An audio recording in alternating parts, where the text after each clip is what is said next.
Good morning, Oshawa. Welcome to Quidditch National Championships, Quidditch Canada National Championships, or Quad Ball Canada National Championships. Apologies, it's early in the morning for us. We had a pretty late night plan last night, so we're just getting back into it. I want to shout out our sponsors, Sport Durham, Kijiji for sponsoring this field, the City of Oshawa, and the Oshawa Civic Center for being such gracious hosts for this event. For sure. First game this morning is going to be the Alberta Clippers facing off against the UBC Thunderbirds. And I believe that this is either a 2-3 game or a 4-5 game. I think it's a 4-5 game. So we should have some pretty intense action here. 4-5, like in terms of ranking in the pool. Oh, okay, yeah. The winner of this game goes, I believe, on to play the first place team out of one of the pools. I'm not sure which. I haven't looked at the schedule close enough. So they should be competing pretty hard. They both have very short benches. Indeed. UBC even more so than Alberta. Mm-hmm. We'll see how fresh, after a good night's sleep, hopefully, both these teams got. Shout out to both of these teams for remaining in the tournament. Yeah, playing 4 games yesterday and even coming and playing a game today with only one person on the bench is pretty incredible. Yeah.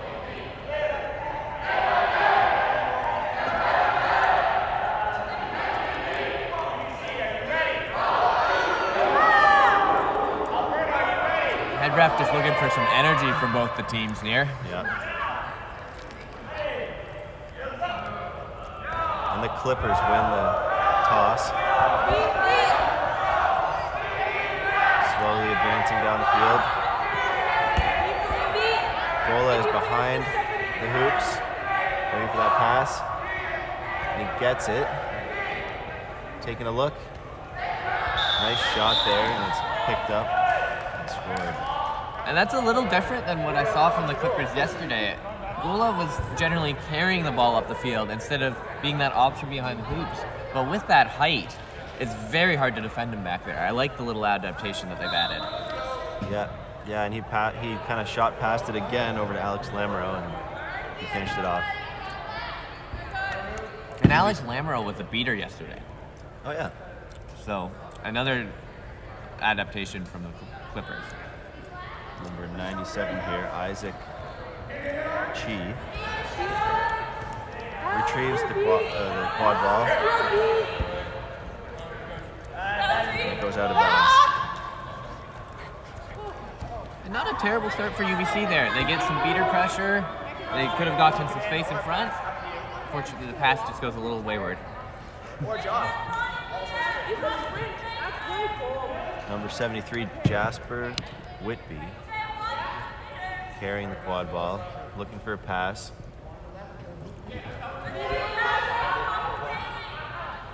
Passes it over to Alex.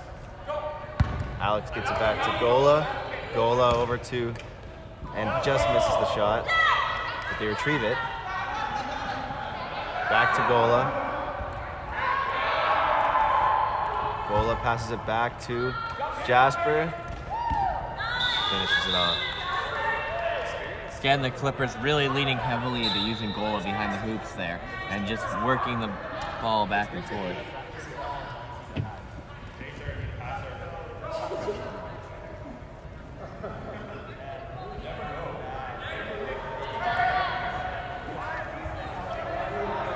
Got UBC advancing. Isaac Chi. Looking for a pass. Drives, but he's beat. And I think he passed it after being beat there. That'll be a turnover, I think. It does appear to be the call. And too bad, too, because UBC would have had a good scoring opportunity there from behind the hoops.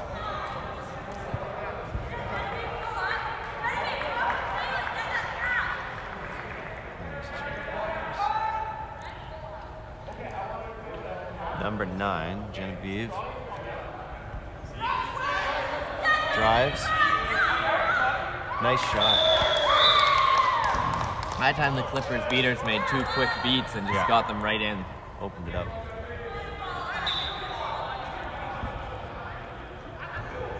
And that's kind of another layer to the Clippers offense that I wasn't really seeing yesterday. They're good shooters. Mm-hmm. UBC advancing down the field. They've got 1 dodgeball. Aggressively in front of Isaac there. It's number 8, Vivian Chen. And they separate a bit. Passes it behind the hoops to Endaya. Looks like it's going to go out of bounds. The Clippers beater on that play seems to me to have intentionally thrown their dodgeball to block the other dodgeball mid-air. I didn't see that. Which was fairly impressive. Generally, I would usually just block it if you have that kind of coordination, but it worked out and the Clippers get the stop. Clippers coming up with dodgeball superiority. Nice pass there by number 84. Hale. Over to Gola. Pass back to Hale. Puts it through. Clippers using good ball movement in this game. Yeah. Much better than what I was seeing from them yesterday. Maybe the good sleep has made them a little fresher.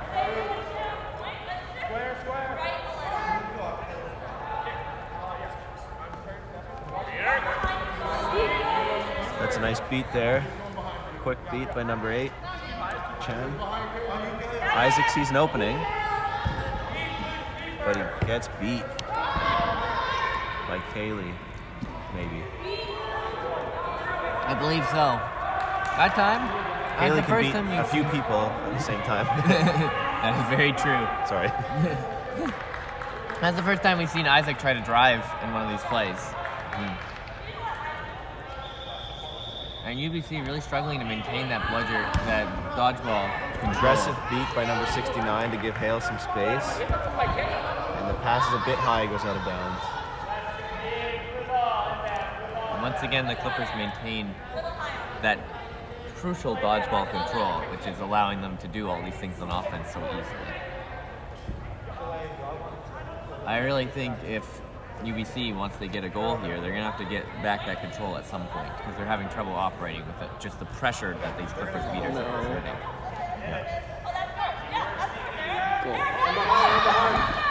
Number 26 runs in but gets beat. They get it back to the keeper. Nice play by number 11.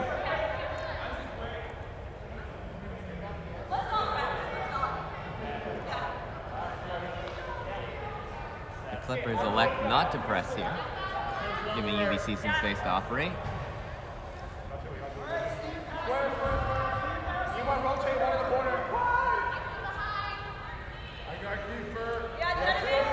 It is currently 4-0 for the Clippers. UBC has control of the dodgeballs and are covering Chi. Chi passes it over to Michelle. Just misses.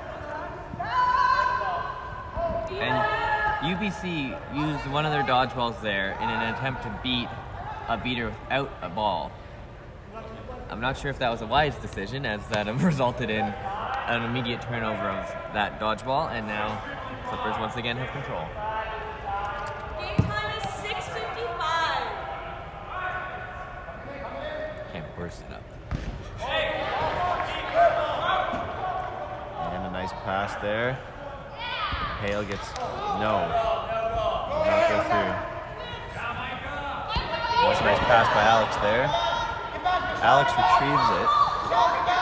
What is going on with the Bludgers right now? Where are the dodgeballs? Clippers look like they have one.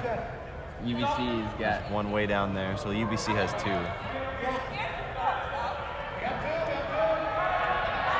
Some posturing by Melissa Way. Takes down number 63. Oh, That's a nice beat there by Vivian Chen. Angola picks it up. Back to the point. Over to Alex. They do have a dodgeball in front of the hoops there. But Kaylee's going in aggressively. Look.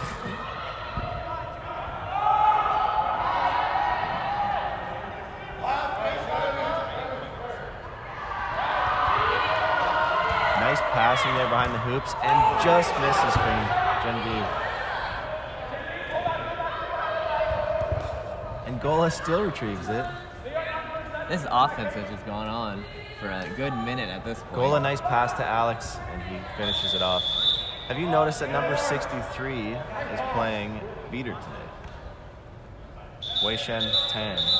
Yeah, I'm surprised about that, actually, because in the UBC game, in the Clippers game that we watched yesterday, Wei Shen Tan accounted for a large percentage of their goals. And then in the game I watched later on in the day, I think he accounted for a large percentage of penalties. So maybe He's still contributing on both sides of the ball. Yeah, contributing all over the game sheet. I think they were all blue cards, but it was funny to watch. For most of the day yesterday, I was the only person on my team to have a blue card.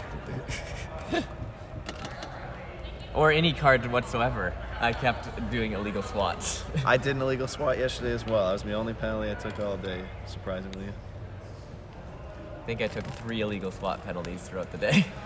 I think I was supposed to get 3, but they only noticed 1. But now I know what the rule is. They changed that rule. But it's really hard to get a swat without it hitting your body first. Absolutely. So, and even if it doesn't, the ref might think it did, and you can still get called. Yeah. I think UBC has used the timeout here. They looked really tired on that last play. Yeah, I think both teams are probably going to be strategically using their timeouts today. Yeah, with the short bench, that timeout is one of the few times you can get your players off the field and get some water in. So I expect UBC to at least use it for every game they play today.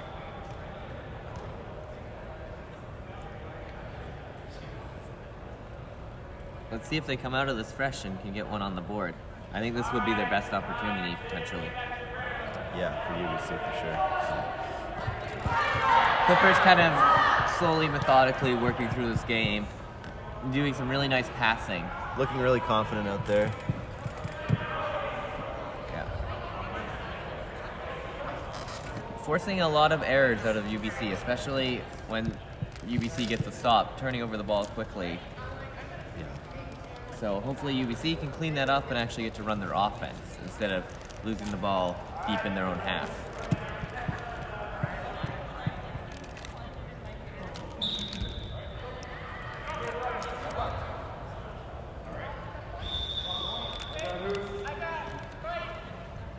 UBC taking it slow.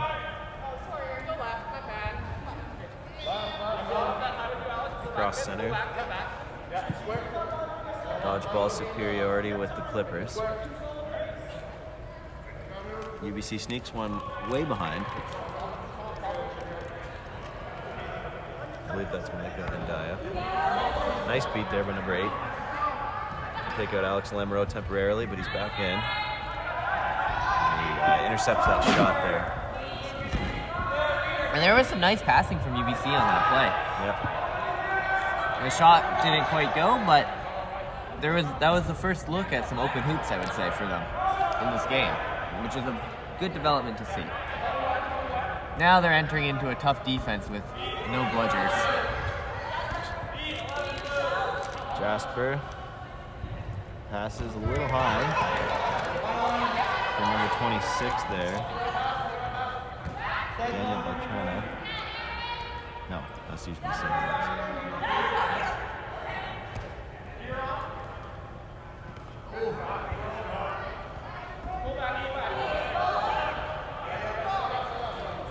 We've got 2 players who will not be named on the Clippers. 26. Let's see here. That could be Aaron Whitney, just based on the Yeah, black only one. number. We're gonna assume that that's Aaron Whitby. UBC coming down. Number 99 makes a beat there. It's retrieved by Jasper Whitby. I'm liking what UBC is trying to do on the offense. Is much better at this point. It's not working, but they're getting a lot closer to actually getting some shots, and it's a big improvement over the start of the game, I would say. Number 99, Melissa Way, actually just dodged one there from Taylor. Unfortunately, her bludger is far away. A little bit too far away to be making an impact right now.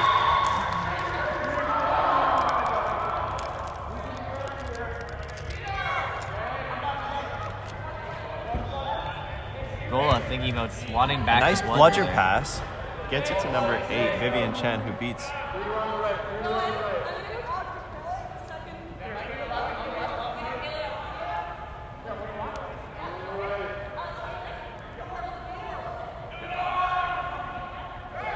Hale with the quad ball. Season opening. Behind the hoop and gets it through. Nice finish there from Hale. Just follows the beaters through and gets the score. Very easy to score on a person who's stationary on the hoop when you've got that momentum coming in. Yeah.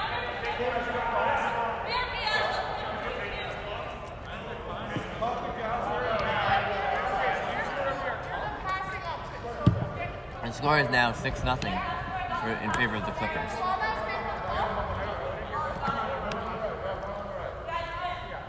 UBC, I think, has subbed in a new player, Daniel Beltrana. He's looking aggressive with the dodgeball there. He's beat. Oh, Gola intercepts a pass from Chi to Micah and Daya. And the Clippers come back down the field.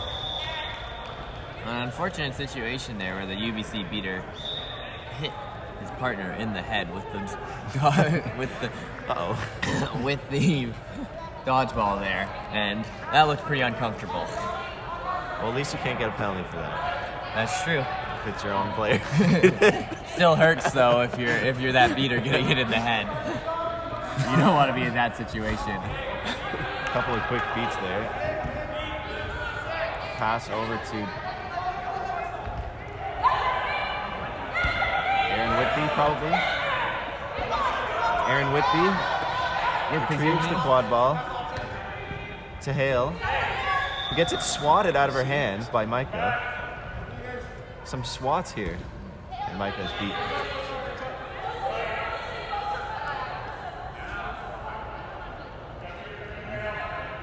Some dodgeball action happening in front of the hoops. And the play is blown dead. For what? I am not sure. You never know what's going through Austin Wallace's mind.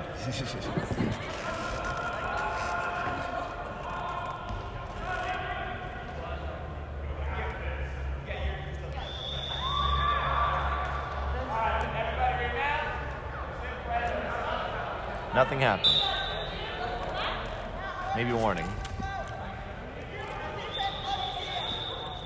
In a game like this where it's 6-0, I think a warning might come out a little sooner before a head referee wants to bring out a card. Right. What are you gonna do? Keep the game moving along at a swifter pace. Oh, Hale tries to sneak behind and get Isaac, but is beat, and then Isaac is beat. Quick beat there from number 10. Waffle is out, picked up by, presuming, Aaron Whitby. Once again, Clippers just maintaining that dodgeball control, making it really challenging for UBC to get Whitby. any sort of momentum. Whitby hands it off to number 19.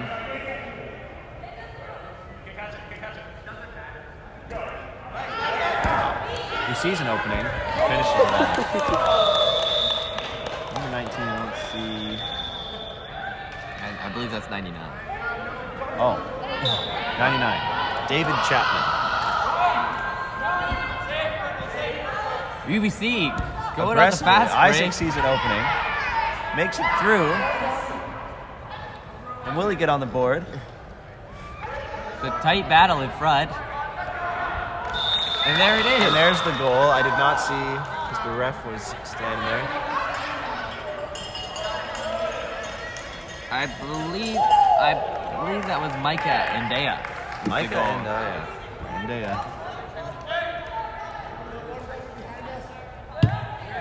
One of UBC's more noticeable players. Very fast. Fast and swatty. Likes to swat waffles. Well, when you're small, maybe that's a little easier than trying to take a large person to the ground. Right. Micah, the pickpocket. And pass behind the hoops to Hale.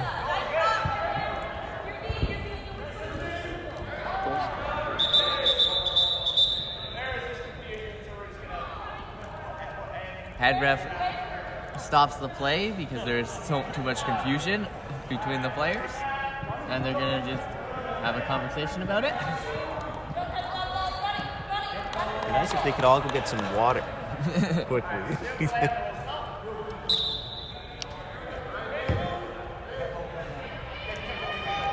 And the score table now reads 8-1 in favor of the Clippers, but I don't remember the Clippers scoring. He's got go to call that. Going good. Oh, So I don't know. okay, it says 8. yeah. So we're gonna follow the score table's lead.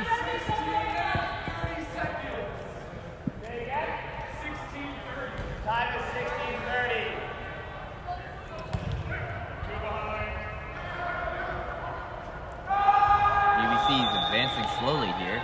Pass to behind the hoops. Ends up getting retrieved by Hale.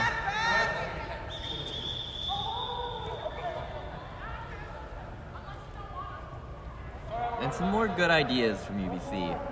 Trying to cycle that ball deep and get it around for a nice shot from the back, which seems to be what they're looking for on all of these offenses. Just working on that execution.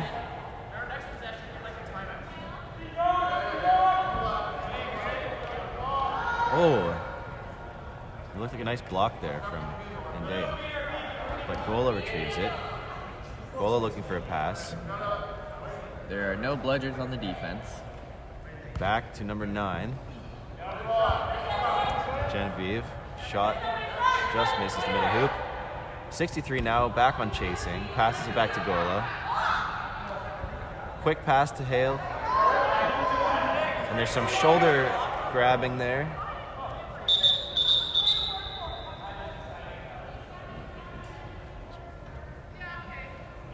Pass after beat. I don't know if it was that or it looked like there's some shoulder action. I don't know. I think it's a... We'll see what the head ref has decided.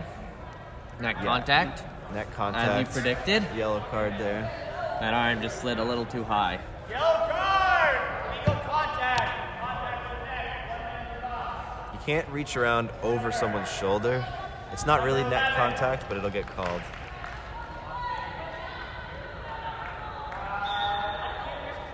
You don't want to be pulling people's shoulders down. It's dangerous. And so advantage played out, and now the Clippers will get the ball at half to restart the play. And I know the Clippers were asking for a timeout next possession. I don't know whether that can happen now or not. I'm going to assume no, as they regroup here. Well, they didn't get the penalty, so...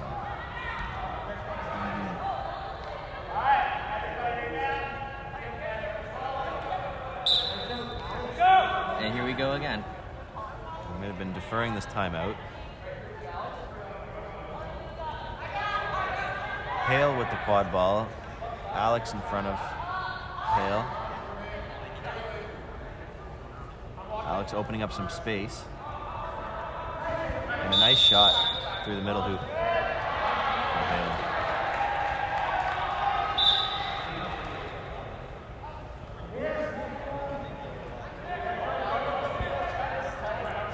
Easy goal there for the Clippers. Once again, Gola looking to cause some chaos early. Isaac Chi looking for a pass. Micah is behind the hoops. Quick beat from Kaylee. And Isaac sees an opening, but he's beat. Gets the pass off, though. Hale's gonna... Micah retrieves it before it goes out of bounds, and then makes the pass, but it's over the head of UBC Chaser. Gola shepherding the ball.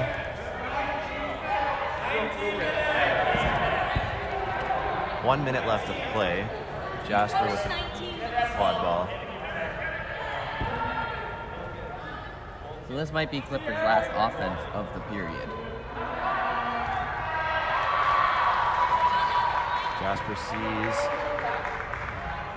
They tried to run a little pick there. Didn't work out.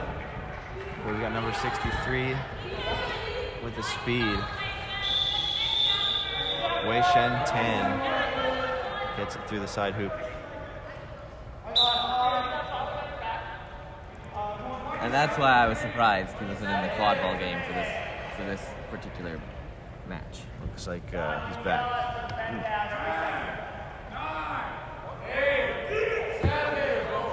As the scoring table counts down. Oh, that was pretty close. So in quad ball, unlike basketball, it has to pass through the hoop before the timer expires. Oh. So There's no buzzer beaters? There's no buzzer beaters. Well, there is buzzer beaters. You just have to beat the buzzer by it passing through the hoop rather than just getting it off. So that long throw needs to come a couple seconds earlier.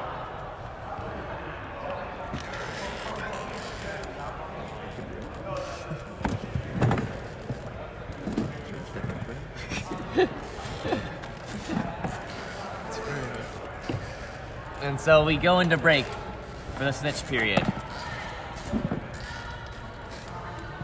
And a pretty slow game to start the day, I would say, with both these very short benches. UBC seems exhausted. Yeah, they're doing amazing with no subs, though. And Absolutely. especially now that we're going into the snitch period, they're going to have 7 players on the pitch at all times, which is their whole roster. Mm-hmm. It'll be interesting to see if they use the seeker as a sub, where they just stand on the field, don't do anything, and then they can switch a player into seeker to give someone else a break.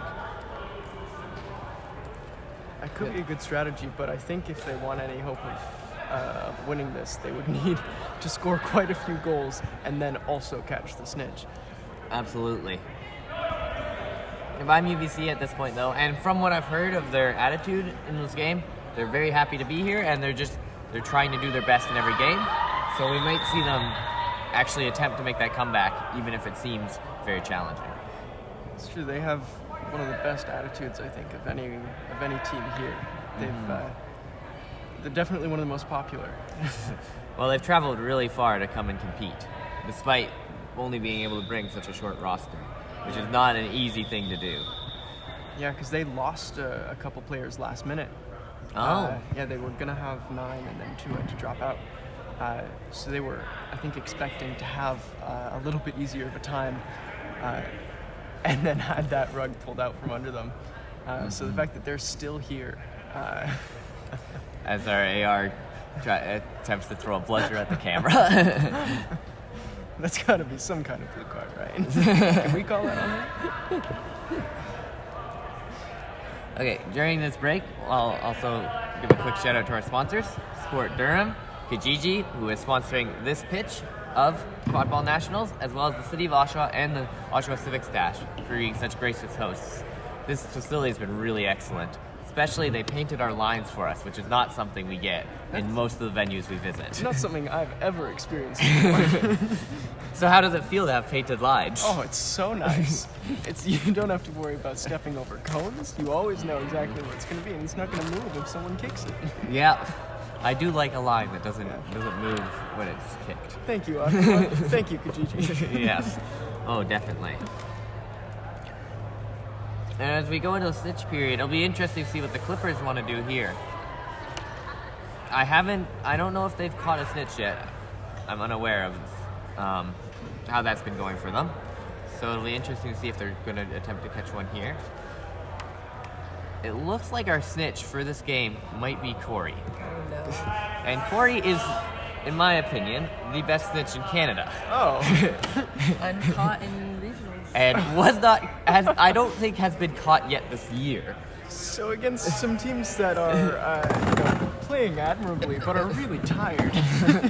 It might be a tough ask to catch Corey, but maybe he's a little rusty. It's been a couple months since he snitched, and he's coming in cold. So we'll have to see how that goes for them. We'll see. Hopefully he hangs around on this side so we can get a good view. Mm-hmm. But I'm expecting a long snitch period here. So it might be, honestly, to their benefit to do your snitch sub or your Yeah, seeker sub. yeah. If I'm UBC, I might see that, and I might consider just using my seeker as a sub for my team. I played a game yesterday where, as a seeker, we were playing against a very hard snitch, and we were a little bit behind. So, as a seeker, my goal was to try and bait the bludgers out to get my team bludger control back. Yeah. That's a good strategy too. It's a hard one.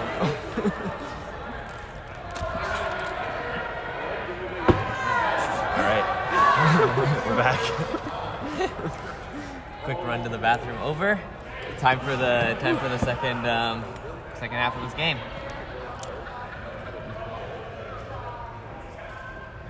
Eric, your voice sounded weird there for a couple minutes. I wonder why your voice We changed. had a commentary substitution. Pressing concern needed to be addressed. And we see UBC lining up one player as a seeker. We'll see if they actually are going to attempt to catch. But it is fun to attempt to catch Corey, I'll say that, but it's never gone particularly well for me. We got Isaac Chi going up against Jasper Whitby for the toss.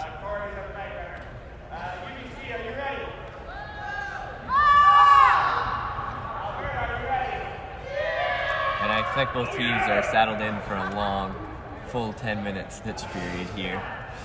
Which is unfortunate. Won by Isaac. Gets it back to keeper Daniel Medeiros. But Daniel Beltran. I was going to say, Medeiros is my That's your name. last name. False. Daniel has switched from playing beater to keeper. Interesting. You gotta do what you gotta do. Yeah. When you have those limited numbers, people are shuffling positions quite frequently. And David Chapman with the quad ball.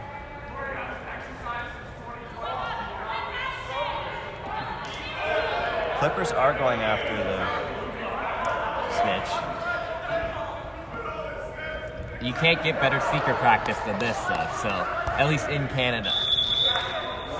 They end up getting the goal there.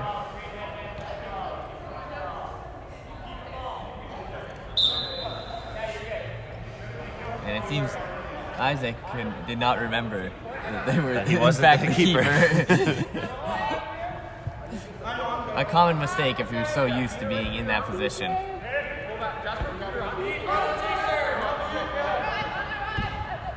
Isaac sees an opening. Haley takes down Isaac, but the ball's out. And number 11, Michelle Wu, puts it through the hoop. Great offense from the UBC Thunderbirds there. Use that beater, finally getting the pressure, making several taps on chasers and removing a beater from the play. Finally, and that allows them to get their second goal of the game. Our Snitch is doing a little dance right for the camera. A lot going on here. Number 8 gets beat from UBC. Some yanking happening there. Trying to get the dodgeball.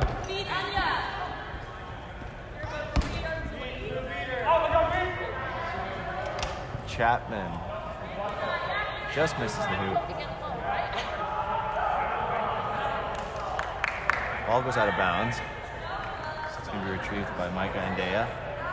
He's going to inbound. Passes it back to, but Gola intercepts it and scores. Right idea there for UBC, just tossing that back. But unfortunate, Gola reads the play very nicely and gets the quick score.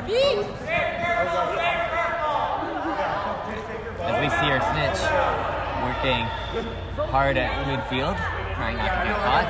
I've seen some interesting moves. The Snitch just twirling around number 24.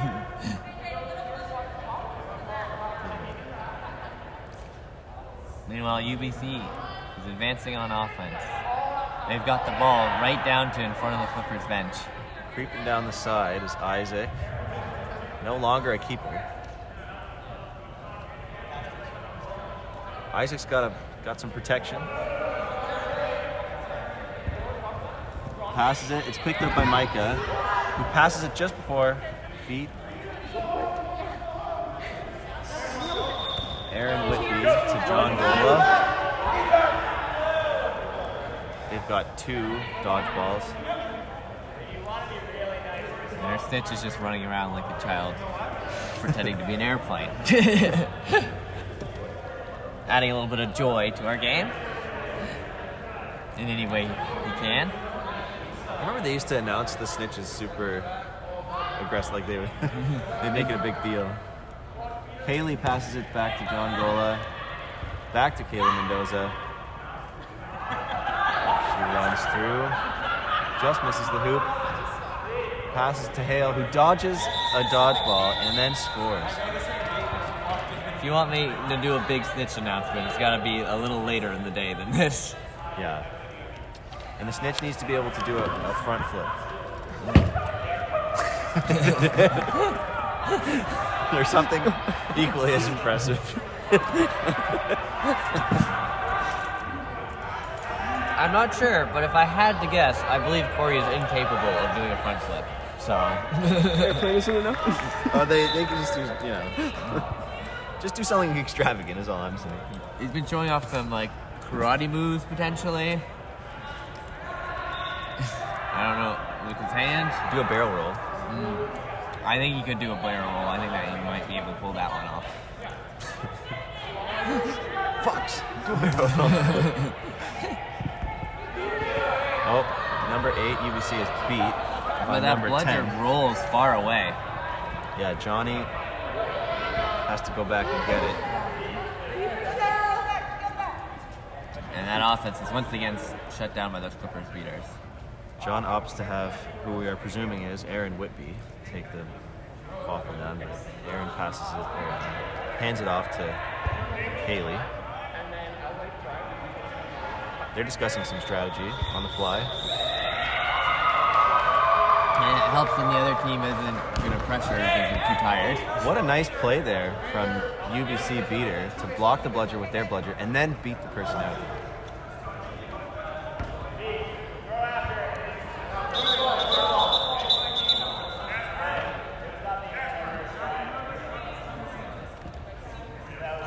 And we have a quick play after beat, and we're turning over the quad ball.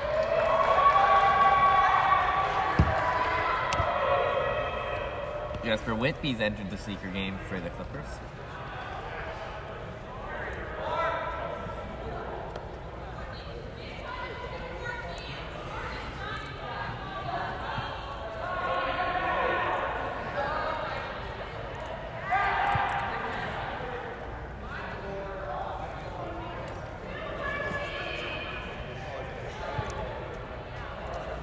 Refs are deliberating. About what? I'm not too sure.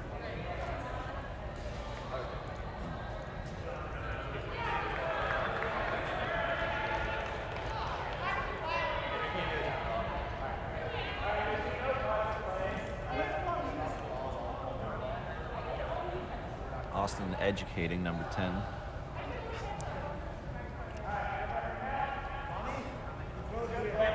something about the dodgeball.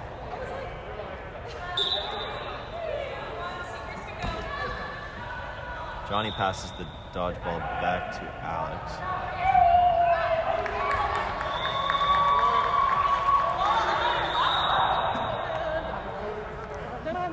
Isaac guarded. We got some snitch action. Most fun I've had Seekers have in a game. Snitch has Jasper firmly on the shoulders. Micah. Plays called.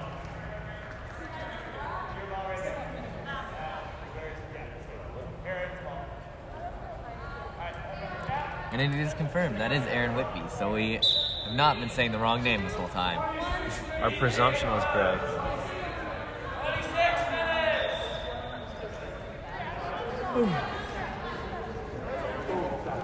Clippers advancing past center now with 2 dodgeballs, but one is going to head over to. Nope. They're leaving the snitches and seekers to hang out for themselves. I would do the same in this situation. I would trust Corey to not be caught by the other team. John passes it to Kaylee, who passes it to Aaron, who's run around back to Kaylee behind the hoops. She drive, and gets it through the hoop.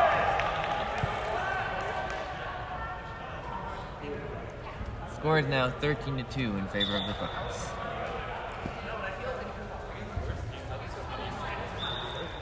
A fresh. HBC's like, imagine having a secret friend. Watch boundary.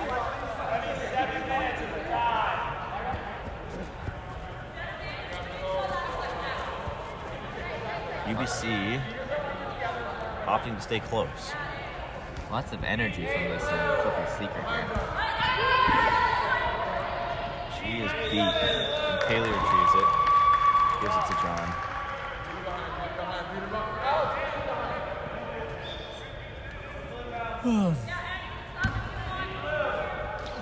Alex beats UBC beater there in the feet, off camera.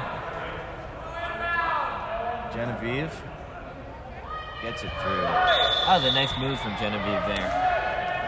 Stepped right between the 2 defenders and scores.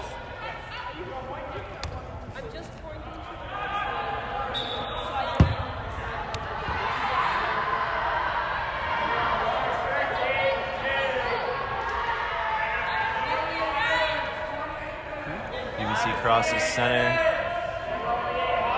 And we're 20 minutes into the game. 20 minutes. 28 minutes into the game. Okay. 2 minutes left in the first 5 minutes of Snitch on. I believe it's 2 minutes left in the entire game. If it's not caught in 5 minutes, it's over. The game, if it's not caught in 10 minutes, it's over. And I believe we're at 28 minutes of game. Oh, right. Okay. My bad. That's okay. It's still early. I haven't run around at all yet. And that's usually where I get my energy. Has no beaters.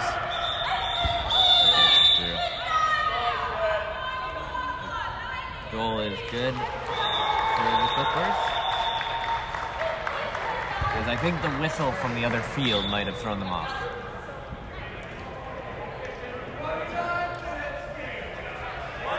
One minute remaining.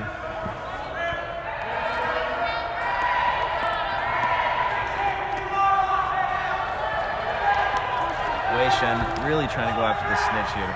Close it out early. Keeper is beat from UBC. Kaylee passes it to Jasper, who's keeping now. Giving Gola some rest. I think this is the first time he's been 2 up. yards from the boundary. That's true. With 40 seconds remaining. Finally Both decides he's had enough. seekers are going after the snitch. Beating action in front of the UBC hoops. Genevieve gets the ball before it goes over the line to Jasper, and then back to Genevieve, and then she just misses the hoop. Kaylee gets it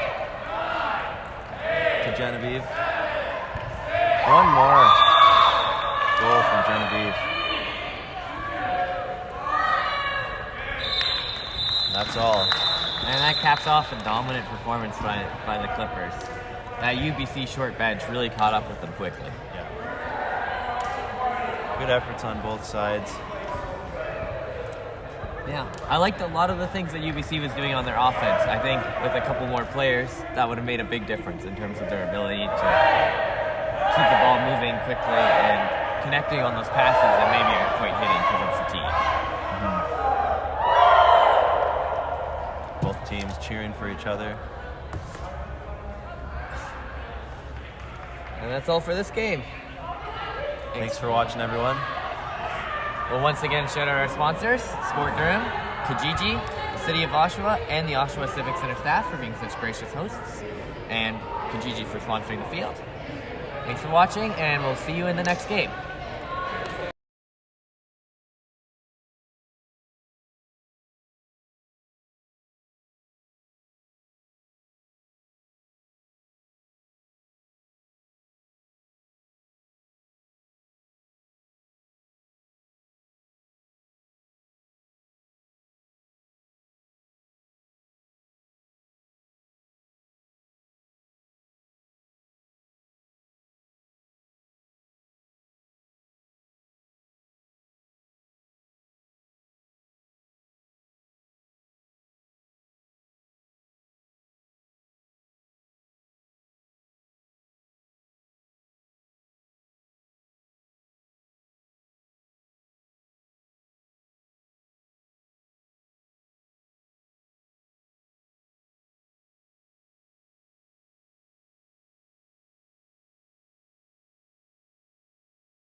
Hello and welcome to Canadian Quad Ball National Championships Day 2. You are tuning in for the Valhalla Waterloo game. My name is Jasper. I'm going to be commentating with... I'm Kaylee. We're both from the Alberta Clippers. Alberta? We're going to do our best with team names or player names, but we are both Westerners, so we're going to do our best. Yeah, I'll maybe call their number. They run really fast, so sometimes we can't see their numbers, but I've been studying this sheet with their numbers and names, and I'm terrible at reading, so we'll see how that goes. So as we just get the cheers going here, this game is the start of, it's the second game of bracket play today. The first game that either of these teams are playing today, Valhalla was the second seed in their pool yesterday, with Waterloo being the third seed in their respective pool. Yeah, we played against Valhalla, Kaylee. How'd you feel about that? It was such a fun game playing against them, and they were playing like really hard, playing really smart the entire game. Like, they definitely earned that second seed. They're a really high quality team. A little short on the roster compared to Waterloo's overflowing with players. A plethora of players hanging out on their bench. It's so lucky. It makes me excited about the state of quad ball in their city. I am so excited for all of them to move to Alberta and get jobs out there so that we can grow a team to have the bench just as large as they currently do. Yeah, I can confirm playing with 11-person roster is runs around a little bit more. Valhalla's not quite that short, but they still don't have nearly as many players. They but are filled with experience. athletes. They are filled with very athletic, experienced players. But Waterloo, let's see what they can bring with their numbers. And again, some more experience. I've been playing with several of them on our TC practices. Can definitely shout out Levi and Sarah as being really just top notch. I believe Sarah's coaching today after taking a safe call for brain protection, and we love to see that. We don't like concussions. We like to keep our brains safe. And over on Valhalla, though, a lot of full-on played in the World Cup. Yes, Tana, one of their coaches, is a former assistant coach for Team Canada. They've got a number of players who have played for Team Canada, the development team or bubble team. Lots of good experience there, but I also want to back up to what you said about Valhalla having a lot of athletes. Waterloo also has a lot of athletes. From the little bit I've seen of them so far this tournament, they can run, they can dunk, they can hit. Like, there's a lot of, they can throw some hard, solid beats. There's a lot of athleticism on that team too. Those darn university students and their young, fit bodies. You know, some of us, we're past that prime and we're getting old. And Corey's gonna say, "You can't complain. You're not that old." I'm old enough to have an ankle injury that's persistent, Corey, so I think that counts as old. And you know what I like about the young people, though? Is that they're still coming out to this sport. That Team Canada practice before Nationals, I didn't know half the players. I got to meet a bunch of new cool humans, and it was pretty fun. I love to see the growth. Yeah, it is. It's really exciting. It's been really exciting for me to come here and see from between like Flamingos, Guelph, and Waterloo, especially just how brimming with talent their teams are, and full of numbers from so many players who have had a little bit more experience leading the way and showing their teams what's going on, and so much new talent coming in. That's really exciting to see how things are going out here in the East. Yeah, and we can see here some ARs warming up their calls, and that's what we love to see. An assistant ref is going to be the person calling the dodgeball calls, and what you're seeing is the goals.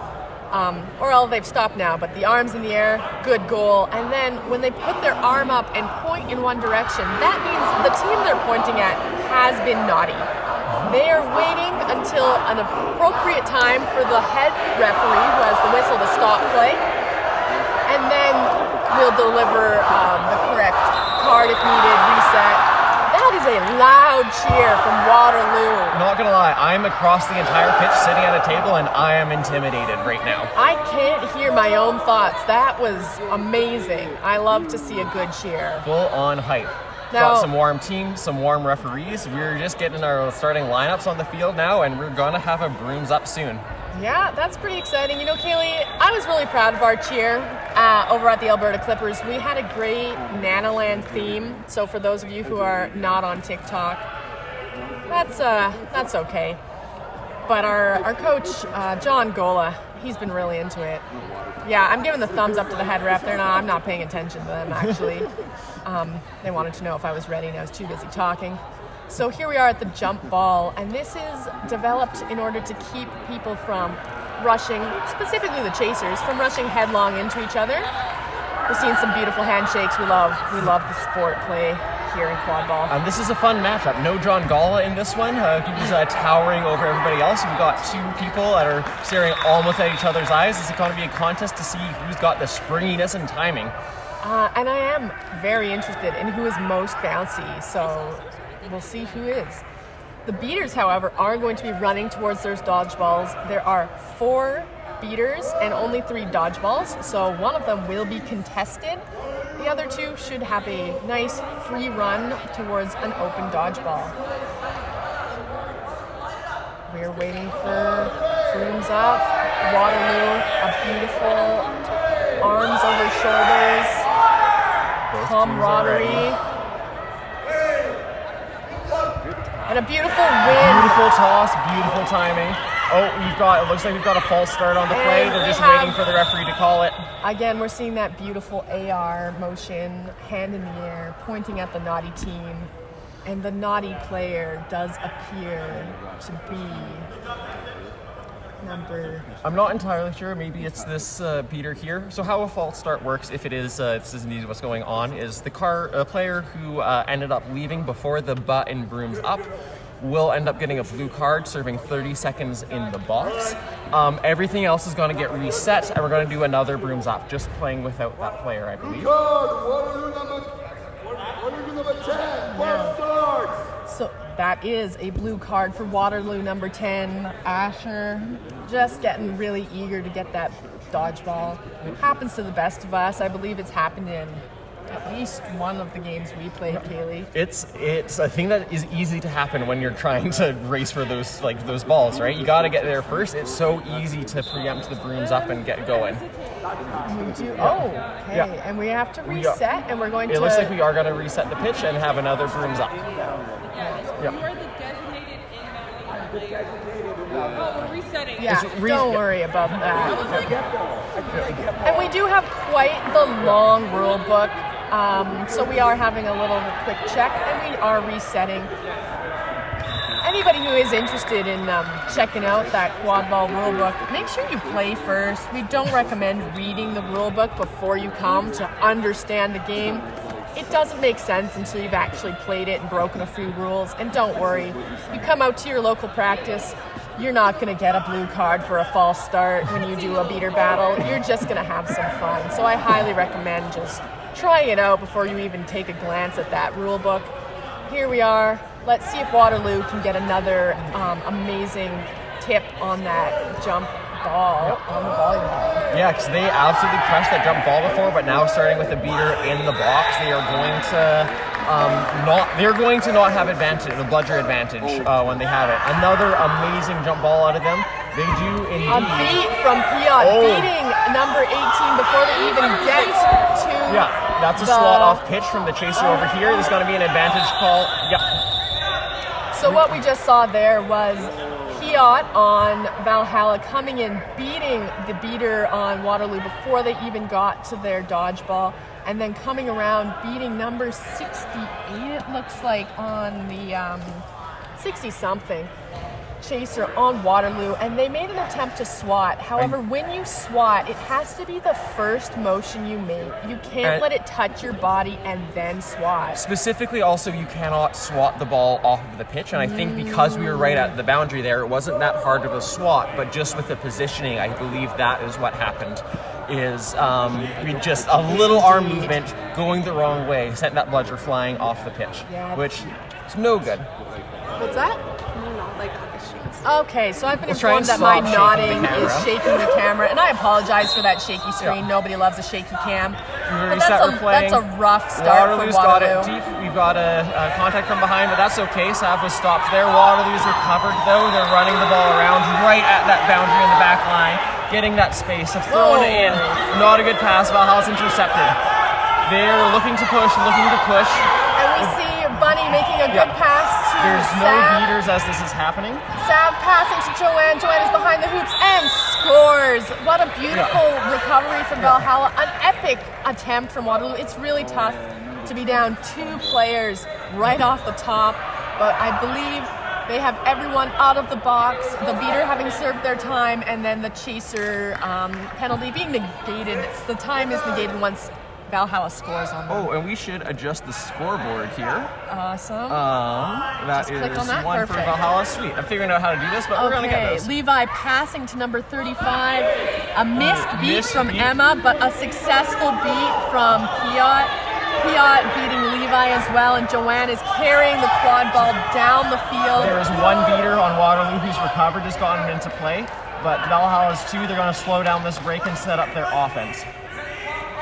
Okay, we see a little switch from Joanne and Sav up the top, and some beater running around back, following Emma. That beater's trying to recover what we call BS, beater superiority, where you have both dodgeballs. A great 2-2 defense from Waterloo, but Valhalla really working the beaters in there to make that space for their chasers, using their physicality and their chasers coming in once those beaters were taken out of the play. They're attacking from all angles. Really exciting to see. But I now, gotta be out honest, of this, I didn't see. Did Valhalla score there? yes, they Yeah, did. Yes, so they we're did going to score here. update Yeah. that score. And now we see Sid carrying the quad ball up the field, making a pass over to Caleb. And on the ground, Valhalla tackling. Joanne grabbing Caleb's arm, trying to strip Oh, that got the quad ball. ball. Oh, I think he's Sugar off. getting We'll see involved. what's called. Etana turtling on the quad ball. And Waterloo goes back on defense. Yeah, Waterloo's got 2 bludgers still. They held on to both of their bludgers in that mess on the field down there. So they're gonna have, bludger superiority, setting up their 2-2 defense here.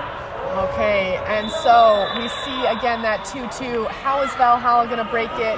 First, we see some dodgeball interference on the beater, trying to get Wonderful them block. distracted, but they're coming in hot on Etana, putting on the pressure. Passes to Sugar, but Sugar misses, and it's picked up by, I can't see their number, but they are very intense, and Waterloo makes the block and the stop. The quad ball is in Sid's hands. Again, the keeper cannot be tackled, and you cannot take the ball away from the keeper when they're behind their keeper line. So you really want to get that volleyball into Sid's hands for Waterloo, and they did just that. I'll say that was an incredible job with the physicality of Waterloo's defense, and then looking to clean up any of those passing options and just completely smothering out that Valhalla offensive possession. Yeah, and right now Valhalla's we're seeing recovered BS, so they have 2 here. They're pushing right hard to the boundary line, taking out some of the chasers. Bludger's getting on the ground as we take out.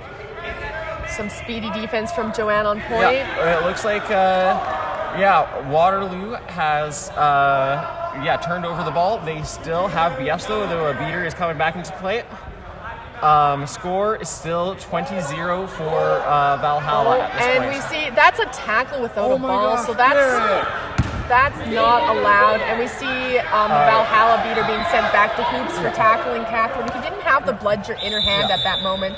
Yeah. And I wasn't paying attention to the quad ball. I apologize. I was watching some beater play for the first time in my life, honestly. Who watches beater play? I'm proud of your growth as a chaser, Jasper. I've learned that Seeing the this whole game pitch. works better if you look at the whole pitch, which is very hard. If you are watching for the first time, this is a chaotic sport, and you might not quite get what's going on. But trust me, when you get on that field, it's fun, it's chaos, and we see Joanne up on point, guarding Sid. 2 keepers, 1 short, 1 tall, but both epic players. Yeah, with that last goal, it scores 30-0 for A dodge from Valhalla. Scott. Scott dodges that dodgeball. Amazing, quick pass, but Waterloo was unable to catch. And another attempted tackle on someone without a dodgeball from Arjun on Valhalla this time. Really gotta watch those plays. Waterloo has bludger superiority. They're coming back into the play, setting their defense. Valhalla slowing it down, looking to move the ball around, see what the defense is going to do. Moved it behind the hoops. Keeper stepping out, doing a rotation, putting that chaser back on the hoops. Valhalla's moving it around, making the defense rotate, seeing what's going to open up. Beaters are still holding back a little bit, trying to get set. And that's Looks like- Etana breaks Callum's ankles, Yeah. and Etana Very slippery, and Scott gets hit in the head with the quad ball after a goal, and that's a rough time. Taking a sub, as you should, after any head contact. I want to shout out that bludger play from Shira and Piot there, getting the bludgers out of play. Waterloo did manage to keep hold of BS there, but that created a great opening for those chasers to push into and attack the quaffle. And with that goal, Okay, 40-0 Callum now for driving in. Valhalla. Joanna hand on Callum. A pass up to Sid, and insta Beat at beat the from top. Piot. Amazing Insta beat aggressive from defense. Piot. Waterloo recovers, takes the shot, is out of bounds, going to be Valhalla ball. That is, No you goal want on to the take play. those shots. Really a good idea when that top hoop is open. You want to make sure you have that rebounder when if you miss. Personally, I've missed a few, and I love it when my teammates are behind to pick up those rebounds for me. As a beater, I just want to shout out that aggressive beater pressure from Valhalla. That really pushes the timing, making Oh, you and a start to get ahead. catch! Oh, amazing! Who is that on? Number 45. Amazing Diana, catch. I believe. Amazing stealing that bludger from And Valhalla another. as they were coming up. No, we're getting. No goal on that first one. It looks No like it was goal. missed. It went across the outside of the hoop.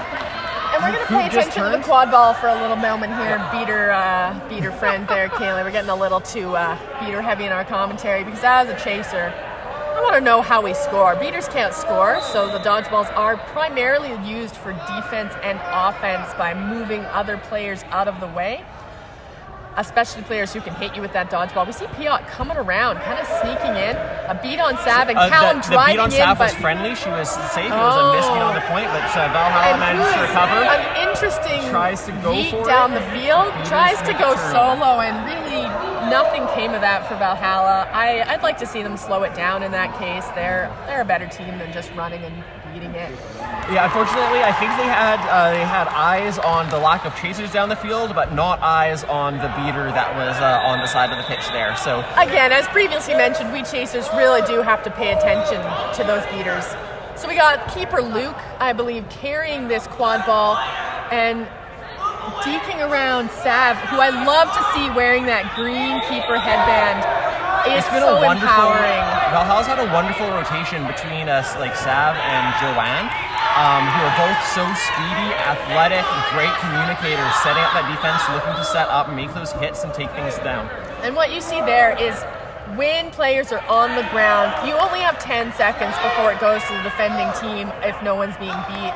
And we do that for safety. Again, dogpiling on the ground for 30 seconds is not fun quad ball to watch, and it's not fun quad ball to play. We've had some amazing defensive possessions on the last couple back and forth. The score's remaining 40-0 at this point.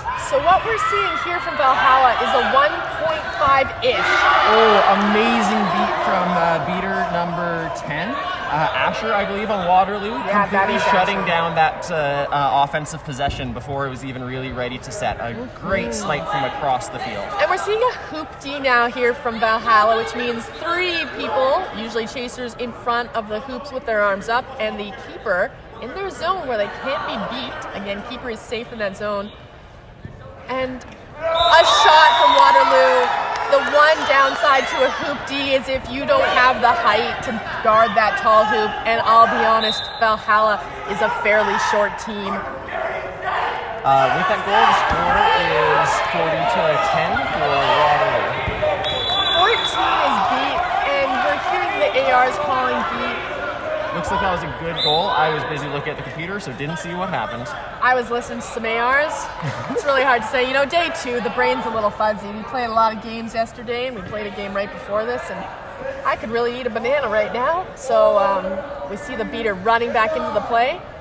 And what you might have heard there, you only have 15 seconds to get that quad ball across the half line once someone has scored on you. And here we have Noel passing it over to, I believe that is Rob, who Yes. catches it with his head and maintains control. Love to see using Trade all both parts of your beaters body. beat. Looks like Waterloo trying to upset. Oh, the and a pick Piot from kicks. Noel. A pick from Noel as Rob goes into the hoops, but amazing beat, and nothing comes of that. But I love to see a pick from Noel. We've been working on that in TC, and that's an epic play. I want to shout out the beater play too there of as Sugar was trying to recover those bludgers.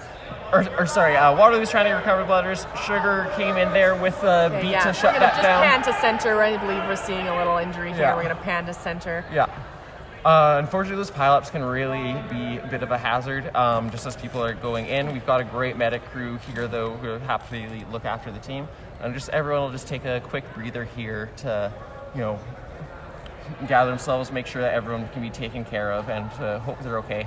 Yeah, so does anybody know what the time is on the game? I have no stopwatch, and the time's stable as on the opposite side of the field. I'll do some investigative journalism for Awesome. you. So Kaylee's going to go jog, and I'm going to stay here because I can't be bothered to run right now. I need to keep all that energy inside me for the rest of the games that we have today. But what I really loved to see there from Sav on keeper was the speed on which she was hopping on that ball. Like I said, you want the keeper to get that quad ball when it's behind their keeper line so they don't get beat, they can't get stripped. And that's a safe spot. And Sav has just been hopping on it with super hops. Very speedy, has a track background, so you really, so fast. I wish I could run as fast as Sav. Definitely made some epic workouts for Team Canada. Indeed. All of the sprinting workouts were developed by Savannah, and we appreciate her hard work for that. Jasper, did you catch my hand signals about the game time? Nope, wasn't looking at you. Okay, so game time here is 10 minutes in. Score again is 5-1 for Valhalla. Or 50-10 if you're counting in quad ball numbers. Correct, yes, I am looking at the little... Yeah, we don't have a distracted by the scoreboard quad ball that specific. doesn't have enough digits. We need those triple digi scoreboards, which are a rare commodity. I do have some potentially news. Yara was saying we might be getting something in development to have real quad ball scores, which would allow us to mark the flag catch and the 10s in way in which we count, which honestly, the way in which all sports count their numbers, who can say? We got basketball with 2s and 3s, quad ball by 10s, and Atana is carrying that quad ball, racing down the field, block of the twinkle bludger. toes, and a pass to Sav, who dodges the ball and scores. That's what we like to see. Some passing straight to that sweet spot next to the hoops, just outside the range of the keeper. You're in the best scoring opportunity, and we saw that from Valhalla right there. And what number is carrying up this keeper? It's 35, and that's Rob. Carrying the quad ball, waiting for something to happen. We see some beater motion and a fake pass. Really wants to drive. Beater's engaging, taking a shot on the top hoops. Looks like it's just spun the hoop instead. Waterloo has still recovered the ball though, making those beats hot and heavy in the middle of the field. Oh, rounding into that contact. Choice, turning your back into that contact. Oh, but dishes out the ball. Goal. And that's a good goal. That's a good goal from number 99. That is Ava. I love to see that tenacity and persistence. And Atana taken to ground. That is the first time we have seen Atana taken to ground. He is a hard man to take down. We call him Twinkle Toes. And that was beautiful. What we saw from Caleb was taking Atana around those thighs, disabling that center of gravity. And Caleb, textbook tackle right there. I'm just so proud of Caleb right now. With those last two possessions and goals on either side, carrying it through the contact, dishing it out to the other people, our score is now at 70-20 for Valhalla. We see Sid carrying the quad ball, conferring with a beater Ryan to see what's going to happen. Levi throwing some communication out there. Valhalla steps, beats on the feet, just misses Sid on the quaffle. Waterloo is recovering bludgers, just setting things up. Beating coming from behind, sniped on the bludger that was recovered. Perfect beat from Emma Sherwood there. Just the awareness of getting that bludger back and throwing it. Waterloo has no bludgers on their defense. There's a little beater mix-up on the right beside the Valhalla bench. So okay, and that is Valhalla's Bunny looking eating to it press. back, and Levi is going hard. Levi is getting it. Levi is running. Amazing effort from Levi. What a run. You love to see that. We do a double reset because it crossed over the half end, the keeper line. Levi, because of that hustle, is going to get it right up there.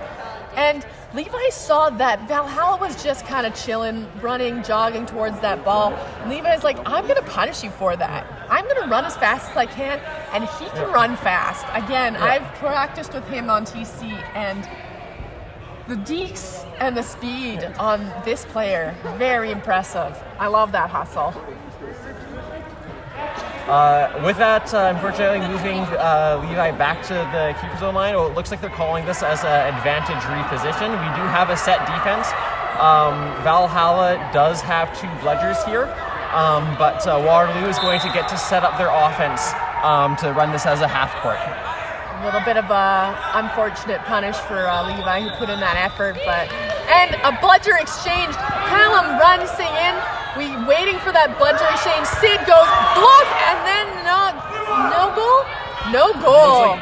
I'm not in the right spot to call. In the middle. It looks like it didn't hit Levi getting the ball at his tackle, but Bunny intercepts for Valhalla. And what we saw there from the beater game was an epic dodge from Piot. You see some beaters who are really good at this. They jump and they spread their legs so wide. Piot is great at it. John Gola, great at it. Kaylee learning to do it. And thanks, Jasper. I appreciate the it's support. just so But frustrating it's true. because you throw the ball and suddenly their entire body isn't where they are, and a great beat from Piot. Yeah, aggressive beating from Valhalla, opening up the space. Looks like they're trying to swing the ball around, pushing those beaters back behind the hoops, so slowing it down. And some good hustle from Emma Sherwood. Beat with your feet, as we like to say.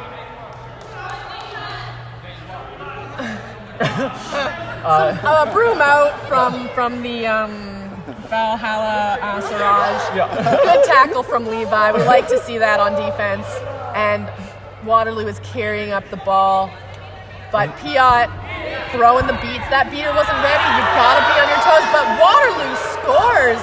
It looks like they're calling it no good, potentially beat before. I know there was some beater action in there. We're not going to contest what the refs are calling. Yeah. We'll see what happens. Oh, it looks like we're going to talk about We're going to have a quick. Oh, we were waiting for the bludger. So when that dodgeball goes really far away, we will pause and bring that back. Emma did have to run all the way to the other pitch. We're doing a lot of running. We don't want to have to do too much. So what defense are we sealing here, Kaylee? Waterloo's continuing to run their 2-2 defense, whether or not they have one bludger. Here looks like Valhalla is moving the ball around the right side. Beaters are just trying to probe, look at the position. Oh, and an epic beat from Asher, number 10. They knew exactly where that quad ball was going, and they were taking no chances. I think that the player was beat before they quad even ball caught hit the quad ball. That was epic from Asher. We love to see that kind of beater awareness on the field. And we're seeing that hoop D, and Sugar not aware. A snipe from Scott right through that top hoop, putting it to 30 points for Waterloo Warriors. Sniping right through. There's a tie-up around that bludger on the Valhalla hoops. Looks like we're going to give up and just set up our defense here. Yeah, and so Waterloo Waterloo recovering bludgers on that play. Absolutely punishing Sugar on the unawareness as things are happening, and you have to be ready to jump on that top hoop if you're a shorter team. Taking that step out from the hoop so that you have a better angle on getting up. But Valhalla, they're tenacious. They're going back, and an interception from Scott. Scott is running down the field, but he sees the beater. Spacing he up there. Piot. Nice a block from Piot. Scott is going, and Scott scores. What an amazing run from Scott. We see that, Sally, and he deserves it. Amazing awareness on the quad ball, and then rushing in and shooting before Piot lets go of that dodgeball. And that was a beautiful fast break from Waterloo. And Jasper, I think, hopefully you agree with me here, but this game feels different now, right? Waterloo has gotten the last of these couple goals, even as Valhalla has tried to set their defense. They've interrupted Valhalla's offense, knowing that they're trying to move the ball around, looking to intercept or beat those passing options, and then punishing them on the counter. Looks like Valhalla's running a 1.5 here right now. 1.5, which means, so a 1.5 for those who are unfamiliar with those funny little terms. One beater throws their dodgeball back to their own hoops and goes in trying to tackle the single beater on defense. Chasers and beaters there working together, completely interrupting that offensive possession again from Valhalla, putting that aggressive pressure from the defensive end, making the offense uncomfortable, putting them on their heels, and just making it not worth very much. So we see Waterloo, the slow start with those 2 cards right off the bat, but they've got it back in their feet. They know how to score on Valhalla, and they are bringing it. We're back within snitch range, right? It's a 30-point spread. There's but a fast shot, break, it might a be a fast break, break, but Beater a right there, beat, taking them out. taking a hit.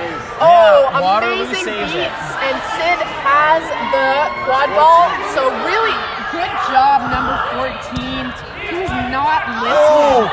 Bar out ski, bounces off of the tee and goes out. So it's a tragic turn of events. We do hate a bar out ski there here in Alberta. We're not here in Alberta. We are here, in fact, in the great city of Oshawa, and a big thank you to the city of Oshawa for hosting us. It's been really lovely to be here. Thank you to Sport Durham and the Kijiji Pitch. This facility, Kaylee, how do you feel about the player lounge? Oh, it's been delightful. They've been so wonderful to us here, setting us up with some snacks. We've got an indoor, there's got ping pong tables and pool up there so we can break between games. You can, from the player lounge, watch quad ball from an elevated position, which is so lovely. It's always easier to see some of the spacing on the field from up there. So it's been go ahead. Fields. Oh, what a game changer. I love nothing more than a facility that is willing to draw our funky sports lines on the field so that we don't have to pace it out and put cones down. We can just plop the hoops on the little dots that are denoted, and then we just are done. And I really, really appreciate that from this facility, the City of Oshawa, Sport Durham, Kijiji, and the Oshawa Civic Center staff have been lovely. A few of them joined me yesterday for our Try It session, and they were amazing. We had some youth who had never played the sport before, and I could not believe the beating understanding that they had. They were watching that quad ball. They knew not to get distracted by beaters taking you off into the corner. And we're at a timeout, which is why I'm monologuing right now. But that Try It session was really fun. And if you are interested in trying this sport or coming back to it, if it's been a while and you're just watching this national stream at home, check out your local teams. We do play at less intense levels than you're currently seeing. Edmonton, I know, has a rec team. And a lot of the practices post-nationals will just be chill, fun, have a good time with good people playing some quad ball. Coming out of this Valhalla timeout here, our game time is 17 minutes 40 seconds, so only 2 minutes 20 seconds left before the end of the quaffle period. Our score remains 70-40. Answering the question on the chat about if there will be a live stream for Vancouver Vanguard, currently they're playing on the far pitch over there. Can't see what the score is or anything. It's all going to depend on what the bracket, how the game results go, and where the games end up later on in the day. Yeah, I believe if you keep it. Oh, a beautiful catch. Beautiful. And a beat on Joanne. Oh, they can't attempt. quite do it down or A off good room. rolls. Oh, and a kick from Sugar to keep it in play. So a pass sneaky. to Atana. Atana, it's very hard to tackle him, and Atana scores on the little hoop. Really good tenacity from Valhalla, keeping it in play. That timeout must have done some good chats because they are back in this. Yeah, with that score, we're at 80-40. Valhalla did look a little bit different. Waterloo still put that aggressive pressure, trying to upset that offense, but I think Valhalla was looking for responding to that aggressive pressure, looking for those second options and getting into the scramble situation that their experience and athleticism is so good in. That was so unfortunate. That was a really good pass over to Noel, but unfortunately just fell off broom. And that's what I love about quad ball is the difficulty the broom adds to it. You don't know how to run, you don't know how to catch with the broom. I love that about our sport. It's the hockey stick, it's the dribbling. For us, it's the broom. So we see Joanne carrying up the quad ball and Luke going back into that safety of the keeper zone. Reset. Noel beat Atana with the ball. Piata's beat, so we only have one beater from Valhalla, and Joanne waits until the beat, and then a perfect pass, waiting until that beat happens. Long pass across the fake crease. from Atana, and we really like to see a fake where you throw the ball at one hoop, fake the person out, and when they dive to block your shot, you just throw it at the hoop they left wide open, and that's exactly what Atana did. You can't trust a single move that man makes. Our score is now 90-40 for Valhalla. We're probably in the last 10 seconds of play here. So if Waterloo can get this goal, they'll put into good position. An What a unfortunate beat, snipe. and we're going to see Joanne yeet the ball.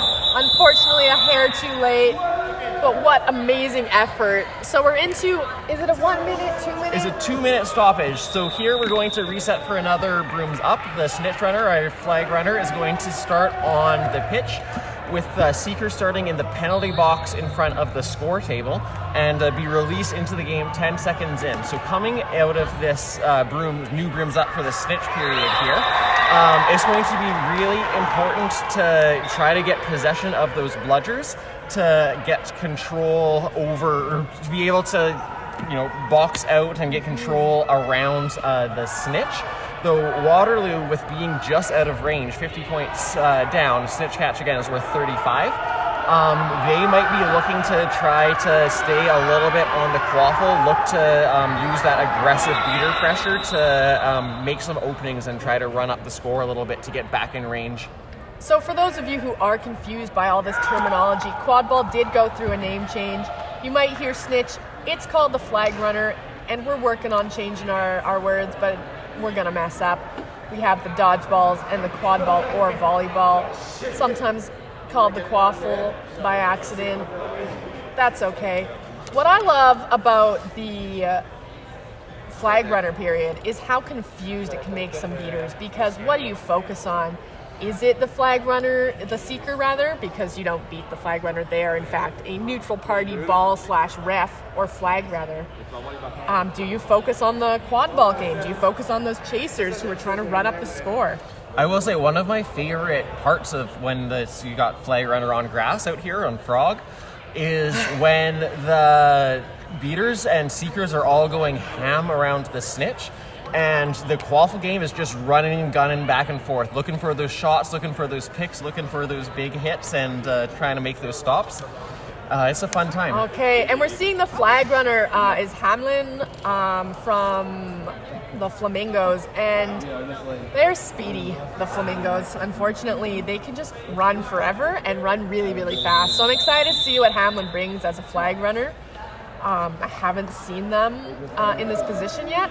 Being from West, this is actually the first time I've encountered the Flamingos, and what a team to play.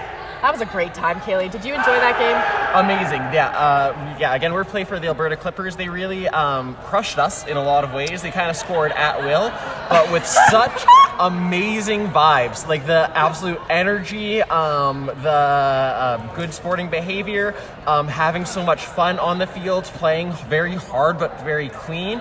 It was beautiful to play against. I specifically loved in the Flamingos just how good they were at running the quaffle and then always having that next pass option. They would pressure you hard, but then always have the next pass or even the pass after that available. So whatever you did with your first try to stop the drive, even if you could do it, there was another option or Look more. at the speed on this flag runner. You can see those are sprint warm-ups. We call those the bees. Woo! Oh, and that's actually the butt. So, yeah, beautiful. And we love the hairdo from Hamlin. That's just looking amazing. We love a little bit of silliness in our flag runners. It brings the spirit to this game. Back in the day, snitches used to be able to, run off the field, do a whole bunch of spectacles. We just got this snitch with their how good they are, that wonderful hair, these warm-ups. They're a spectacle themselves. They're looking good out there. Yeah, and keep an eye. Again, we've been talking about the Flamingos a bit. Keep an eye on them. I'm betting on them in the finals. They're so fast, and they're also so good at anticipating where you're about to throw that ball, and then they just get in the way of it, which is really annoying because I've tried to pass to my teammate, and they're like, I see what you're about to do. You're really projecting. And I've been told by my Team Canada coaches to stop projecting what I want to do, but how is my teammate supposed to know if I'm going to throw at them if I'm not projecting that I'm about to throw at them? Figure it out. I know. VAR is telling me to figure it out. I should probably figure it out, take that feedback. But let's get back to the actual teams on the pitch. It is 90 Valhalla, 40 Waterloo, and we are back to another brooms up, and there is that beautiful flag right in front of us. We love to see it. As a quick timing clarification, so in Canada for our snitch period, we're going to be going at least 5 minutes, maximum of 10 minutes. So if the flag runner is caught in that first 5 minutes, it will continue to be a timed end. If they're caught between 5 and 10 minutes, it ends right on the catch. If they are not caught at all, then the flag runner is the real winner, and we end up that 10-minute stoppage. Okay, so we see Scott seeking, but Aaron followed the quad ball, and I might narrate a bit of what's happening off of screen with the flag runners. So Savannah from Valhalla has made several catches this tournament already, being trained by some of the more experienced old Toronto players, and we're really excited to see what Sav will bring. But seeking is hard work. You can see if it's on screen. If you can't, that's fine. But the flag runner is allowed to throw you to the ground, grab your broom, push you down. And it's quite physical. And here comes Sid in, trying to see if a bigger body will be the key in catching Hamlin here. But looks like Valhalla is keeping those bludgers on the quaffle, just trying to help out the snitch when they can, but prioritizing keeping the goal game out of range. They're willing to just let the score run or let the time run out if they have to. And Sav is beat by Anastasia on Waterloo. Asher beat by Piot, and we see Sid going in and defensive seeking. So what we're seeing, if that is on screen, or what I'm describing to you, is that the Waterloo seeker is standing in between the Valhalla seeker and the flag runner to create that extra barrier body so that it's harder to catch. If you thought it was hard to catch a single butt of that was a close one from Sav. That was near the butt. But having to catch two people, it's nigh impossible, and that's why you want your beater to come over and beat you. So if your beaters aren't ready, all seeking really is wind sprints. And so there, interestingly, Valhalla played very conservative with their bludgers, keeping it on their own half, just making sure that the Snitch didn't have that much space, but letting their offense just try to move the quaffle around, see if they could make anything happen. And without that support, didn't go very far that possession. Waterloo with the ball again. Levi carrying it up, attacking the Snitch. And off of Snitch game, we see an epic beat on Valhalla. Levi running up with the quad ball, throwing a fake in, and just circling around and just misses. And that's going to be a Valhalla ball. Back on the flag runner, we've got Sav. Sid is subbing off. Again, seeking is hard stuff. But we got a couple of close touches, just getting that little side of the butt there, just not quite far enough to get the tail. Very close. Yeah, so Sav trying to throw in some arms. And pushing those arms up is usually an amazing strategy. It's really hard though, once a flag runner has got both your wrists in their hands and you have thin wrists like me, it's hard to break free. And it looks like Hamlin has the ability to grab people's wrists. Oh, an amazing stop. I couldn't quite see who got that from Waterloo, tying up Atana's arm as he tried to go through and then ended up stripping the quaffle from him. And the beater coming in for safety, and that's going to go to the keeper, who is looking like Luke. Some really good turtling from Callum. That's what you want to do when you're on that quad ball. So we got Jordan as the new seeker for Waterloo, getting some alone time. Beater is setting him up for success there. And a good attempt, but apparently off broom. So that's going to be a little rest for the flag runner, who's also doing a hard job playing and flag running. That's a lot of running. Valhalla has both bludgers here. Waterloo almost got a recovery, but got beat before. Looks like Valhalla shuts down that offensive possession.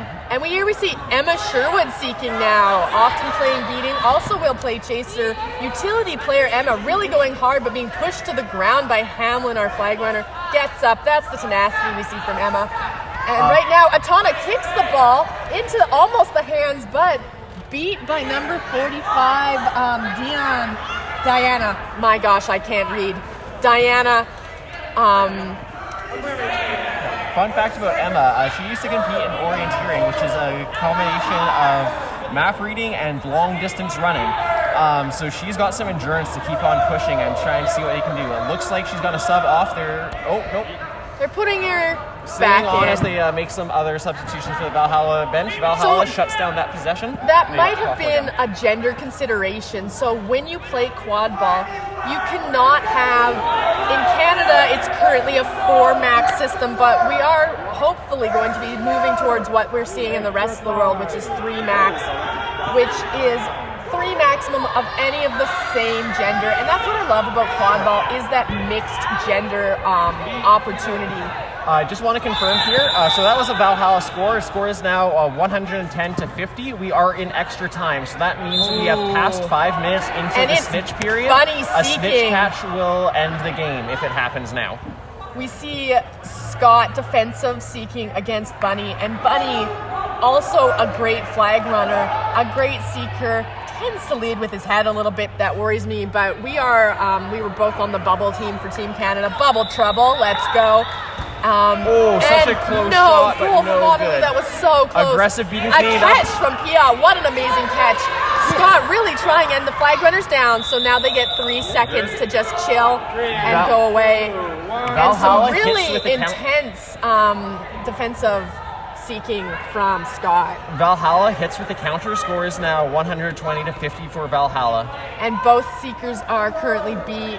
We're seeing Sid coming back in, and the quad ball being moved around. Piot beat by number 18, Anastasia. An amazing beat. Piot is a hard one to beat, Looks but like- Sugar has the quad ball Looks as like keeper. Waterloo recovers. Yes, they're calling number 10 beat on Waterloo. I thought it was ball, but it's always so hard to say from out here. It's okay. Waterloo not pleased, but you know what I like to see is when players play through.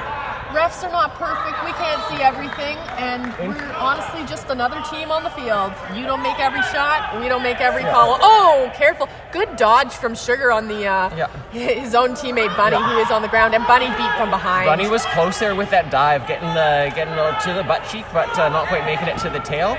And I want to shout out Waterloo's defense again.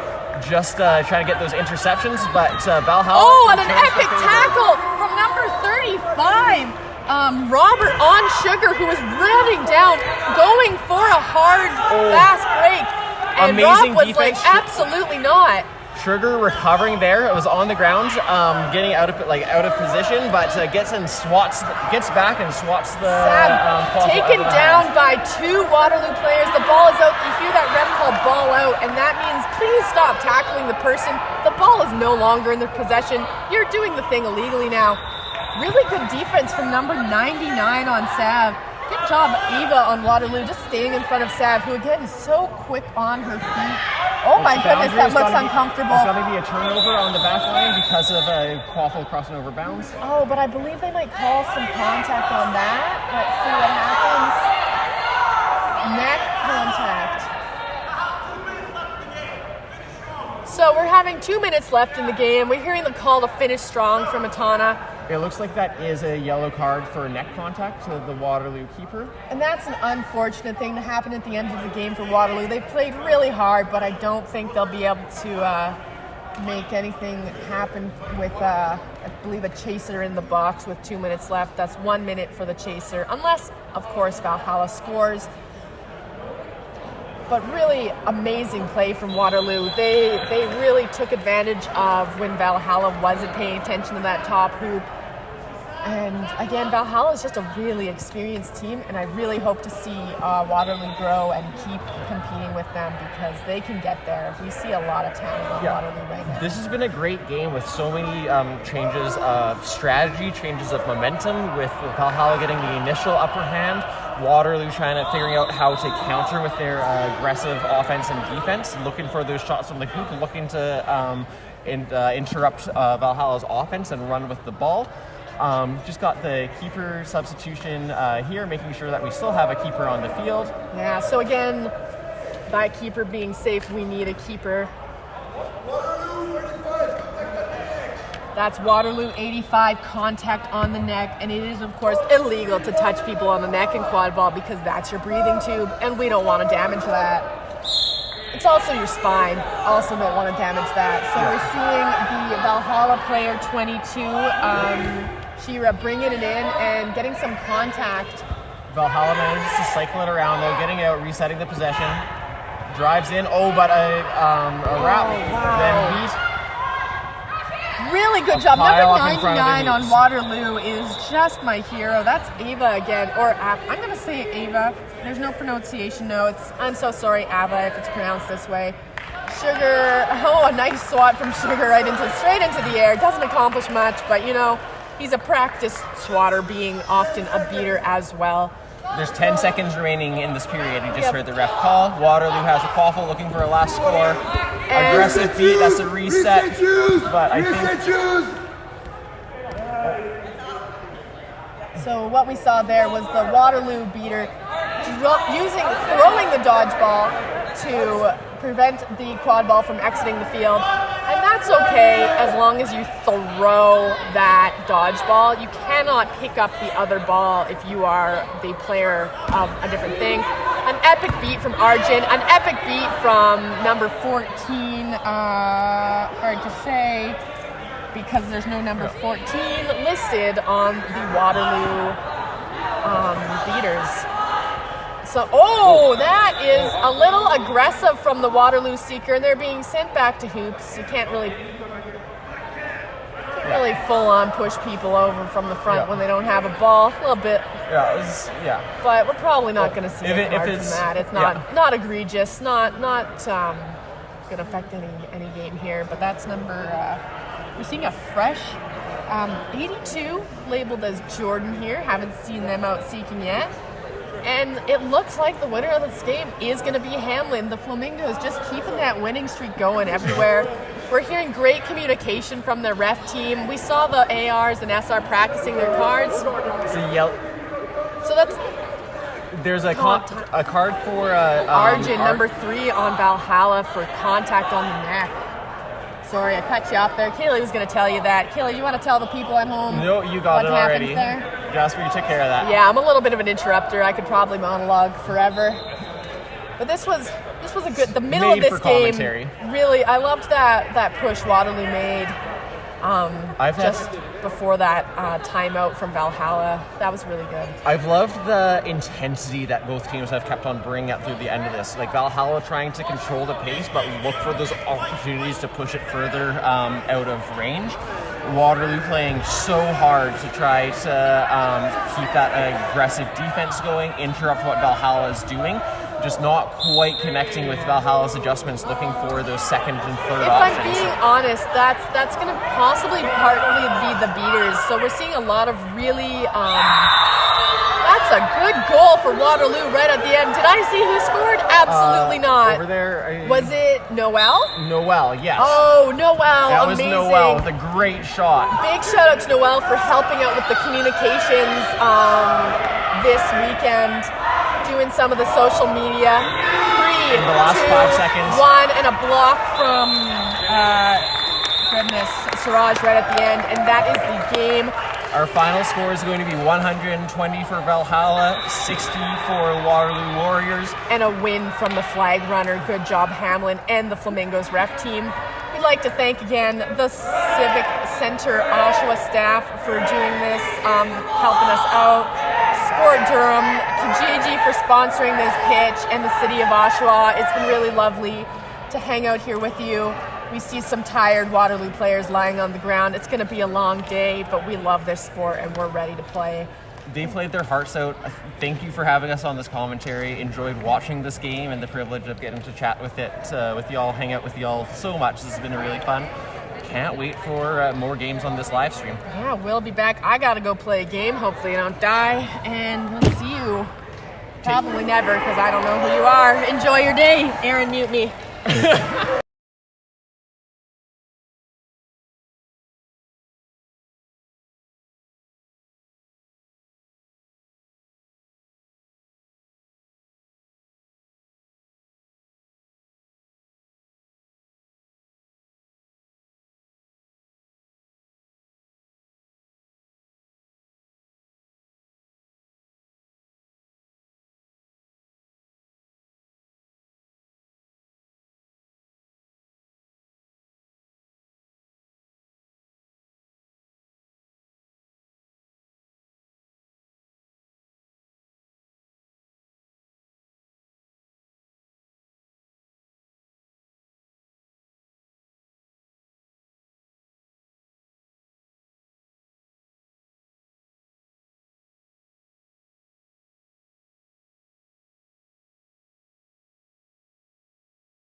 And we're back.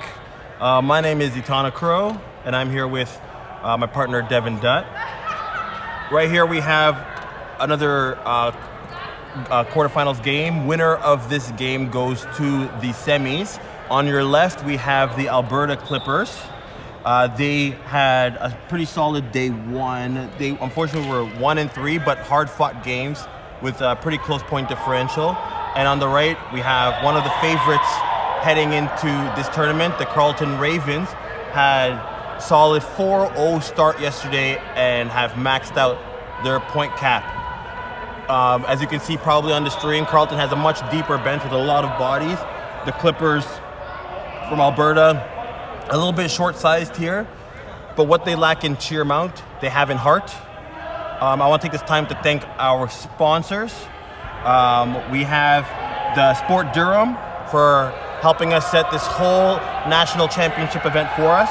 We're here live on Kijiji Pitch, and we want to also thank the City of Oshawa and the wonderful facility and their staff, the Oshawa Civic Center, and last but not least, the wonderful medics of St. John's, doing a commendable job helping us reattach ourselves and continue on for the remainder of the weekend. And head referee Brian Melchior about to start the jump ball.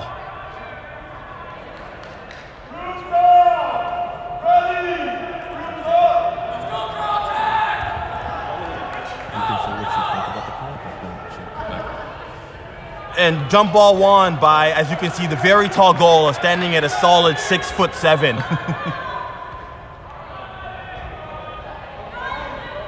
While he may look like a center from basketball, he really plays like a guard. He has a little soft floater, and he's been using that floater for most of this weekend. But this Carleton Ravens defense has a pretty tall team, and we don't know how effective that be. We have Wei Shen with a juke on the side, driving, shot, beat before. We have a potential fast break situation. Carleton recognizes it. We have Allard running down the right side. A long pass to Aya, but it's going to be recovered by Ugo. Ugo jukes by Wei Shen. Ugo jumps and dunks it through. A little foreshadow of just the sheer force of that goal. Could have popped it in, but just jumped right through Gola's outstretched arms, hoping to meet with contact. It's a very physical team here in the black, the Carleton Ravens. Carleton still have dodgeball control. They're essentially triple teaming Gola right now. Gola getting some room, dodged, blocks a beat. He passes off. Genevieve goes, and Genevieve puts it through. And you love to see that. Secondary receivers playing with confidence and trying to make sure they get themselves felt. We got a beater battle. Emily Naftel with Johnny Eom. Emily Naftel gets the better of them.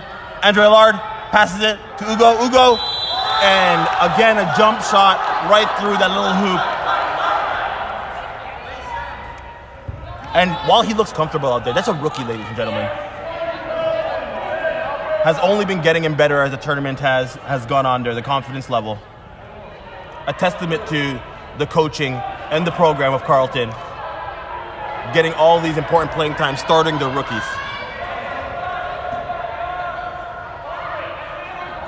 Dodgeball control finally in the Clippers' favor on offense.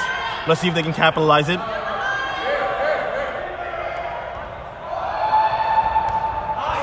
And then the height by Carleton chaser Aya.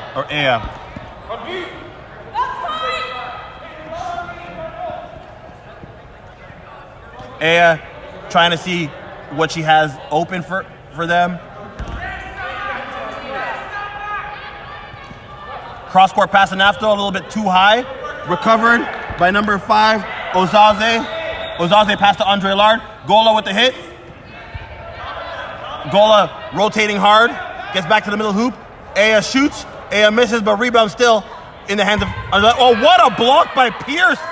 But still, another offensive rebound by Carleton. They're really possessing the quad ball here for a long time. Naftel pops a shot, and Naftel misses. He wants to get that back. It's a little bit unfortunate there.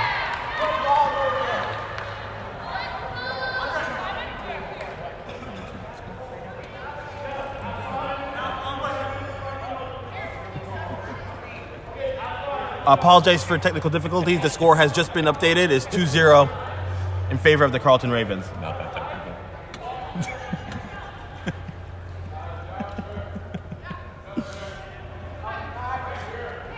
2-2 defense set up by the Carleton Ravens.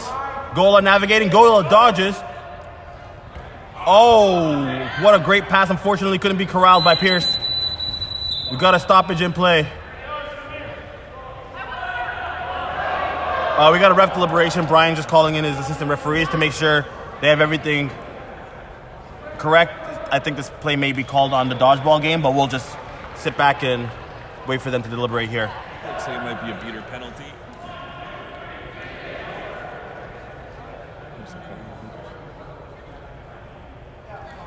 What we're really seeing is Carleton's really showing a lot of bodies at leading scorer John Gola of the Clippers over the course of this tournament here, forcing him a little bit into a passer-first playmaker. We're going to see if Gola can break off a little bit and see if he can get a little bit selfish and get some goals themselves. That way to open up their passing lanes. He's been a little bit passive so far, but let's see if he can be a little bit more forceful as the game goes on.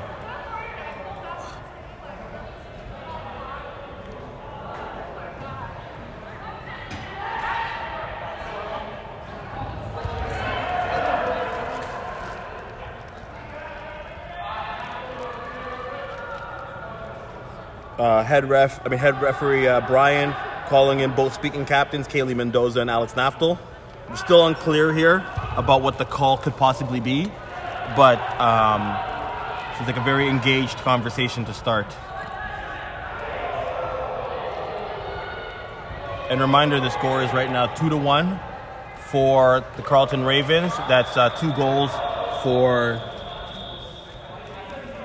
Hugo and 1 goal for Genevieve.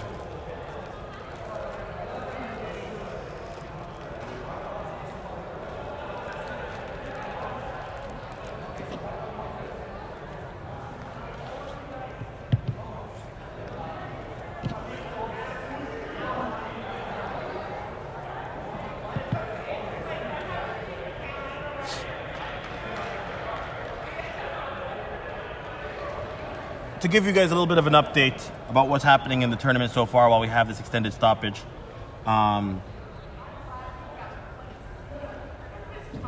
In the first round of games that we've had so far today, we had Clippers versus the Thunderbirds for an opportunity to play in the quarters. Clippers take it 160-20, and then we had U Ottawa Centaurs playing for an opportunity to play in these semis across the field from us. U Ottawa winning 155-0. And here we're going to have Brian walk over to us to give us a little bit of an update here. There's a red card for Carleton Chaser for an illegal interaction off pitch. They placed the Bledger while off room and out of play back onto the field. It is a red card, 2 minutes. Wow, that is an egregious penalty that really is unforced. The explanation here is that a player interacted with the ball while off pitch, trying to create an unfair advantage for their team. And what a red card means is that player in the box right now, Misha Whittingham, is going to stay in there for 2 minutes, regardless of the score, regardless of the goal scoring potential of the Alberta Clippers. A real opportunity to possibly climb up and get an early lead in this game. It'll be important for Carleton to keep their head on right and defend. I still feel like they have the athleticism to still figure it out, even being down a player for 2 minutes. But it's really going to take mental resolve more than physical ability here. So it's going to be important to see if their captains are able to get everybody aware. We're seeing Naftel right now talking to his players, and he's telling them we're going to form a triangle on defense.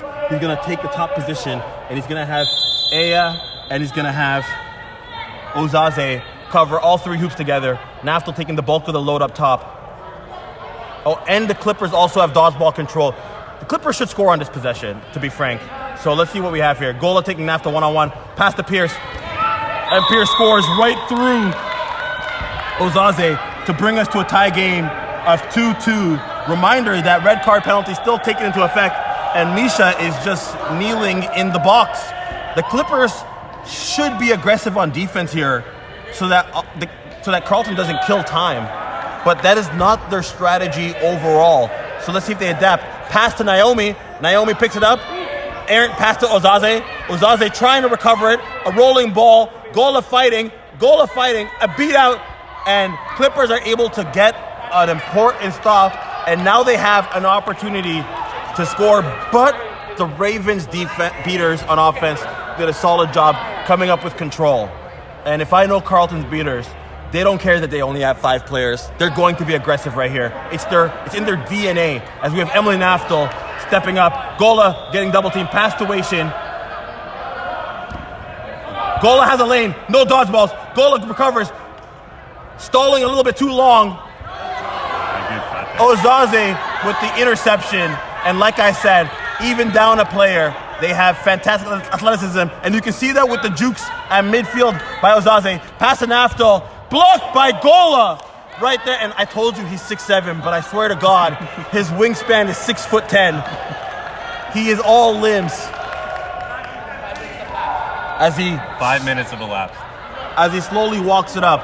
And you know what? Carleton will take this right now. Playing them at even, down one player, is a win. And Clippers are stalling for time, even with control right now. They need to be aggressive. And that's it. 2 minutes have elapsed. Carleton at full strength. Carleton with a catch and beater game. Pass over the hands of Genevieve. Gola tries to save it. Wei-Shin dives. Wei-Shin jukes. Wei-Shin shoots. You just missed. We have a breakaway opportunity. Does Naftel see it? Alex sees it. Alex Naftel jogging in, dunks it. Oh my God. Chance from the Carleton Ravens bench. They love to see their physical play being led by their captain. And that's an early timeout called by Alberta Clippers, and frankly, they have a lot to talk about. It's a little bit unacceptable to have a red card penalty and still be down coming off of that. They got to regroup here and at least keep this game within flag runner on pitch range, and that's around 30 points.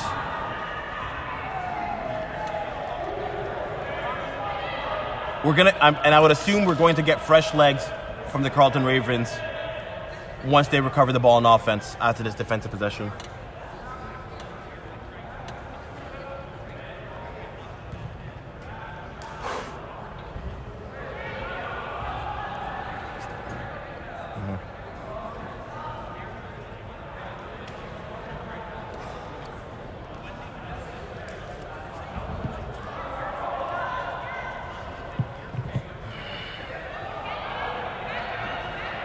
Continue talking about how the games have gone so far today. In our first quarterfinal matchups, we had Valhalla versus the Waterloo Warriors, with Valhalla taking a game that went all the way to 30 minutes, no flag runner catch, with a score of 120-60 over the Warriors. They are waiting to face the winner of this contest of Carleton versus Alberta, as that will be semifinals 1. And semifinals 2 will have the Vancouver Vanguard, who snuck away with a 140-130 win against the Guelph Griffins, as they've set up a date with the winners of Flamingos and U Ottawa happening over on pitch 2 right now. Brian Melchior getting the game ready to go right now, just waiting for his whistle. Time is 6:42, score from Carleton, 22 Alberta. And with that we have an update. Score 30-20 and the time is 6:14.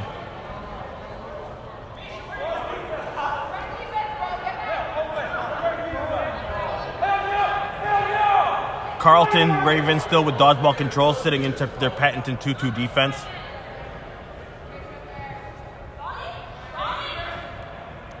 Naftel just man marking Gola, does not want him to get the ball at all. Beat. Intercepted by Ozaze. Ozaze only sees Greenfield. He goes left. He goes through. And folks, while you can teach strategy, you can't teach speed. And that there is just all gas.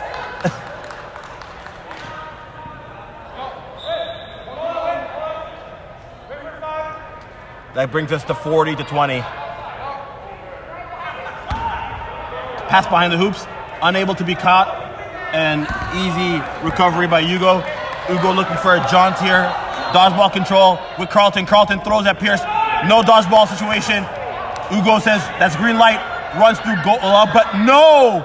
Gola with the veteran tackle, but great pass out from the ground to Naomi.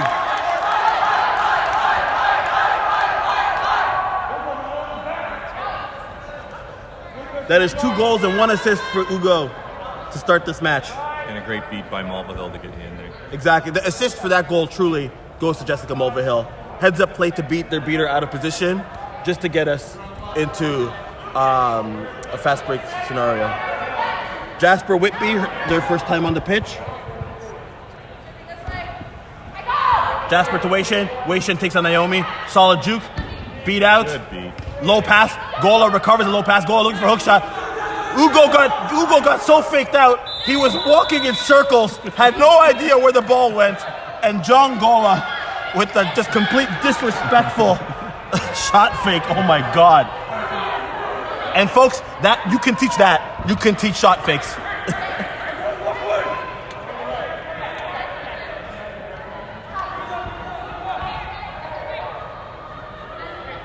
Carlton with a few new players on the pitch right now. Let's see if Clippers can take advantage. We got a tip pass by Jasper. Good defense by Jasper. And recovered by Waishin. We call those active hands. And dodgeball control in favor of the Clippers as we see Kaylee Mendoza finally back on the field after the first pitch. Kaylee, another veteran to the sport with the rocket of an arm. Let's see if they're able to open up some lanes for their quad ball players as Waishin walks it up right now in the middle of the field. Waishin jukes, goes left, goes right. That's a tackle from behind. Yep, the referee caught it. We're playing on an advantage though. Waishin so fast, shot fake, shot, jump shot, and scores it. And here, chance from the bench. Way to work and way to play through contact. You'd love to hear it, love to see it, especially with a small roster. They're playing with a lot of heart right here. Waishin takes a back contact tackle, plays through it, scores. Amazing effort.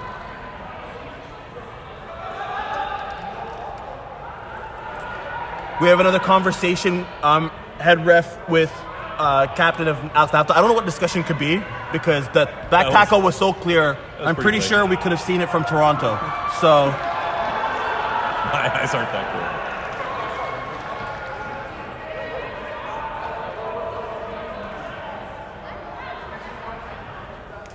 But Alice has to watch out here. Head referees, while we aren't baseball umpires where we would just toss people out here, constant conversation and frustration can lead to subsequent cards and possible ejections. Keeping a cool head is very important.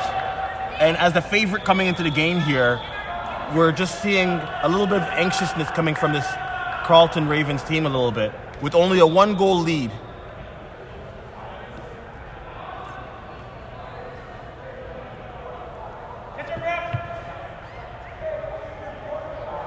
And right now, as the longer this conversation goes, the better it is for the Clippers, as they're able to get solid rest, as they only have 5 people on the bench compared to the 12 from Carleton.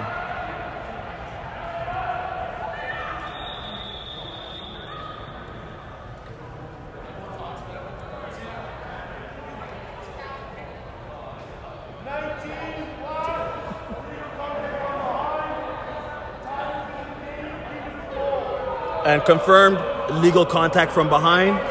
There's no penalty time served because the goal occurred after through the advantage. So nobody in the box, but that player still receives a yellow card reprimand that can stack if they receive any more yellows over the course of this game. And if you heard booing, don't worry, it's the Flamingos booing their own player on the other pitch.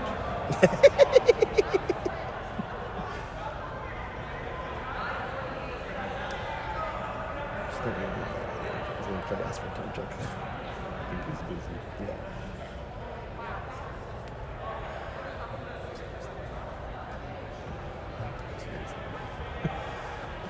So as the games get more and more, as we get closer and closer to the gold medal game, as we get closer and closer, teams and players are trying to just speak their case, hopefully to just get the referee to see their side of the conversation. But to be honest, as a coach and a player in this sport for 8+ years, your work has to be done when the game clock is running and not during these stoppages. Because as easily as you think you're fighting for your case, the referees are humans, they're not robots, and they can start get frustrated with your constant chatter. There's a yellow card on the play. 1 minute has been covered by the good goal. Calls for remount, and we are about to go underway.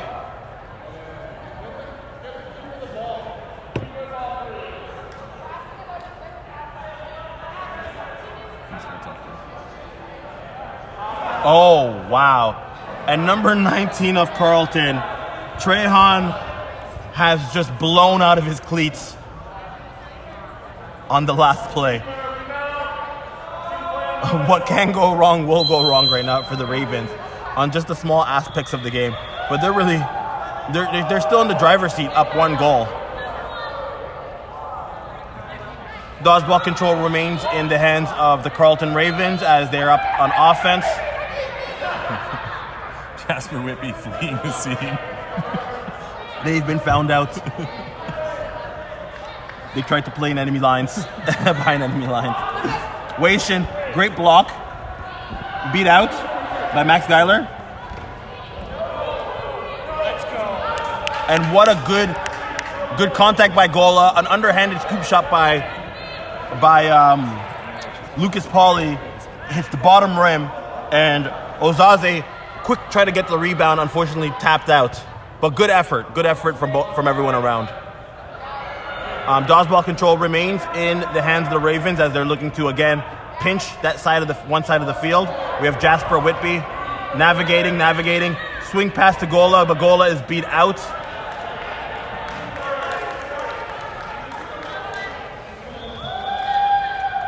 We'd like to see Waishin probably come back on the field and allowed to go and score by themselves, as a lot of the defense is focused on Gola regardless if he has the ball or not.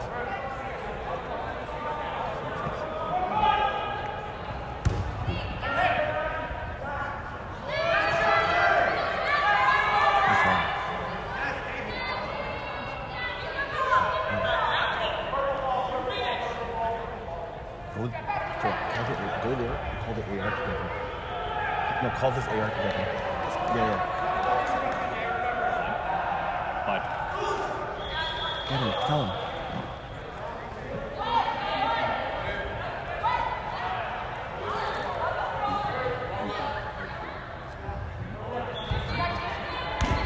It should be fine.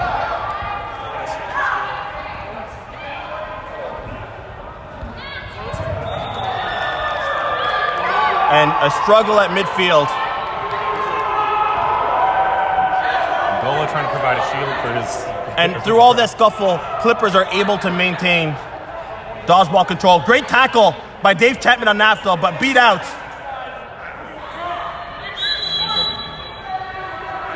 And a broom break.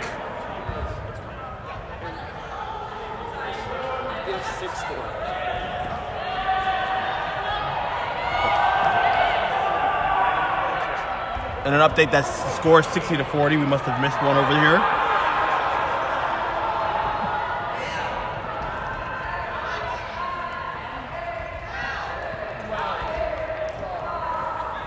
And that's 12 minutes has elapsed so far in the game. 8 minutes before the Snitch, the flag runner on pitch period.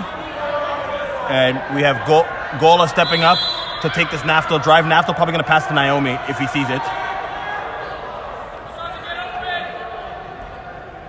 Naftal versus Gola, 1-on-1.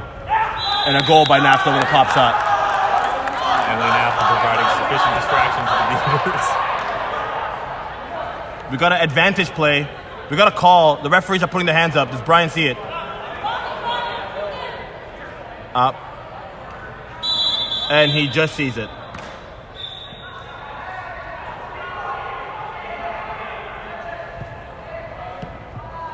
Quite a number of stoppages in this one. pressure mounting, not just on the players, but on the referees as well. Everybody just wants to make sure everything is right and confirm quick deliberation, no call on the play.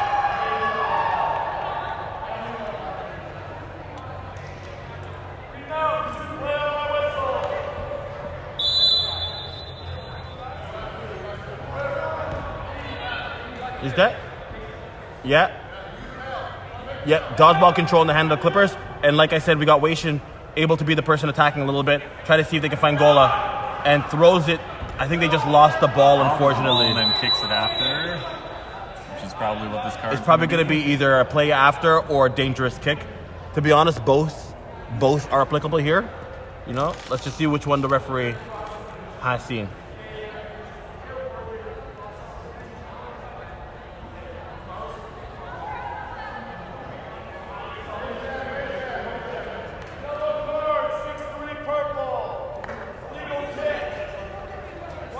A legal kick, which means they're calling it beat before by a dodgeball by Zach, and then he kicked it there on after. Illegal interaction. Carleton on the power play, and with what we've seen so far, while the Clippers may not have been able to capitalize on power play, Carleton, even without dodgeball control, are dangerous to score here to extend the lead to 70-40 potentially. So Alex Naftel coming up the field navigating, dodges the beat, one-on-one with Gola, pop the pass up to Allard jukes and blocked because he did not get the memo that Gola has a 6'10" wingspan. I do not know how he did not get the memo. Naftel jukes, shifts, and just pops the goal. Gola unable to defend the whole field, unfortunately. And we brings us to 70-40 in favor of Carleton Ravens. Naftel playing a lot of minutes here. Finally gets us up for Lucas. I want to say Alex Naftel has played probably 8 to 10 minutes of our 13 minutes of game time so far. Really wants to secure a W heading into the semis. Carleton's strategy does seem to be sub Naftel on when goal is something.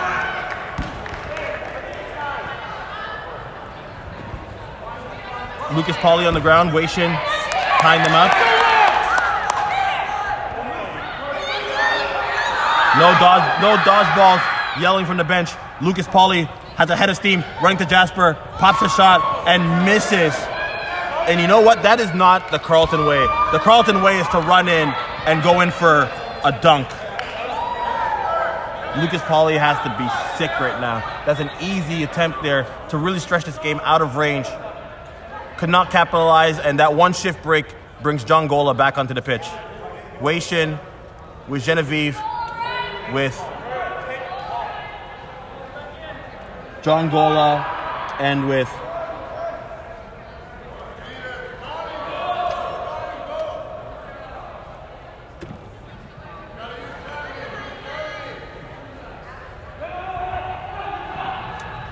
Aaron Whitby.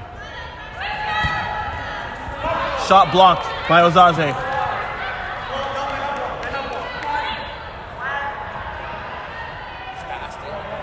And dodgeball control remains in the hands of the Carleton Ravens. We have Lucas Pauly, Ugo, Gwen Naftel, and Misha Whittingham for the Chasers. 15 minutes has elapsed. Gwen shoots it, passes over the top, intercepted by Genevieve Lab, and John Gola recovers. An important defensive stop here. Without Alex Naftel on the field, if it's not a breakaway situation, the scoring opportunities don't seem to be there currently for the Carleton Ravens. They have to still figure it out. And John Gola on the field with Naftel off for the first time. John sees that opportunity, gets beat. What a Jessica Mulvihill. Great beat. Misha Whittingham sees green. Whittingham gets tackled by Lucas Pauly looking to make up for last time. And he does. Committed to the pop shot, refuses to go through contact, but still manages to get Carleton Ravens up 80-40 as we're approaching the flag runner on pitch period. Dodgeball control remains with the Carleton Ravens. Seems like for about 70% of this game so far. Gola is safe, but the dodgeball beat the quad flow out of his hands. Genevieve! And Genevieve scores again! Role player stepping up, trying to get this game close. And we got a timeout for the Carleton Ravens, probably to just talk it over. It's a little bit unacceptable. The ball, bad bounces don't happen. I mean, the bad bounces happens a lot. You can't win everything, but you have to be communicating out there, and we just can't allow a straight line jaunt to the goal with no contact, especially for a team that preaches hard contact.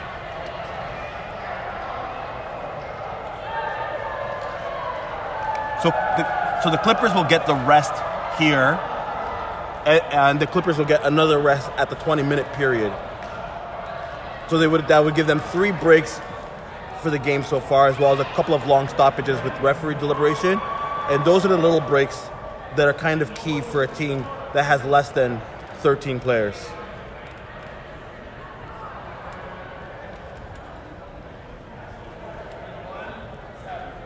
And call from the head referee, Brian. We're at the 17-minute mark, so there's 3 minutes remaining here in the quad ball period.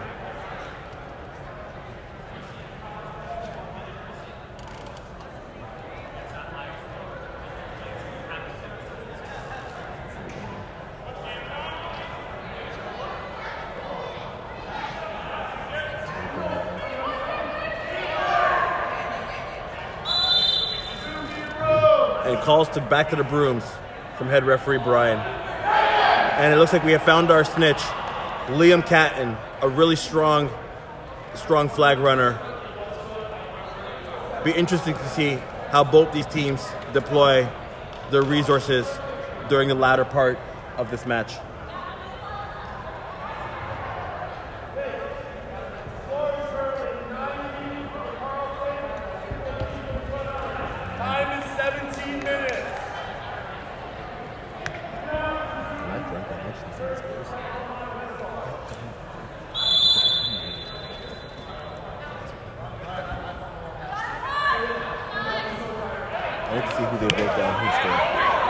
And Darren Bell, first time on the field for this match. A physical specimen in the game today. We have Alex Naftel navigating, but dodgeball control by the Clippers are keeping them at bay. And we got a solid beat by Kaylee. A pass to Darren on the wing. And Darren goes right through John Gola. We got the game opened up now. A 5-goal lead in favor of the Carleton Ravens. That's 100-50 in favor of the Carleton Ravens. With less than 3 minutes remaining, the Clippers are going to have to try to get this to within 30 points. They have a good chance here with dodgeball control. Gola trying to command his players. Tip pass to Waishin. Waishin shoots. Blocked by so many Carleton Ravens.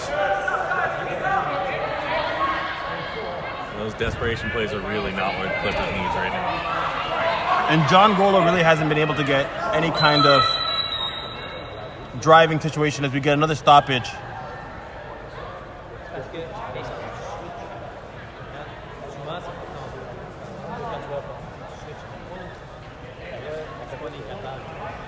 And once again, another referee deliberation in the dodgeball game. I think they're confirming if they got a third ball immunity situation, a manipulation of the third dodgeball, waiting to see what the call is in the field. The suspect right now is Pierce McKinney for the offense. And as we see in the stoppage, we have an overload here from the Carleton Ravens with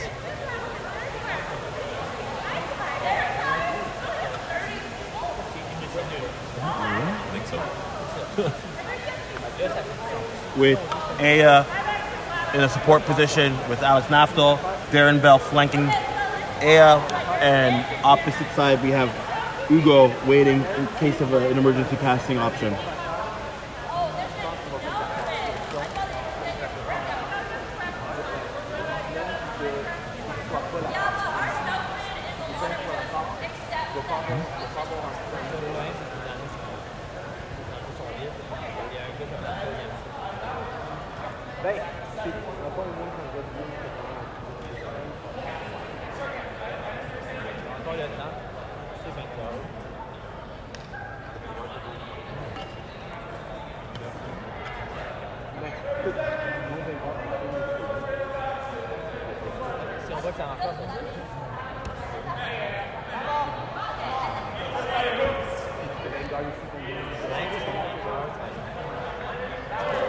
Sounds like it was in fact an illegal third bludger interaction.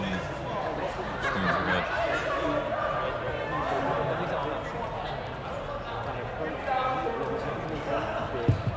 So dodgeball control flipped in favor to the Carleton Ravens, as well as a penalty served by Pierce McKinney, and an untimely turn of events here, as we're most likely going to not just get a goal from Carleton Ravens momentarily because of the advantage they have with their players already in position, but they possibly could maintain dodgeball control through this entire interaction.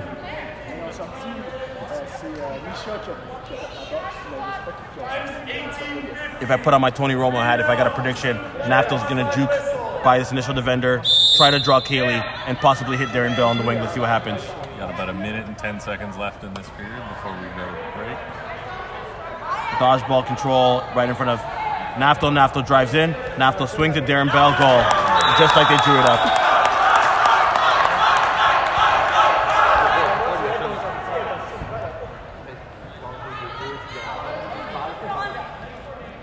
And that brings us to 110-50 in favor of Carleton, putting Alberta Clippers in a position where they're going to have to catch Liam to give themselves a chance to come back in this game and punch themselves a ticket into the semifinals.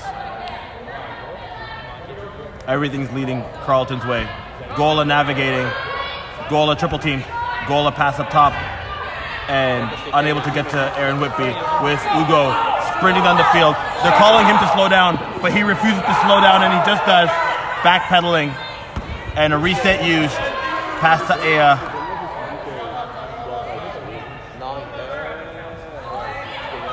Pass to Alex Naftal. Probably they want to finish to get a goal in before the period's over. Naftal versus Gola. We get a push out of Darren. Goal. Simple. That's 120-50.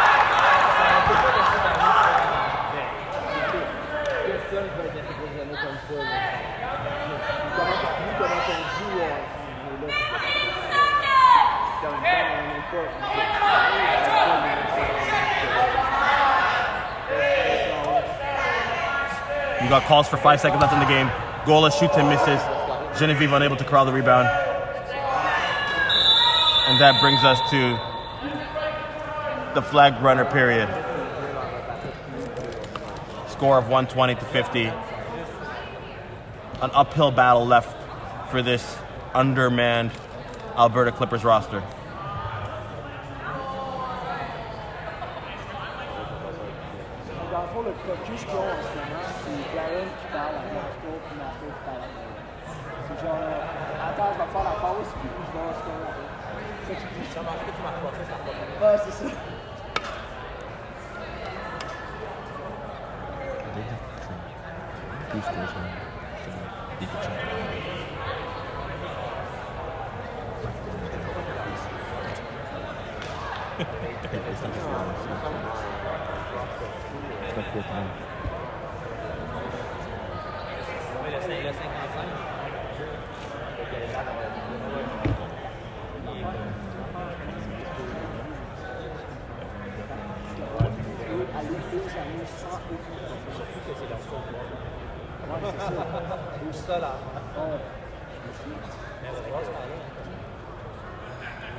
I can imagine Alex Naftal speaking to his players right now on the bench while the game may seem to be in hand here.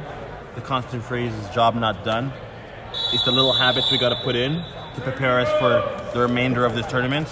And we must continue to finish strong, hand through hoop, active hands on defense, flat, hard passes on offense, and win the hustle 50-50 play. I'm going to assume that they're going to put their dodgeball resources in the quad ball game to just get this score so high and insurmountable that... Hello, live stream sponsored by Kijiji. There we go, Liam. Fabulous fans, all three of you. Who let this man? Don't worry, I haven't done any talking. Okay, good. There's like 8 And we have Lee right here. giving a special shout out to Kijiji once again. Flamingos, I need you to know I am mic'd up, so make sure whatever you say, you're okay with everyone else hearing. All right. They have zero a nervous shame, laughter right? from the Montreal Flamingos after hearing the flag runners mic'd up. They have zero shame. That was the Don't funny. threaten them with a good time. And as you heard, our flag runners have been mic'd up over the course of this weekend to have some hilarious audio. And that content will be provided most likely on this YouTube channel. So even though this weekend is over, you want to stick around and follow, subscribe to Quad Ball Canada on our YouTube channel, folks. We need a dance, Snitch.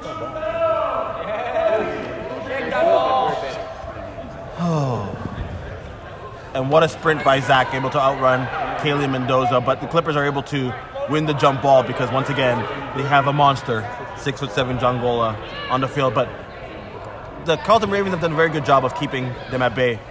They do leave us dodgeball in the flag runner game, but even with the one-on-one with Lucas Pauly, Liam just shoves him away. Gola with a long shot, misses. Whoa, we got to push him. Weishen trying to get the ball out, but Ozaze is just throwing him like a rag doll. Jukes Gola, and he has green light. Oh, beat out Jasper. Poor bounce pass. Still a good recovery. No goal.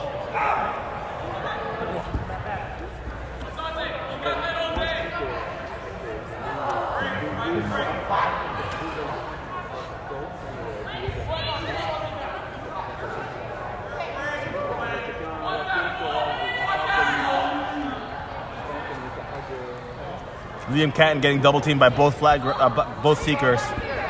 Kaylee Mendoza able to provide support, but I'm gonna suspect that their dodgeballs are gonna remain in the quad ball game here. They need goals and they need goals fast. Not only is the score not in their favor, but so is the clock.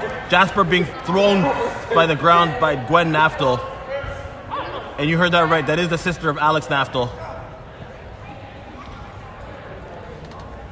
And with the yellow bludger here, that is also Emily Naftel. Quad ball just runs in this family. Weishen with a potential steal at half court.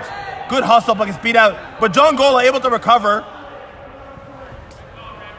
Referee gives the ball in the hands of Carleton. Play after beat. Naftel goes for a little jaunt. Goes against Jasper Wispy with a good juke. Gola stands up. Pump fake. And we get a good goal. The Naftel to Naftel connection. Alex to Gwen. You love to see it. Score to 130-50. And we have new seeker for Carleton, Hugo, who has just been learning all the tendencies of these flag runners. Almost like a robot. You can call him Kawhi maybe. Just slowly figuring out what their strengths are and using his sheer athleticism. John Gola unable to shake Alex Naftel, tackle to the ground, and scores. And just like that, Clippers finally get a goal. It's been quite some time. But it required John to finally just take the one-on-one, take the contact, fall to ground, and just shoot it.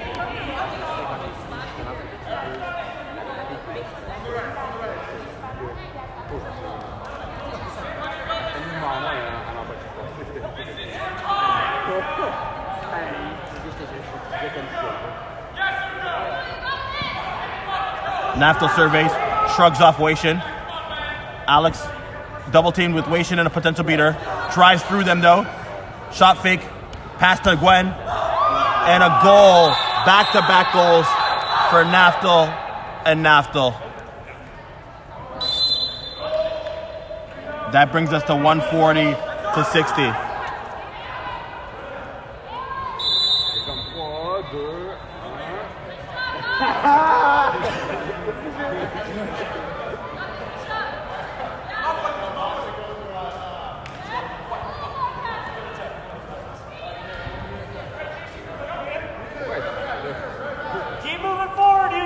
John Gola looking for a score, passes it to Waishin, opening up on the side. John catches it, scoring opportunity, but swings it to Dave Chapman, who drives in traffic.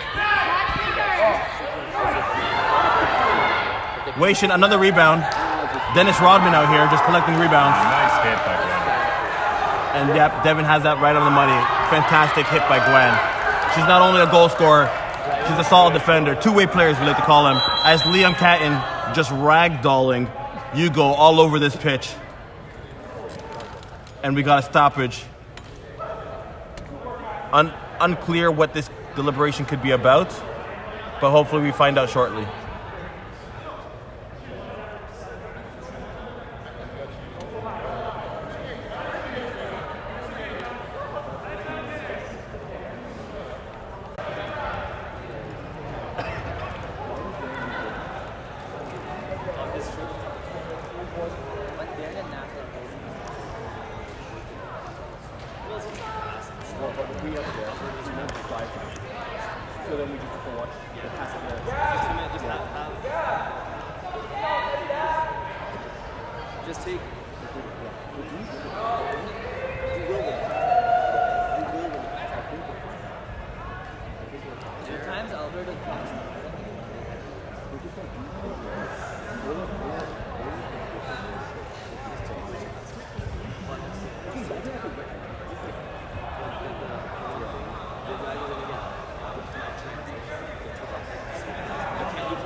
Hi there, welcome to the Quadball Canada National Championship 2024. We're live from the Kijiji Pitch with the Griffins versus Thunderbirds. Guelph Griffins hailing from Guelph, Ontario. Thunderbirds hailing from the University of British Columbia. We are looking at a consolation bracket game here between these two teams.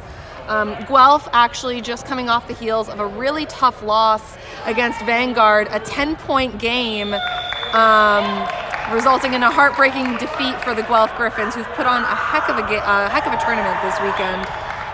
But we're very excited to have them here playing for fifth place, or part of a consolation bracket that could lead to the opportunity to play for fifth place. So if they win this game, they'll be able to move on for a fifth place game.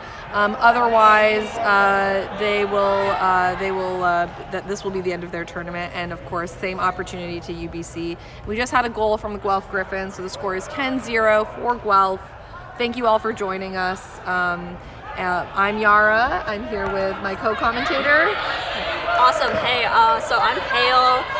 Play with Alberta Clippers. Just got off our game, so coming to add some comments. We've got no beaters, and we have Bletcher superiority for golf. And we have a pass from Nate Reed to number 26 on the Guelph Griffins, Chaser. She swings it down to the wing chaser, and that is going to result in another goal for Guelph. So the score is 20-0, dominant showing from these first few minutes from this very strong historic university program, and excellent facilitation by Nate Reed to create that opportunity for his wing chasers. We have a high press from Nate, who's chasing on the heels of the UBC keeper number 97, who's able to get it off to the wing chaser. Great move from the UBC chaser, and that is going to be 10 points for UBC. The score is 20-10.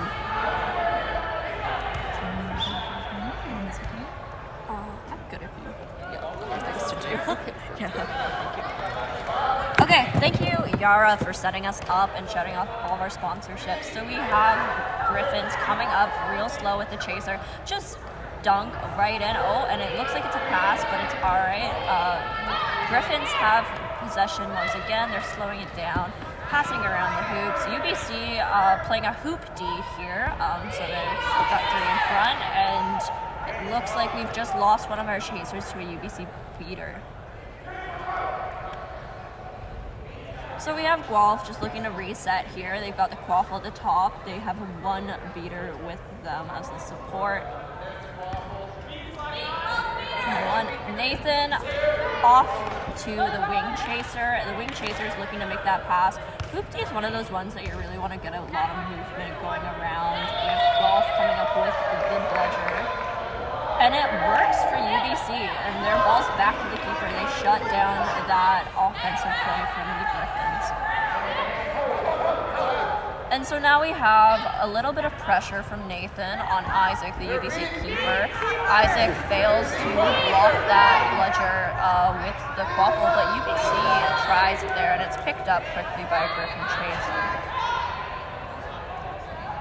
So we got Nathan coming in again. We'll see if he's doing a little bit of a slow. Oh, Nathan says, "Hello, Mom. Hello, Mrs. Reed. I hope you're doing well." So Nathan with a quick hi, Mom. Oh, and the pass is blocked by UBC chaser right on that little hoop there. And Nathan is beat, and we've got a little bit of a scramble, but it looks like UBC has the ball and one Bledger with them. So it's going to be Guelph setting up a 2 dodgeball defense, and we've got a little bit of a zone or 2-2 happening here. Oh, a quick double beat, and Isaac is looking to go in for the drive, and he doesn't quite make it. He's picked up quickly. Guelph's defense, we've seen it to be pretty physical, which in comparison to UBC's hoop D, it makes for a different game. And oh, we've got some dodgeballs happening, and I think that's a goal for Guelph. So sorry, everyone. I'm by myself here, so if I start commenting on the beater game versus the chaser game, you're following the chaser game on the live stream. We've got our lovely video tracking the ball with Isaac, the UBC keeper. A little bit of protection, quickly beat out there. Oh, another quick beat. Wolf cleaning up house for a quick drive back. And oh, Isaac's trying, but oh, just a dunk on that top. Thank you. Those quick drives, they're hard to stop if you don't have that beater support. So we've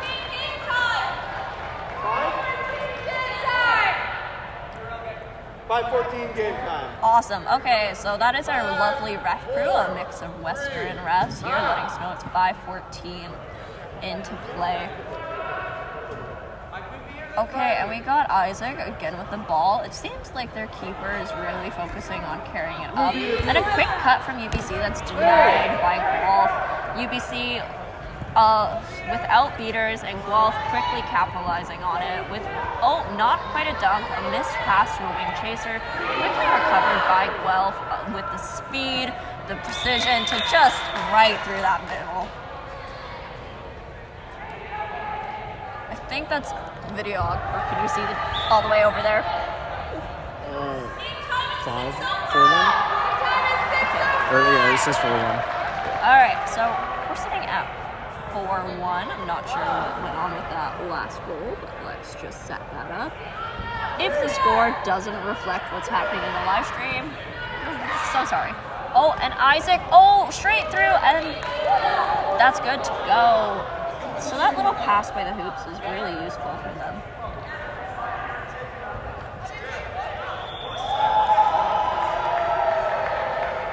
Now it says 5-1. Okay. Beauty. We're going to go with 5-2 and just assume that that table's a little slow over there. While we're watching the action, we know what's happening. Check the scores on our social media at Quadball Canada after for accurate representation. And here we have, Wolf is getting beat out by the UBC beaters. They've cleaned house. It looks like they have both dodgeballs for superiority. Oh, and UBC is definitely, they're feeling a little tired out there. You see them running. But we've got Isaac coming up once again. We're keeping the same play by the same looks of it, yep. So they're driving right into that beater, quick B, and you hope that they can pick it up, and they do pick it up. A bit of a scramble happening here with the beaters and the bludgers. Looks like Griffins have the drive, and they're just gonna go right through and put that in.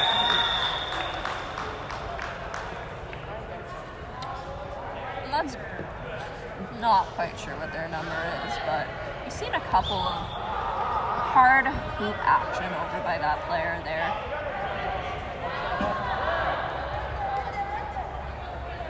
Say number 2, maybe?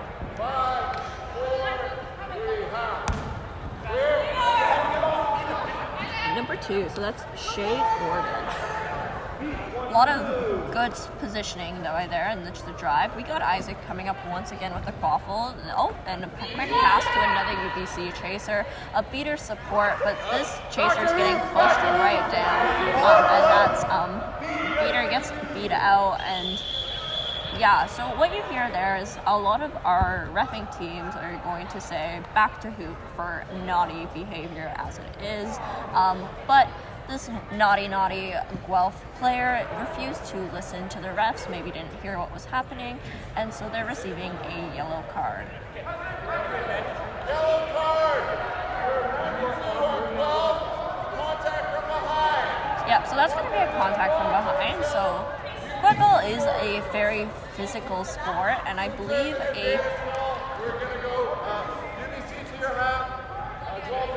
a yellow card's going to be 30 seconds in the box for that player, so that's either until 30 seconds elapses or the next goal for that player to get out of the box for being naughty and not listening to tall ref of water John Gola. So we always want to give the benefit of the doubt to our players. Quadball is a pretty physical sport, great community. Usually people aren't trying to be naughty, but it happens. And so we have systems in place. We have UBC creeping up slowly, and they've got a quick go. The beat worked. It was a quick go, but the shot does not go through. It's actually right in the arms of our keeper for Guelph. And it looks like our Griffins have our both dodgeballs with them. And you're gonna see, I forgot to talk. I was too busy watching the game. So we're gonna see a quick, not a quick turnover. The Griffin players really collapsed on that ball there. And that, beautiful passing around the net. They see some scoring options, but they're waiting it out. They're seeing what they can do in terms of movements. And Isaac just stuffed their shot in the middle hoop. But they're going to keep up moving. They quickly rebound on that. It's always important to really jump on those balls to get the possession back. But UBC manages to shut down, maybe a bit of a stoppage in play here. For a timeout for UBC. During this timeout, I believe that Yara already shouted out the different sponsors of this pitch, including Kijiji, which is wild. Maybe we should start putting retired quad ball gear up for sale on Kijiji. It would be pretty cool.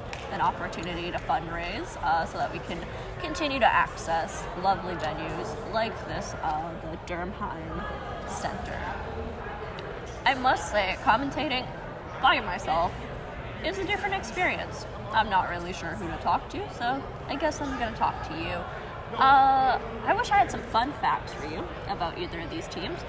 UBC Thunderbirds, a fun fact here, their coach Chris Rothery is actually a Vanguard player themselves. So we have a mixture of university students from University of British Columbia looking to get into the sport, start to develop in the collegial level before maybe upgrading to their community team. It's pretty awesome to see teams from multiple cities. And I'm so sorry, Guelph Griffins. I have very little fun facts about you. Fun fact, I'm going to shout out Guelph Griffins, number 37. Scott Gray is a very cool name. Oh, Gray Scott, even cooler. Pierce, I'm just talking to myself out here. I really come interact with the live stream. Yeah. This is quad ball. Oh my gosh, thank you. So right now we're about to restart. It looks like we're going to see an attacking play here by the UBC team. Wonderful. We'd love to see it. UBC taking advantage of their timeout to regroup. Christo's a pinch play here on the keeper. I got to watch the game. Okay, well, we have our ref Pierce coming in, and so what was said there is if player, do I remember their name? Let's see. Christos, Old Man Christos, as I've heard him referred to, does, a quick pincher on. He doesn't do it, and he misses the shot, allowing for their keeper to drive up, not quite through the hoops, though the Chasers quickly shut that down. Christos, you're going to want to watch out for those beats. You'll see that pretty often, actually. He's controlling the movement over on the far end there, once again, with Bludger easily controlling it, getting Bludger's superiority or BS for Wolf once again. So you'll hear me refer to the Bludgers as dodgeballs or Bludgers. I've heard them both ways nowadays. However, I am a traditionalist, and Wolf easily puts that in after some passes, and that's something you really have to thank the beaters for that one, the interplay and the work that they do together.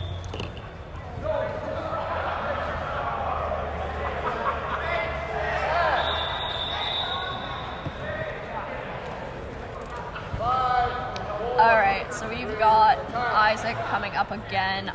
Some beater rap. Christos scares Isaac right out of that lane. And a quick beat from UBC recovers that as well. Those tap beats are always beauty to see. And we have the Chasers a little close. You got two UBC wing Chasers behind the net, and it looks like Isaac, the keeper here, is really trying to push that behind the net. Wolf's not allowing that. They're adding some pressure, and that goal is good. So the pressure, Thunderbirds bull right through it, behind the hoops, really starting to move that over. And we have UBC setting up once again in their hoop D. But we have Wolf with a couple of players right by it, including a beater. So that might be dangerous. We'll see what happens here. So as our lovely Soleil has just shouted, the game time is 11:54, and at 20 minutes we're all, and the Wolf drives through that.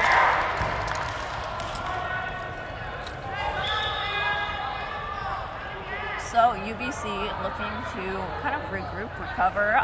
We see that there's some talk about plays. So we have 10 seconds to get across. Much like basketball, it's actually 30 seconds, but people will start counting at 10 just to really bring the plays back to the hoops. UBC a little slow here. Oh, and Christos big right over small beater. Oh, and that UBC beater looks to catch the ball, and okay, we're going back to the Quaffle game. UBC, absolutely stuffed by Guelph. UBC running into our reffing crew, and the quick pass off to a dunk on the middle hoop. You have to respect the style. A little alley-oop.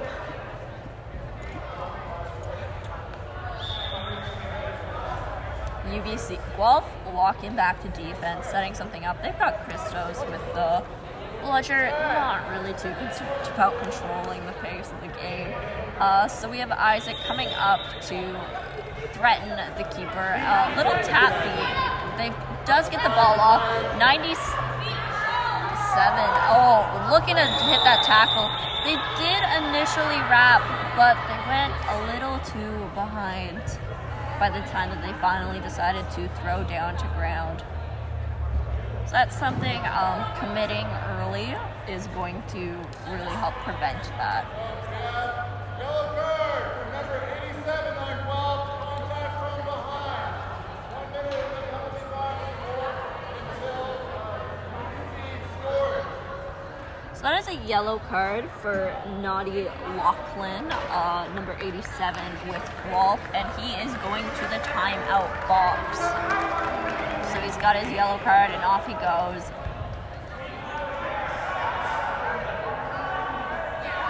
We're looking to see what sort of advantage is gained from this card.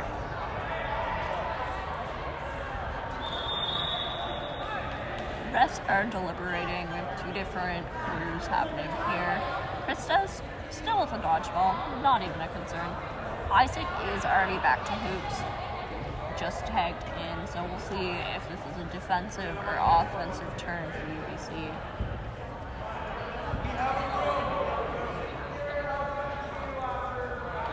UBC player is up on their feet, walking it off, back to bench. We are going to sub out that player though, a little bit of a hard hit, smaller person. It is midday too, so all the athletes that you've been watching are tired. We've been going for a grind, and looks like we're remounting with UBC in Quaffle possession. And Christos, again, the Wolf beater is right there, so they're going to want to take a quick shot off that does not go in. Right idea. And, UBC recovers that Quaffle. Quaffle was slow on it. It looks like this might be a double reset. Yeah, so that is too many resets, which is going to be when you take the volleyball that hasn't been touched by the other team back over the middle line again. Unfortunate, right idea to really get on that ball, punish Guelph for being a little too slow.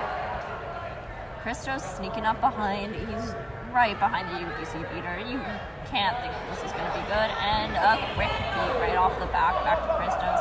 And Guelph's looking to capitalize again on that, and it's hand through a hoop. Isaac gets a hand on it, but is not able to swat it down. So I'm going to take a quick water break here, so mandatory hydration, viewers.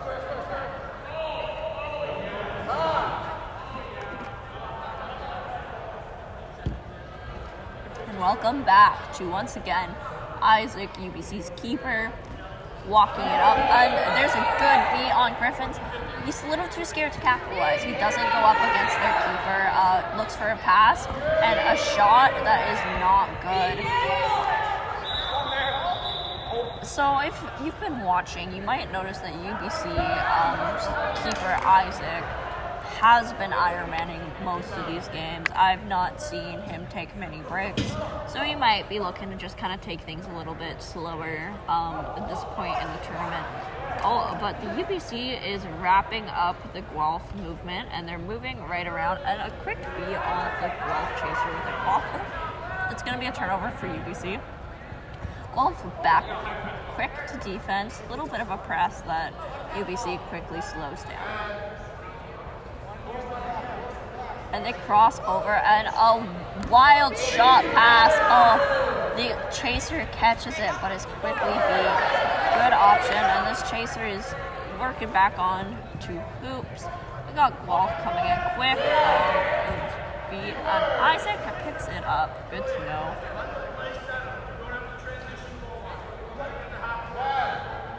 And so Isaac has 10 minutes to get across with the UBC team. A beater behind him, 2 beaters behind him, one with dodgeball, one without. We'll see if he waits for the one with his dodgeball to catch up or what's happening here. So we're gonna have 2 dodgeballs in the hand of the Griffins. So there's 4 minutes left in normal play here. After 20 minutes, we'll take a quick break before moving into the snitch or flag runner period. And Isaac moving with the UBC, but Guelph is really quick to use that man-on-man pressure to push them out, and they're in places that you're not really going to take a shot from. Quickly, man-on-man again. Oh, and there's one open player. Oh, and they get a look at it. And they work in their UBC looking to really shoot on those quick pass options. And Guelph is taking a timeout here.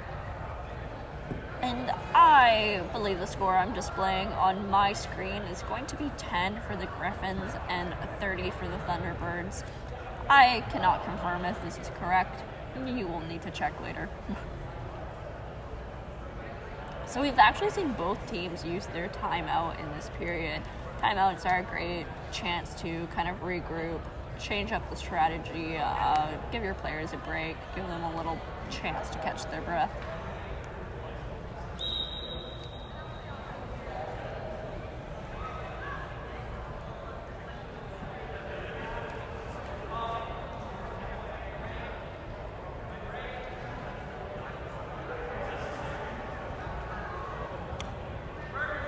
I have not had a chance to check the bracket yet here, so sorry to our viewers. I am not able to update you. Naughty Tiara, thank you for commenting with me. I hope that law school is fun. Yep, so we have... What's the score, Jasper?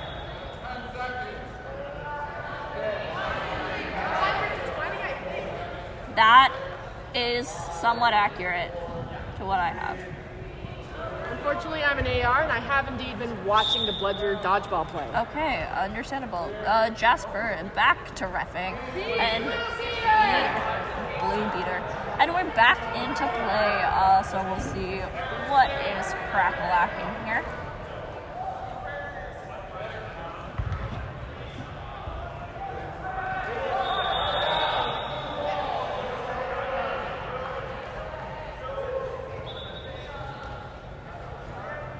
Alright, let's get back into the action now. We have the UBC keeper taking the quaffle back. UBC is looking tired, there's no doubt about it, but they're just cooking away, really trying their best, and we gotta admire all of the tenacity and effort that we're seeing. They've made it across half. UBC beater coming in hot with the Ledger. Guelph really benefiting from the roster at this sort of speed and pace, able to take their time. Oh, Isaac kind of directing play here, and Guelph quick to beat that out. But they does get the pass off, not a great shot opportunity, unfortunately. But the chaser is looking to dunk, but we do have some UBC pressure that just doesn't line up, and that is going to be a quick drive to the hoops for Guelph.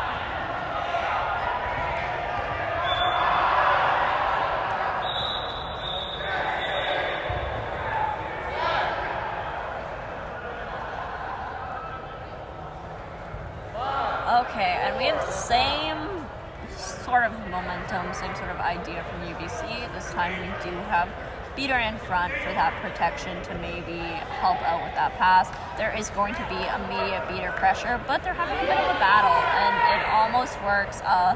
Guelph does regain the bludgers quickly, and a quick block from UBC with the quaffle, and the UBC chaser looking to drive behind the hoops, running through quite a few quaffle players, and it's not going to work out. And that drive through the hoops, and the tenacity of the UBC kept grinding away. Guelph really relying on their beaters and chasers in front of the hoops. You're going to see a lot of reward from going behind the hoop here.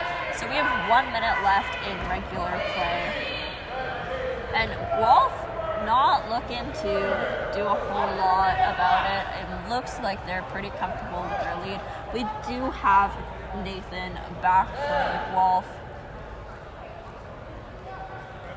This time chasing. We have their keeper. So this is something Isaac's going to start feeling some pressure here.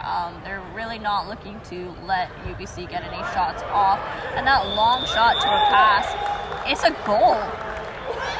That long pass shot, Isaac didn't even realize it. It looks like it's good. Oh, Gala is saying no good, so I will confirm it's good. There's some beat there, some drop to the beat. UBC beating, and we'll see. No good. It is going to be after time.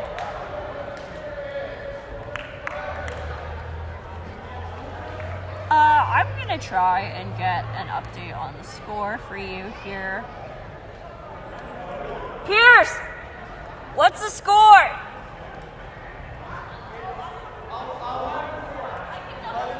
11-4, so that goal is good. Great job for UBC.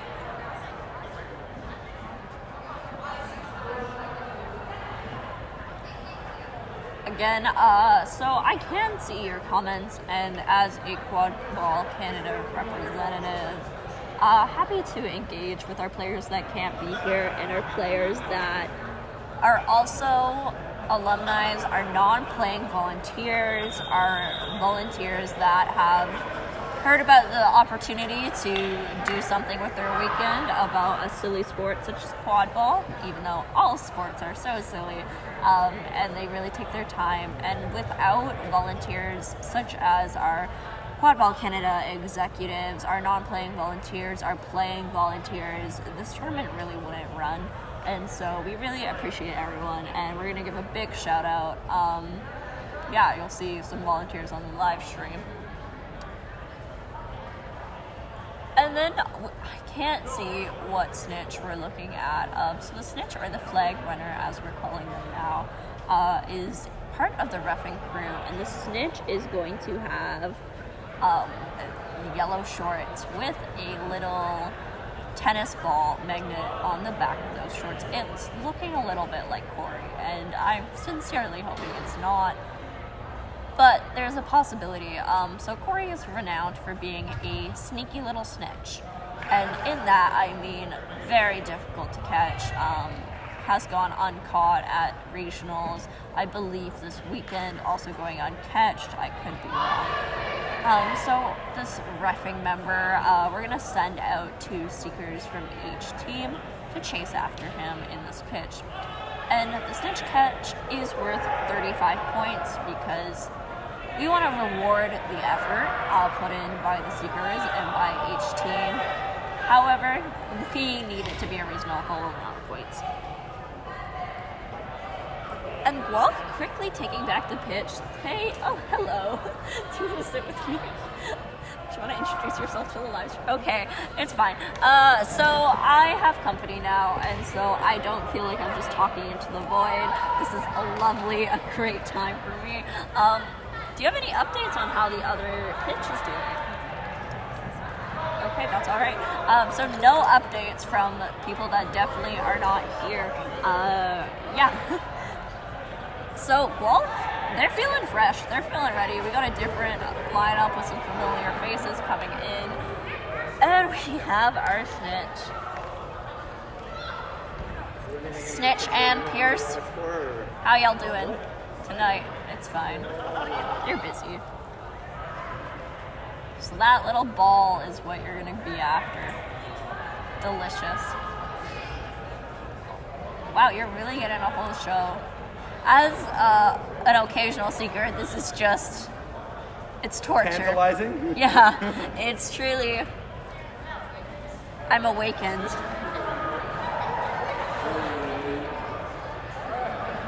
So we are going to have another brooms up, so this is going to be another jump ball. We have our refs taking to the stage, our Snitch stretching it out. So the score right now is 11-40, which all in all is quite impressive for a second day. We've got some smaller folks up in the jump ball, so we'll see how this shakes out for both teams.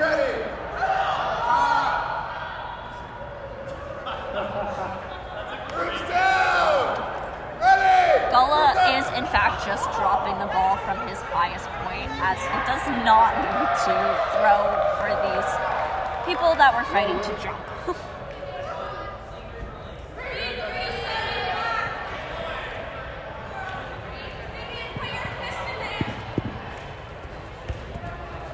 Oh, we've got... So we might have some narration of the Snitch game, just as it is right in front of me. But Wolf is going to do a quick drive and just reverse dunk into the middle hoop. So you'll see the beaters kind of start to get torn. So they'll start playing some of the slipping game. We've got 3 bludgers in here.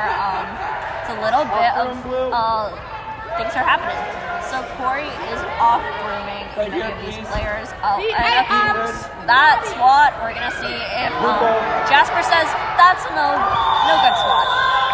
Naughty swat.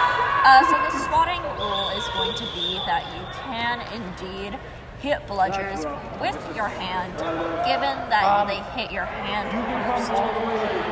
It's very fun if it works. It does not always work. And we have our UPC Snitch. Thinking that they were sneaking up behind. They were really excited to have the opportunity to walk right up.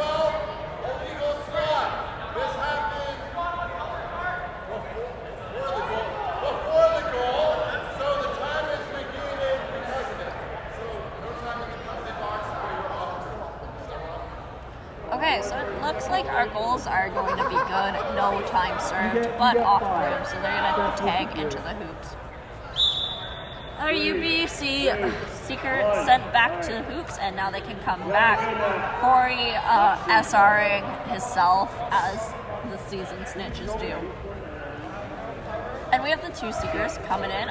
Seekers hiding behind Pierce. An interesting... Yeah. An interesting method. Pierce just backing out of reach, and Corey's quickly pulling off. UBC beater focusing on this. We have the UBC UBC beater. We have Isaac coming up with the quick pass that is quickly being chaser.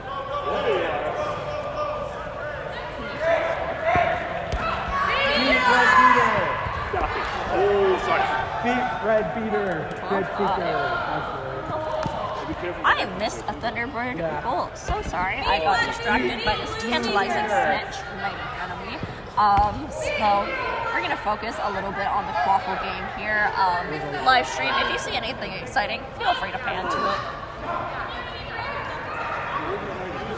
UBC coming up on the offense, and quick strip from Nathan, and he's picking up his speed. There's really no stopping that, and especially with the pass option to the shot. Little bit of fumble on the pass, but no pressure, so no biggie.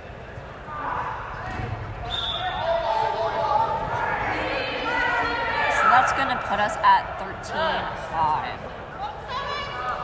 And we've got a sneaky little beat coming right into here, scaring the UBC player back to hoops, and those are both beat. Wolf looking to drive. Oh, and we have Mr. Christos himself, a successful seeker as is. This should be an interesting matchup.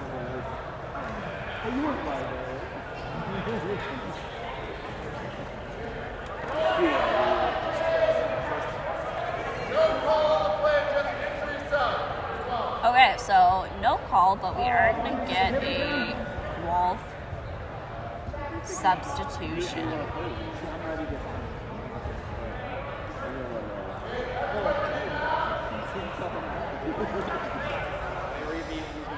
I'm gonna move out of the way.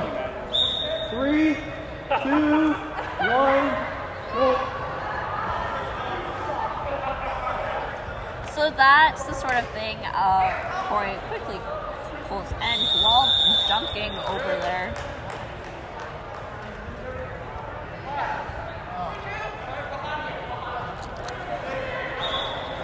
Okay, Isaac carrying the quaffle. We've got no dodgeballs to be seen. One dodgeball for the Guelph Griffins. And some pressure from the keeper on 97.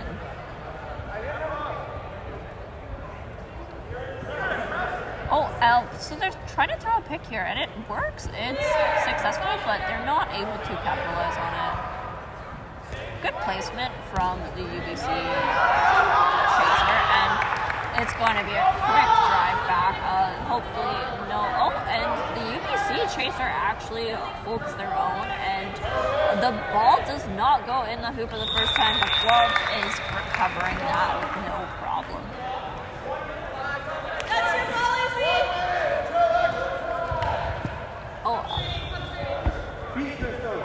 Quick beat by Clear! UBC. That's going to be a ball spot. That was your ball in there, but you're in now. Clear! That's your ball, UBC!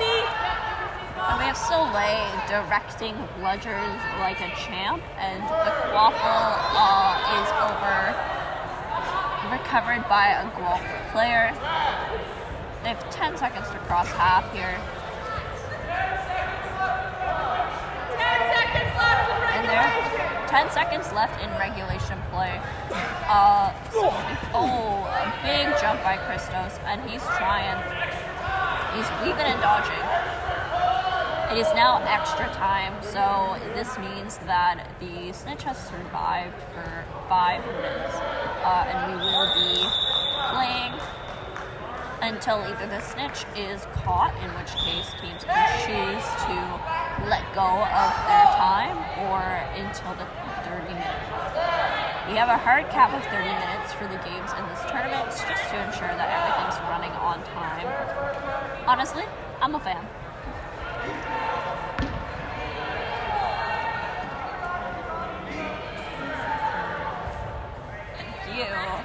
We have our eyes in the sky directing me on the score because I cannot see that far. And UBC's really hitting those long passes and with a good clip and a beat, and they're fighting for it, and goal ref says it's good. They fought hard for that with some beats included. This is definitely one of UBC's higher scoring games. So UBC came out, I believe, that they did endure a shutout where they scored 0 points. So coming here, it just shows how much growth and how much quad ball experience people are getting during this weekend or during the tournament. And that hoop deep, their hands are up, they're ready to go. It doesn't quite work, and Guelph's able to get one by.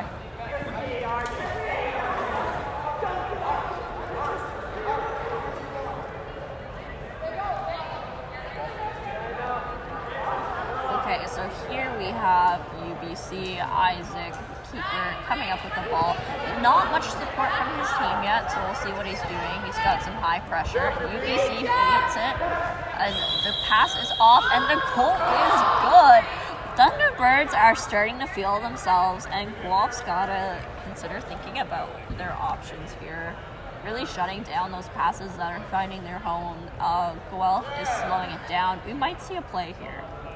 We have one dodgeball with the Guelph chaser, and right to Nathan. Beautiful hands, excellent catch, and yeah, that is pretty unstoppable force. Right through the dekes on the small hoop and dunks it into the middle, right over the keeper's hands. Corey still alive, still thriving, having a great time, and we have UBC running in hard. UBC, interesting play at the end. Corey is looking to use this chaser seeker again, and quick beat. It's always tough getting beat on those calls, and that's going to be a goal for Corey. So lucky.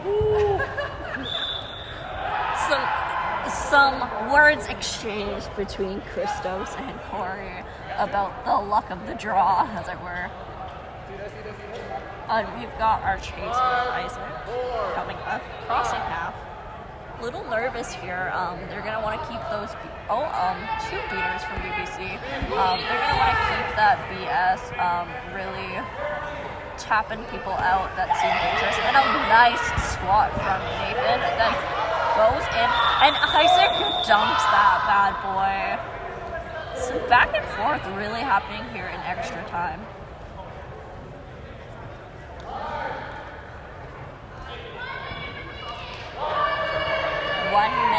Until the game is called, we'll see what happens here. An absolute block by Isaac. A quick beat. Guelph is recovering this though. We're gonna see he's really slowing it down behind hoops. Interesting. And yeah, beautiful cut, perfect pass. You can't ask for much more.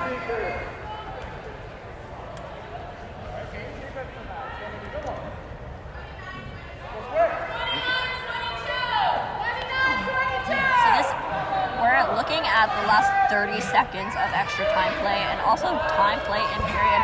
So Isaac gets wrapped up. They're really looking to deny any more opportunities for this ball control, and it is a turnover to Guelph, and that's going to be a quick shot through the hoops. A beautiful angle. So we're looking at 15 seconds. Corey's still alive. This is where the leaders are really going to look at cleaning up, and both seekers have been beat out. Balls are going, and no goal on the last attempt from UPC. So that has been, I believe that this was a battle for maybe getting up to 5th place, maybe 6th place. I couldn't tell you, I haven't seen a bracket. But either way, we're in the second day of bracket play. Check out Quad Ball Canada on our social media for updates about games. If only I was listening to Valhalla. What was the final score?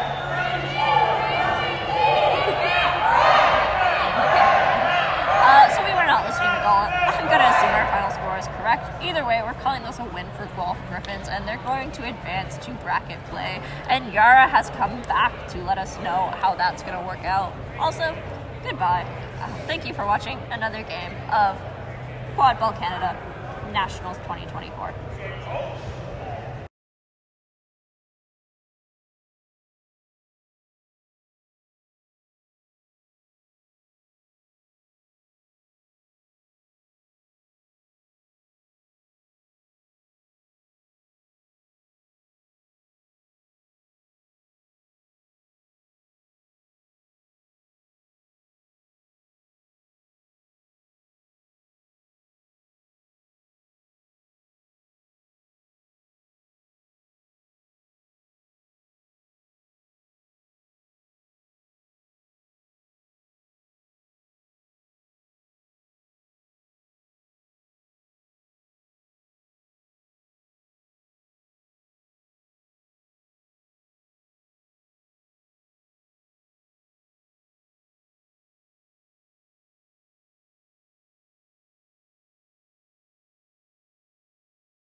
right, welcome back to Nationals. We have the matchup between the Vancouver Vanguard versus the Montreal Flamingos semifinal matchup.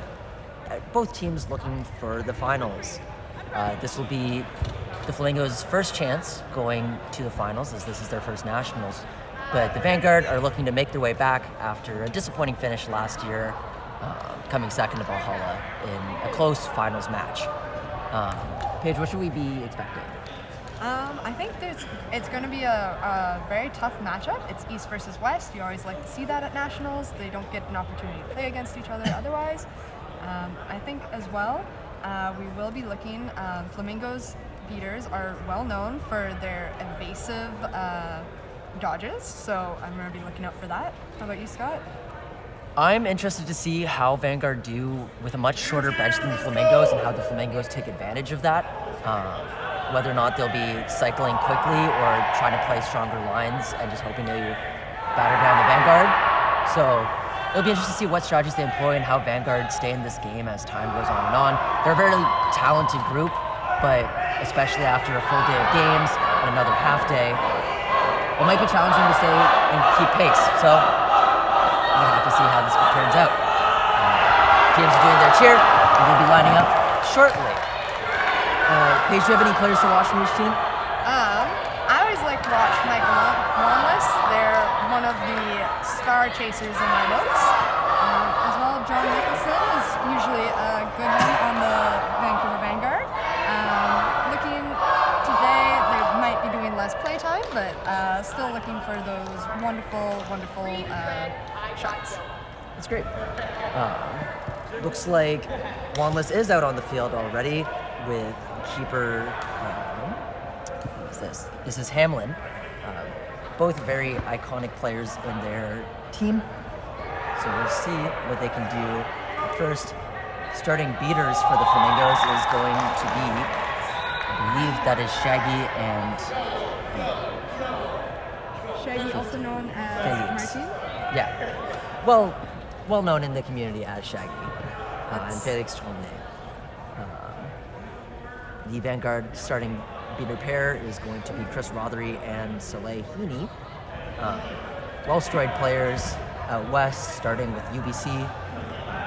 Joining Vanguard, both have also coached UBC, so very experienced players, trusted, expertise. And coming out to take the jump ball against Hamlin will be Austin Wallace, another popular figure out west, has represented Team Canada before, so it's a storied matchup, even if they haven't met before. And that's our head ref right there, Brian Melchior. Yep, with the Guelph Griffin ref crew, who will be playing for fifth in the next game, but what matters right now, ref is just checking in, and we will see who wins the jump ball.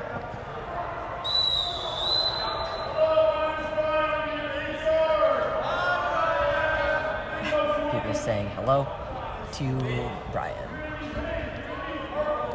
It'll be pink versus purple, pink being the Flamingos, purple being the Vanguard. So, what should we expect right off rip? So I'm going to be looking for this dodgeball matchup right here. Looks like we got two very fast beaters on the line. How about you, Scott?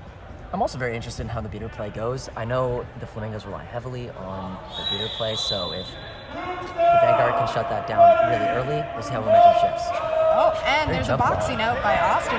Well played by Austin. Flamingos recover two. Austin getting pressed high. Big hit in open field. Wraps him up. Bails it out. Shaggy's there. Goes for some taps. And Vanguard recovered the play. Good for them.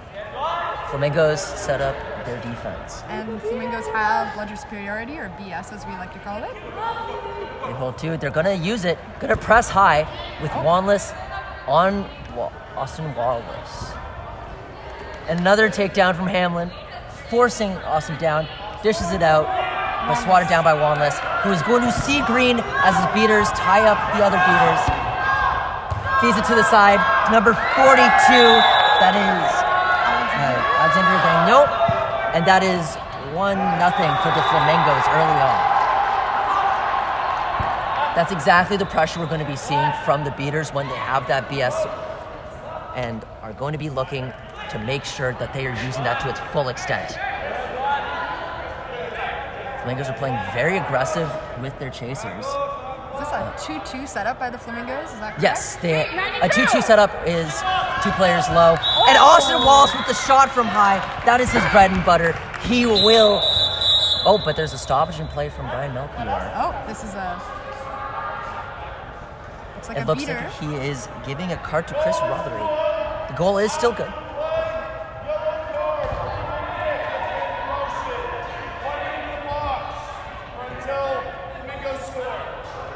I'm not sure if you heard that, but that was an illegal kick to Chris Rothery. We'll spend 1 minute in the box unless the Flamingos score within that 1 minute for a dangerous kick. We like to see refs watching out for dangerous play.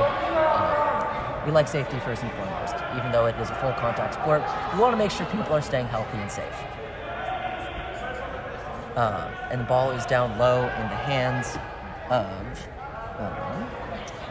that is Antoine Bourassa, number 69. Right now, the Vanguard have no bludgers, so we will see if the Flamingos just go downfield. But since there's some deliberation from the refs, what do you think they're talking about? I think they're just trying to figure out the bludger situation here, dodgeball situation. They do have 2 chasers down low by the hoops, 1 off Baroom potentially, it looks like. But they do have some... Yellow card, 1 minute in the box. Just ref confirming that it is a yellow card for 1 minute or until they score. Soleil is technically calling... There's just a lot of immunity, deliberation but, yeah. about how the bludger turnover is going to occur, but looks like they're going to start. I don't believe Soleil could be calling immunity here. Oh no, they have to. Yeah. There it is. Felix misses a beat, but that doesn't stop the Flamingos running in and putting it through. Another goal for number 42. Wanless will be resetting the ball as the keeper. After a goal, the ball must go back to the keeper in their own half or their own zone, depending, to reset the play. Wallace starts going down, or not Wallace. Wallace starts going downfield. Stopped by Wallace. Gets it low, and that's a bucket for number 92. That would be Zachary Sobel-Pressman. And so far, we have an even game. What's surprising you so far, Paige? I'm a bit surprised by how slow it seems like these setups are. Both teams are known for pretty fast goals, so this pass and movement is great. And another goal for the Flamingos by number 66, Andre Labossiere. But Austin Wallace picked it up and went the other way, and we're still tied. That's what I thought I was looking for in this game, and I'm glad Austin's bringing that around. Austin is well known for collecting the ball right after a goal and just running the other way. Teams do need to be well prepared for this to happen and make sure that they're not in a position. A press by John. But we have a beater behind. I don't know if they saw it. Looks like there was a missed beat there. A bit of a messy play, but Montreal salvages it. Moving pick by number 13. Up to Norbert, who sees the beat coming, swats it away from himself. He's safe. Oh, and there's a takedown by John Nicholson. And there's a call on the seems there's 2 different calls. The ARs on our side are pointing towards the Flamingos, but Christos, the AR on the far side, is pointing towards the Vanguard. So off camera here, I think off camera there's a dodgeball battle that's going on between the Flamingos and the Vanguard. Bit of confusion whose ball is which. Oh, it looks like there's going to be a call on this red battle. Flamingos, number 2, illegal net contact. 1 minute in the box until Vanguard score. That looks like Jesse Giroux is getting a card.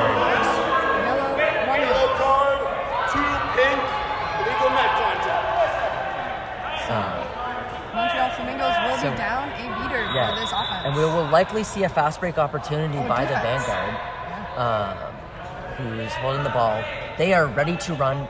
Might dish it to just Austin Walls, but we'll see if the Flamingos can salvage this. They don't have the keeper. Austin Walls going down the middle, makes a nice juke, right through. And right in the... And Vanguard take their first lead of the game.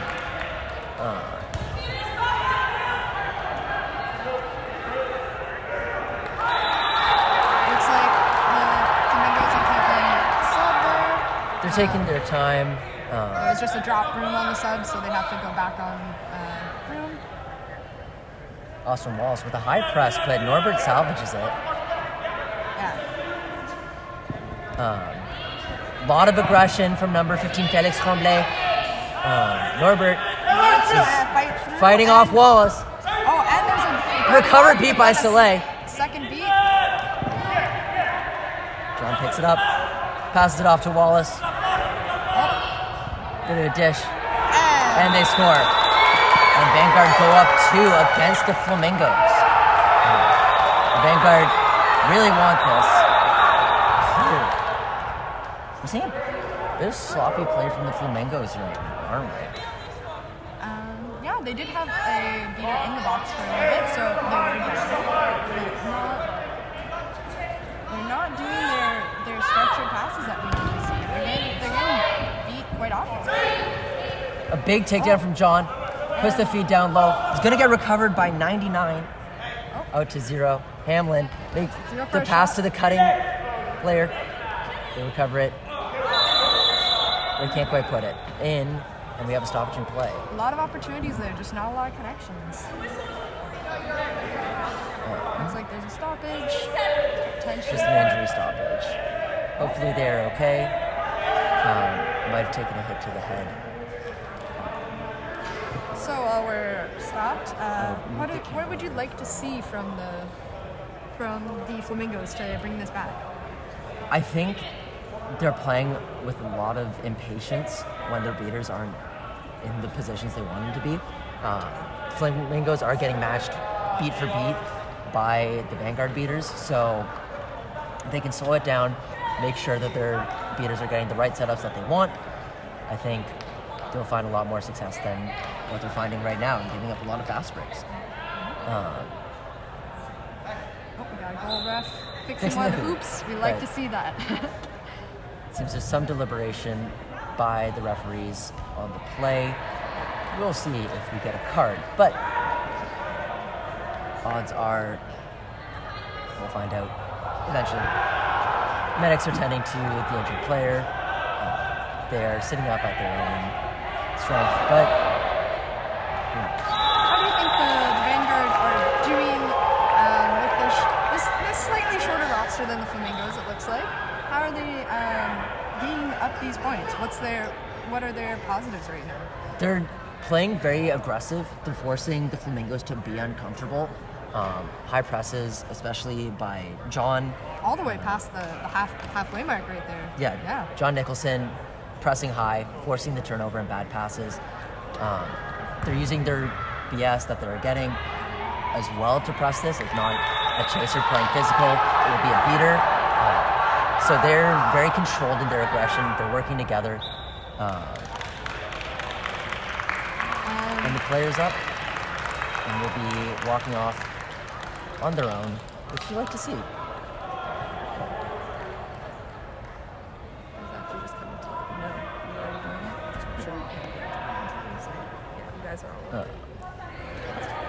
Yeah, of course.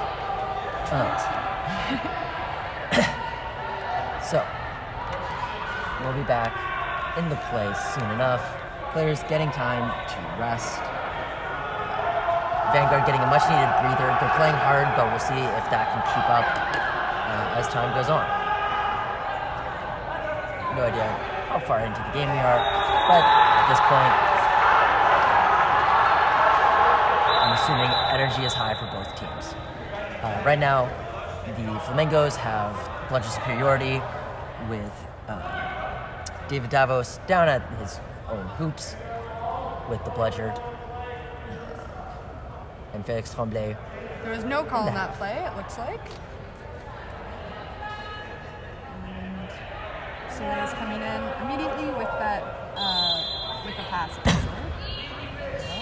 Good throw home by Felix, and Flamingos maintain their bludgers and are immediately pressing a half.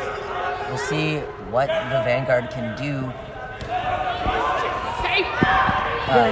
Passes the jump dodge. Vanguard making the cuts. Oh, and past a Wide tie. pass. Oh, and the tie was But the beater was right there. And the Flamingos go the other way. A fast break opportunity. Beater from the side. Red ref is calling that goal good. All right. So it looked like it might have been a beat before, but Brian Melchior is saying that it didn't. So. And they had a very good angle on it, so we're gonna go with that. So close game. They're keeping it nail biter. You can only imagine what both teams are feeling right now as the Vanguard slowly advance. Hamlin might have been an illegal swat there. Press up high by the beaters, forces the turnover. We have number Fast 42 break. coming down. Offloads it, which is smart considering the pressure. And it's a loose ball. It looks like Flamingos picking it up, but might be out of it bounds. looks like it hit the boundary. And there's now a stoppage. There was a lot of discussion. Finishing the hit after play, which is oftentimes the safe thing to do. And the refs will deliberate into whether or not that ball hit the boundary.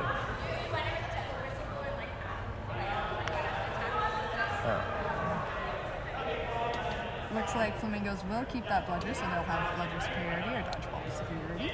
We'll likely see Flamingos will be forced to pass it in. Sometimes when on a boundary you can walk it in, but since there was a stoppage, the Flamingos will be forced to throw it in.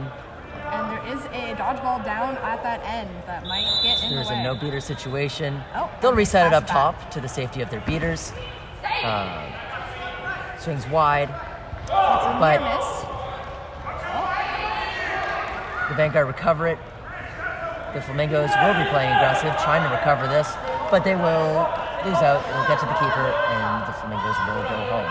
So some solid defense by the Vanguard, abating this attack by the Flamingos with only one bludger. And Austin Wallace, who's been driving the offense for the Vanguard, will be back on field. Chris Rothery just went back. Austin Wallace tried to go for a shot, but is swatted down, and the Flamingos regain possession and go for some subs. And the Flamingos are coming down fast down the field. Looks like they're setting up for a good passing opportunity here with Wanless. To Wanless. Circling around. Wallace is so great down low. Blocked by Austin Wallace. Wallace recovers, passes it to Hamlin. Hamlin spins out of the tackle, gets it to the hoop, but can't quite put it in.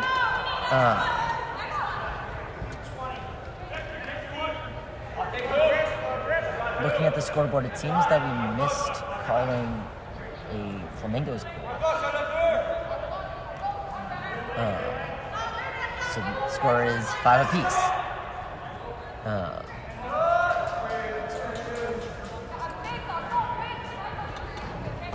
And great catch by the We will see a double reset by Austin Wallace and the Vanguard, which will be a turnover. In Canadian quad ball, you are allowed one reset over the middle line once you enter the opposing zone. That's a 2v2 right here. Let's see what this matchup does. Big pump fake by 42. Spin, but the takedown. Hamlin's there. Beat by Shaggy. And the Flamingos pocket another. There was some discussion by the refs there. They thought maybe the player who had tossed it in was beat. However, it was a beat by their own player, it seems. Which does not count. Austin advances. They have BS. Does his no-look pass. That's one of his specialties. Good cycling by the Vanguard, but the beaters are there to take out passing options. Ball's down low. Gets past the first defender. Gets past the second. Tries to go for the float, but it's not quite there. And there's no beaters back on defense. Oh, one beater back on defense. Will be going. A big step A big float, and that's another goal by the Flamingos. 69. Antoine. So the Flamingos have found their feet in this game, finding their pace, playing with their beaters. How can the Vanguard get back to that driver's seat that they were in before? 9 minutes on the clock if you haven't had a time check recently. Yeah. So our first period does only last for 20 minutes. We will see a high press, but Soleil is there to give Austin more space. A trade of the beaters. Shaggy takes out Austin. Goes a little high. Pass down low. Gets past the first defender again. A weird floaty pass. And there's a stoppage in play. There will be a penalty call.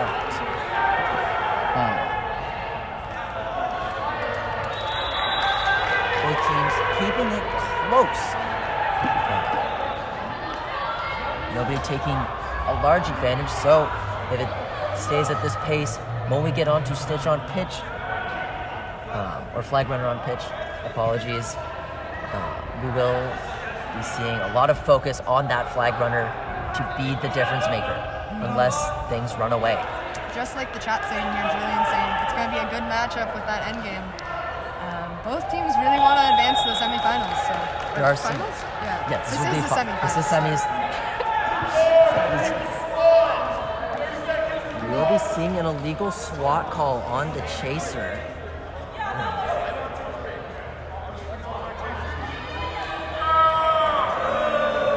can't quite see the number. Number 23. That is Cecilia. Will be spending 30 seconds in the box with a blue card. So in our league, there's three different kinds of cards. There is the blue card, which is a minor foul, which is only 30 seconds in the box. Yellow card, which is a more major foul. A minute, and a red card results in 2 minutes, and the player that committed it is ejected. Because there was an illegal SWAT, there is a bludger turnover. So Vanguard will find themselves with 2 bludgers and quaffle possession, resetting to half and getting the chance to go again on the offense. And while some SWATs are legal, you are not allowed to contact it twice and redirect that motion, or there's a few other rules, but looks like Vanguard signed up for a quick offense if everyone's starting at the line. Vanguard is allowed to set up how they please on the offense so long as it's behind the half-court line. They'll be taking it slow despite their superiority. We'll see some contact, floaty shot, and that's a good goal. Another one for Austin Wallace. There is a no-beater situation for the Flamingos. They're back in full strength because of the goal. They go the other way, and another goal for Antoine Plaza. Nice pat by John, saying, good job taking the hit. And still scored. Flamingos have really brought it back in this game. Yeah. Sometimes you just give up a goal, but if you get it back, it doesn't really matter. Those Flamingos are like the Habs that take so many penalties. That is very true on both accounts. Flamingos, despite how many penalties they take, can usually turn it around and get it back. So obviously they want to negate that. A big beater battle that Felix loses. Soleil takes it, pass across the pitch, goes a little loose. Oh, and it's kicked back behind the line.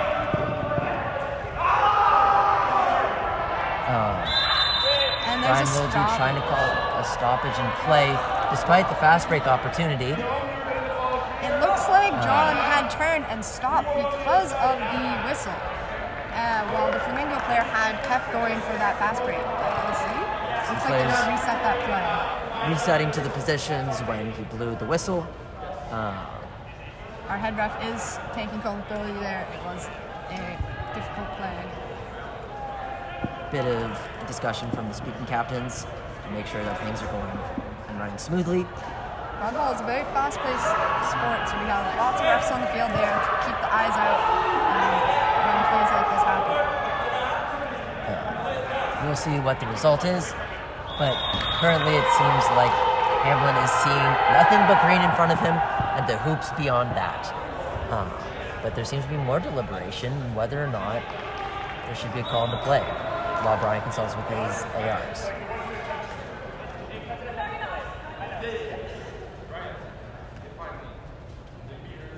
A bit more deliberation. I think they're discussing where people will start when the play is called to start again, just because everyone kept running through when there was a whistle. Although it seems like it was a whistle that wasn't a stoppage. How does that work, Scott? So, in the QC rule sets, and a lot of rule sets, a play should not be called dead. Or not. I'm trying to look back. So, in the situation in which Brian called it dead, he likely shouldn't have, since the advantage was called for the Flamingos. But they were running downfield. But they were already going downfield. Yeah. So the turnover for the reset, which I believe was what he was calling it for. But he did call it, and that made the Vanguard stop on their defense where they might have had a play. Unclear at this moment, but they're going to run it again.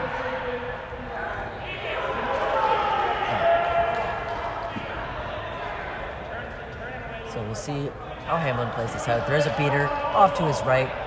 Couple chasers bearing down on him, but he has speed. Soleil tries to make the pass, but the Flamingos jump on that. Soleil is all the way back behind the Flamingos hoops, trying to recover the bludger. But Austin Wallace is running in without beater support. There's a moving pick Feels right it off. there. A weird bounce of the quaffle off of a bludger. And there's a pile up. 28 steals it, goes the other way, and puts it in. And it looks like there might be a call for some back contact there, I'm guessing, based on when Brian's arm went up. But still, good goal. That is a goal for Max Schmidt. And it seems like Hamlin will be getting a card for contact from behind. Looks like the player realized it right away, but still don't want any of that dangerous contact while moving. It seems they might have called the goal off based on how Hamlin is going to the box still, because usually a goal would negate the penalty time. Looks like there's some discussion, yeah.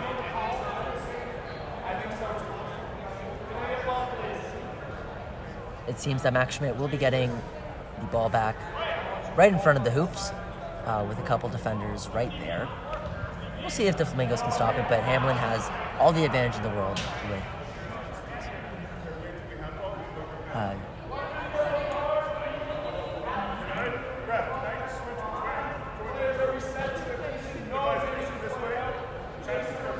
seems there's some questions for the referees, some deliberation, and a quick goal. Quick goal by Max Hamlin.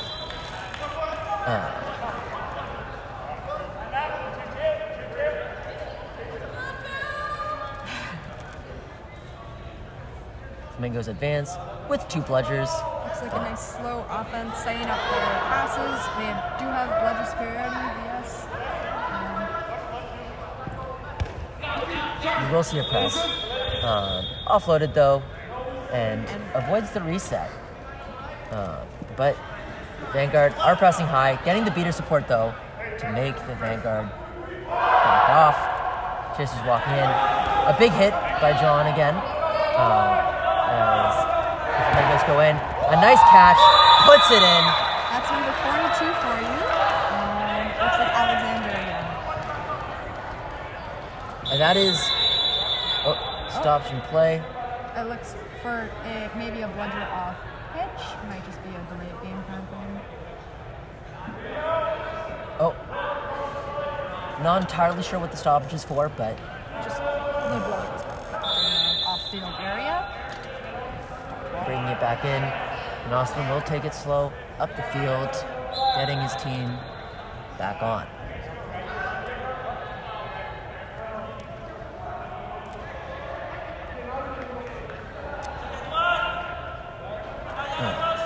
We're just reading the comments in the chat there, trying to figure out exactly. Making space. Do we have a press? Gets the ball low, gets around two defenders, but is beat.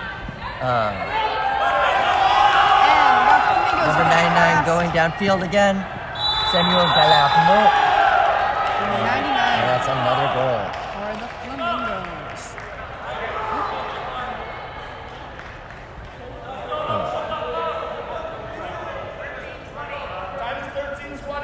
Time is 13:20 elapsed. Only about 6.5 minutes left in this period. And it is still a close one. Vanguard taking it slow. Flamingos taking the time to make some taps, create chaos, and making it harder for the Vanguard to operate their offense. We'll see how they respond to that with a player cycling low. Austin goes towards the middle, is getting pushed all the way back, is tapped. And looks like Austin was Seems both discussing is tapped. with the ref there. Lots of discussion with the ref. Looks like they're asking for a call. Antoine Blaza puts it off the Play. post. Lots of play continuing. And there is a stoppage in all of the chaos.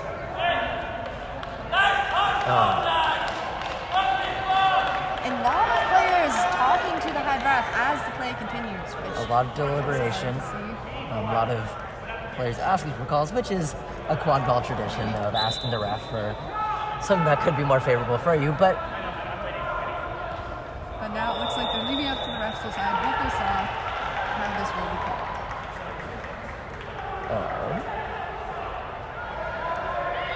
So things have really evened out. What do you think is causing them to just go back and forth like this rather than any team really gaining an advantage?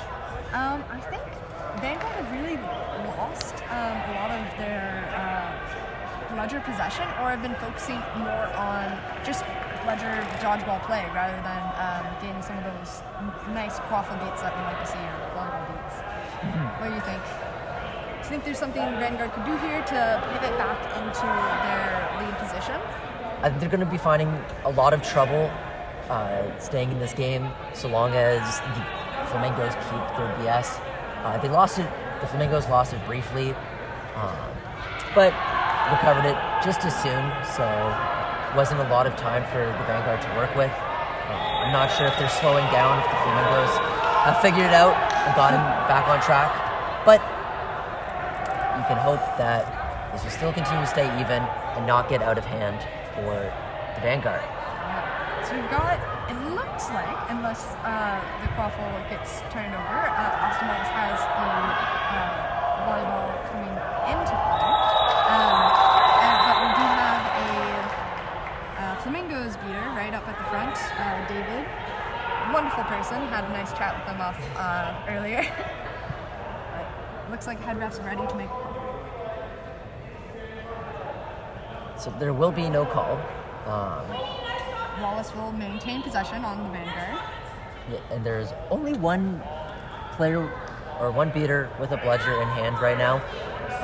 Two loose bludgers, one on the side off to the right, and one behind the Vanguard hoops. So it is more than likely we will see the Vanguard with a ball, or with bludger superiority. As we call for remount, and play resumes. And great David toss Danos back. actually gets priority on the ball, gets that back, and Flamingos retain DS. David Danos gives us a wave. Wallace taking it up slow, letting the Flamingos set up their defense here. We got too low on the Vanguard. Bit of pressure by Louis Charles up top. Austin Wallace, flow pass is knocked down, and she goes the other way. She's going. She has the beater support. Puts it right through the side hoop, and that's another goal. Teresa. That's a goal for Teresa Boucher, putting the Flamingos up 4. We will have a score check during the quaffle period, just as looks like our other scoreboard looks different. There's 5 minutes remaining in the quaffle period. Vanguard taking it slow up again, letting the Flamingos recognize. Oh, and a quick beat off the top. Beat takes out Austin Wallace. The Flamingos regain and start going the other way. Doesn't seem like there'll be anybody to stop them. A big open field hit. And there's going to be a stoppage on that play. Did you see what that went in through the hoop? It was unclear. I didn't see the goal ref on that one. most likely. Even Austin will also saying that it went through. So, goal is good.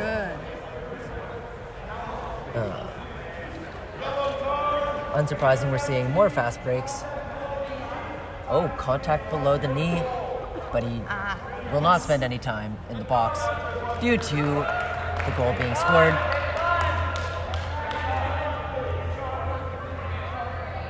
Well, this begins to call the shots on how they want the Flamingos defense to set up.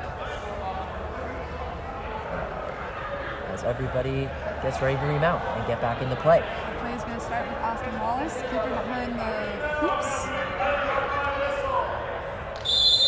And Flamingos still have VS. They've really been holding on to those dodgeballs pretty well this game. Yep, we will see how the Flamingos looks like they're going for a bit of a press with Felix that's not Felix, right? Number 10. Louis Charles. Flamingos 68 drops the ball. A big pass and a finish by Vanguard. But immediately, the Flamingos going the other way. Gets to Wanless. It's a good goal. Wow. And what a back and forth game. Those quick transitions are really benefiting the Flamingos, it looks like. But Vanguard also got one on them, so we'll see. The Flamingos remain possession. But also slowly building up a lead where they can be comfortable going into Snitch on pitch, which should start in about 3 minutes. Well, not quite 3 minutes. We no longer go straight into the flag runner on field. Instead, there will be a 2-minute intermission. A trade of beats up top, giving Austin Walls all the room. Misses the shot. Wallace recovers and hands it off to Hamlin, the keeper, where they're safe behind the line. And the Flamingos will re-enter play. Is there a stop? It seems like there's a stoppage. There's a stoppage, but the beaters kept on playing. We will see how the refs deal out bludgers, saying where they were, because I can imagine it will be difficult. Looks like they're getting the bludgers back that were thrown after the whistle call. Unclear what the whistle was called for at this point, but find out. No call on the play. Unclear where the setup is. But now Shaggy is aware of the opposing beater, wanting to fight for that. But the Vanguard will likely gain BS here. So the Flamingos trying to gain the chance score in that chaos, but don't. And Vanguard go the other way. Once again, Austin Walls carrying up. No look pass to the side. Ball finds John Lowe, gets around the defender, goes through, and it's a big dunk by John Nicholson. And through hoop.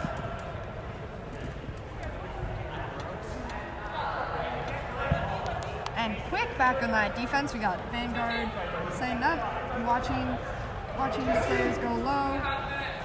And a player goes out of bounds and has to get off room and avoid go the back. beater. Good. Number 2, Flamingos run a successful recovery. No beater situation. 92 tries to take him down, but 42 gets the ball, pump fakes. A big takedown by John Nicholson once again. Recovered, goes over the hoop. 23 drops the broom. Great try there. And the 14. Vanguard will recover.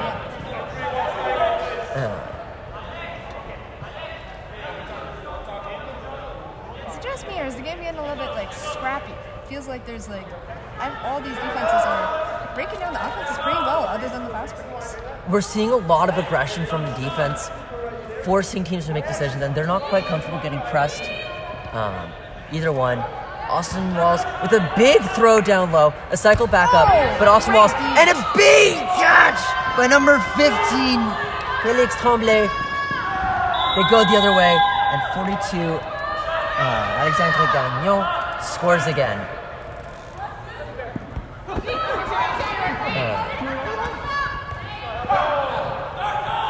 Vanguard trying to put it in. There is a pile up behind the hoops. And the Flamingos beaters coming on in. There was a little scuffle over here, but it looks like they'll help with this quaffle possession. There you go. The Flamingos regained the quaffle, but they did lose bludger superiority in all of that kerfuffle. So see, with about 45 seconds remaining in the period, how the Flamingos will respond. One Flamingo down very low. Got a beater behind the hoops. A long-range beat by Louis Charles. A big sidestep by number 14. Finds Antoine, and they put it in. Adding another one to the Flamingos tally already. Austin Wall starts going downfield. Feeling pressed for time. Goes for evasive maneuvers. But number 22 was wise to it. A missed beat attempt will bring the ball to the line, but it will be a turnover. Turnover. 3, 2, 1, and that's... They will restart the time. Robert with the last-ditch effort shot. Was close, but either way, wouldn't have counted because the ref had already said 0. In quad ball, we do not have the buzzer beater rule. We only have the count to 0. Yes, we will be double checking just to make sure what the score is. Because what our score is saying is not quite aligned with what the game scoreboard is. So we want to make sure that that is happening. Just as our ref crew resets the field, as we head into flag runner on pitch, and teams take 2 minutes to gather themselves, talk about their strategy going into the final 10 minutes of the game. There will be flag runner. I'm not quite sure who will be this game, but I'm sure it will be an exciting chase to get 35 points on the board. If you do not know, our flag runner is worth 35 points. And in theory, could end the game in certain situations, but not essentially.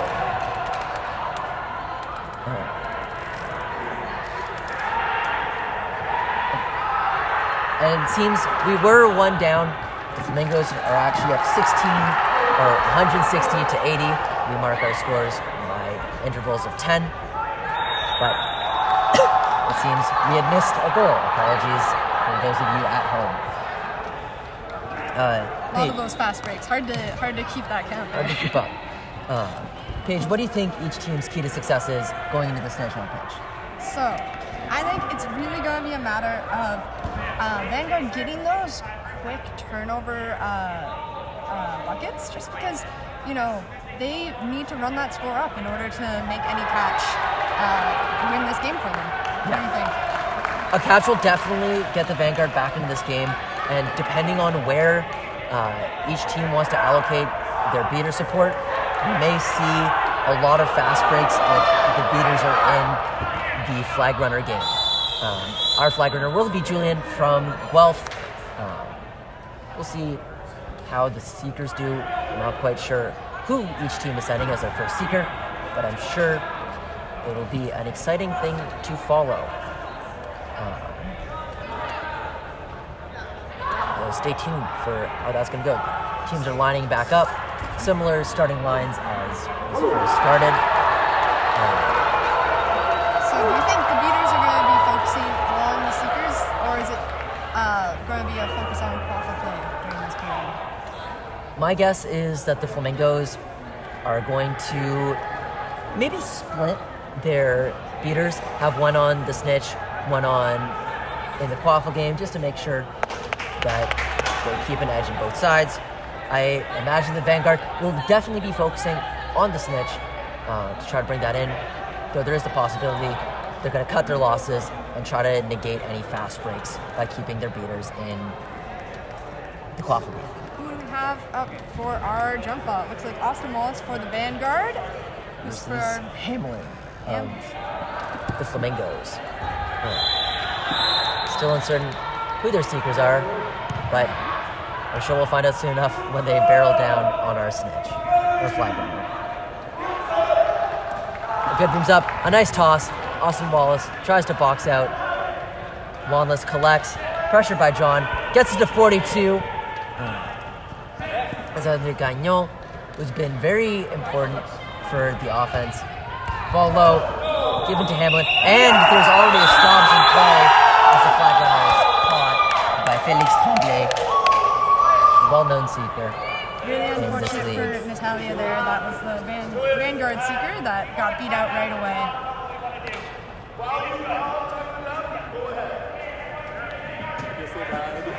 So we're going to discuss whether the catch was good. The Vanguard will be discussing whether or not they want to play it out. After a snitch catch, no matter before the 5 minutes, teams can decide. Got some talented dancers on the Flamingos team here. They're celebrating in front of the Ça, c'était camera. pour toi, Daphné, Julien, Cynthia, puis toutes les Flamingos à la maison. On vous aime! A lot of love for the Flamingos who couldn't make it out to Oshawa. We love to see recognition of those who couldn't quite make it out, but are still important to us as players, as a team. As a community. Yeah. So we love to see it. There will be some deliberation. Snitch clearly frustrated, but sometimes it's just the way it goes. Brian is discussing with his ARs if there's any penalties that might have impeded or affected play that would negate a catch if it was done by the Flamingos.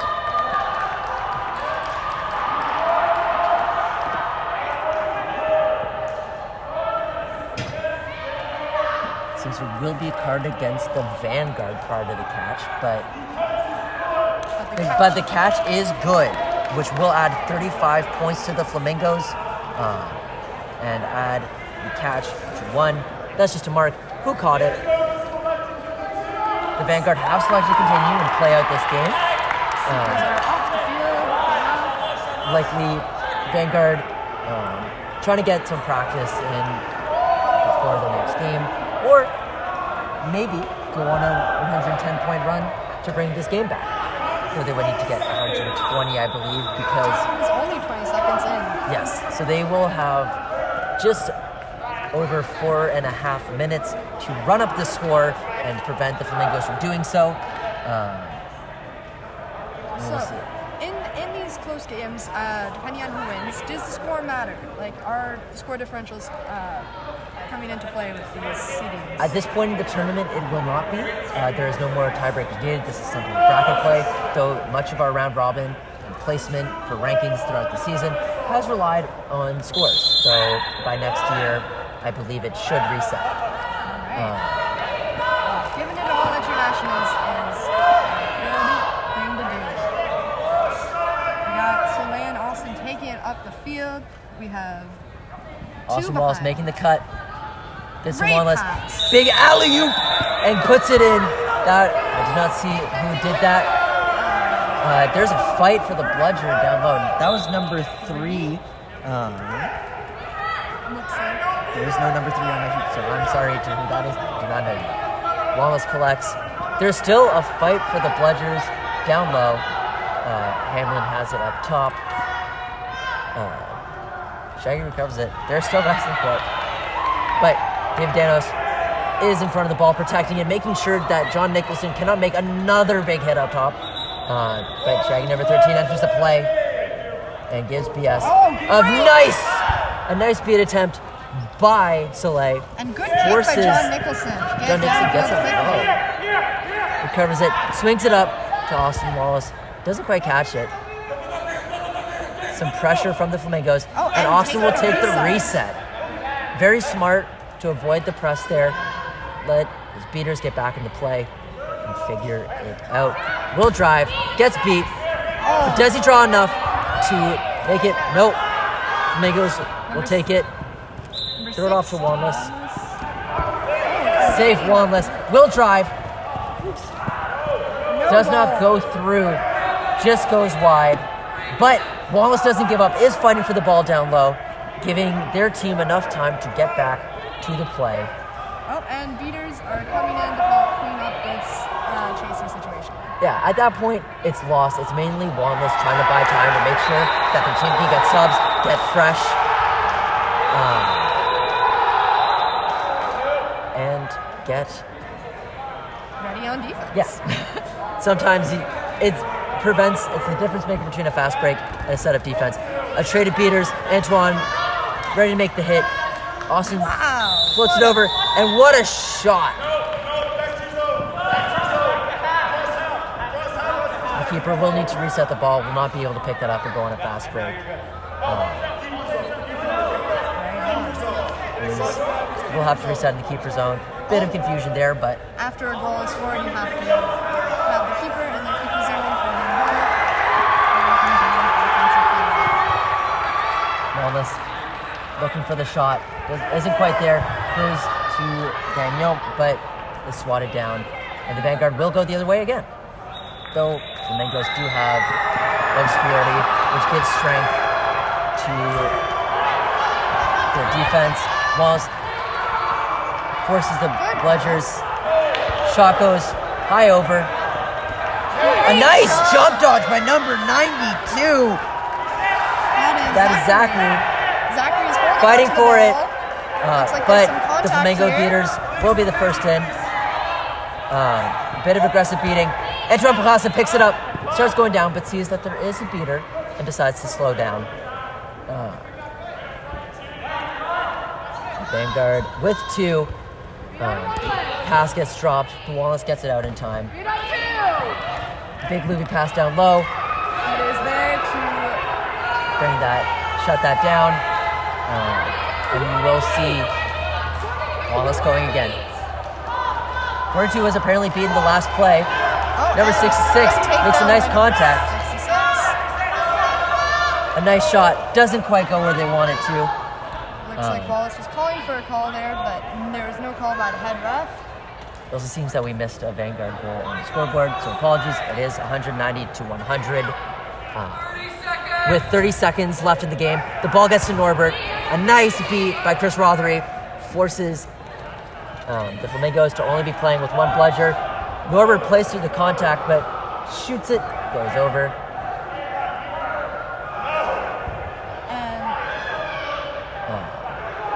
Vanguard will advance with 2 bludgers.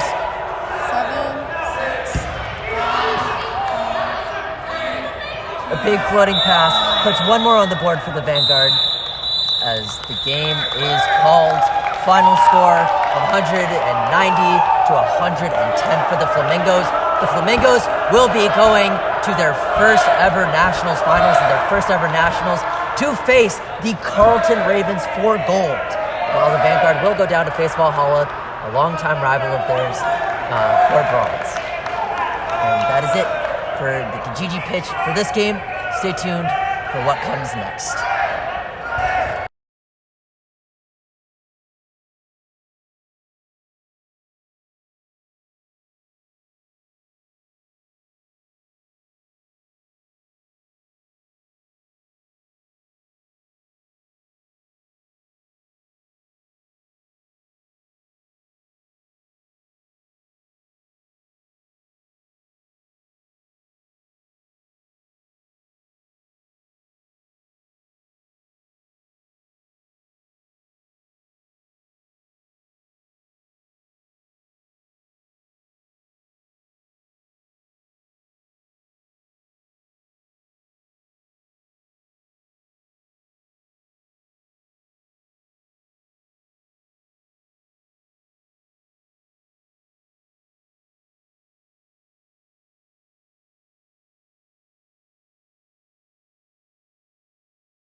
Hello, good afternoon. Welcome to the 2024 Quadball Canada National Championship. My name is Yara. I'll be calling your game today. We have a very exciting matchup here between U Ottawa and the Alberta Clippers.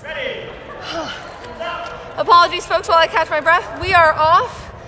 And we have a jump ball that originally Clippers get away with, but number 90 on U Ottawa, number 90 Chaser, is able to strip it away, and U Ottawa recovers the quad ball, my apologies. We have number 2 on U Ottawa, Alexander Fleck. Kick off the quaffle just before getting beat, and the quaffle is cycling around the hoops, but is easily picked off by the Alberta Clippers keeper, Jonathan Gola. That man is as tall as the sky, folks. You're gonna have to throw it a lot higher to get it out of his grasp. John Gola passes it off to Jasper, number 73 on the Clippers. And Clippers are showing great patience here, waiting for their beaters to make a move.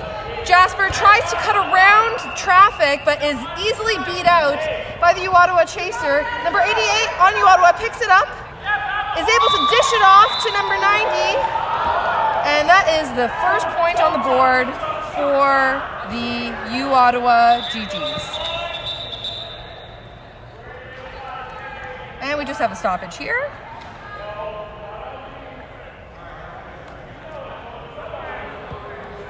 The score is currently 10-0 U Ottawa, and we just have officials deliberating here on the call.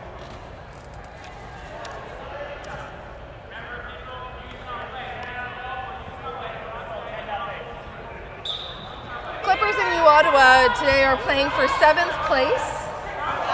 Clippers find themselves here after facing a tough loss from the Ravens, who've actually just secured their spot in the national finals. Whereas U Ottawa came here first after a defeat of the University of Toronto Centaurs, and then suffered a loss to the Flamingos, who also are in the finals. So honestly, very respectable that these teams find themselves here. They faced tough competition. They weren't able to surpass the top 2 teams of the league, and they're here playing now for 7th place.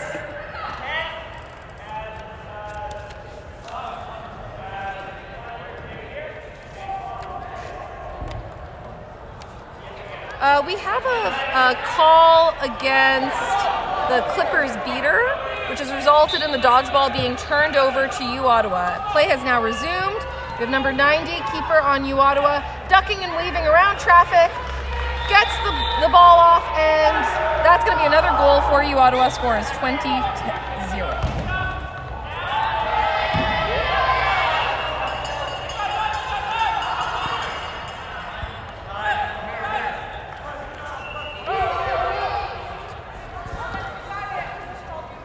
Alberta looking to rally here. We have the keeper, Jonathan Gola, facing some deep pressure from the U Ottawa beater. They're able to get it off, and the keeper will avoid getting beat out. So all of the Alberta Clippers players are currently in play. And number 63 on the Clippers is waiting for their beaters to engage, sees a lane, cuts in, gets wrapped up, tries to kick it off, is able to release the quad ball, but their receiver wasn't able to finish, and number 88 from U Ottawa picks it back up. That's going to be another failed attempt to score from the Clippers. U Ottawa now in possession of the quad ball. We have some great cycling once more from U Ottawa, who are seeing a lot of space here. The Clippers are playing a pretty compressed defense.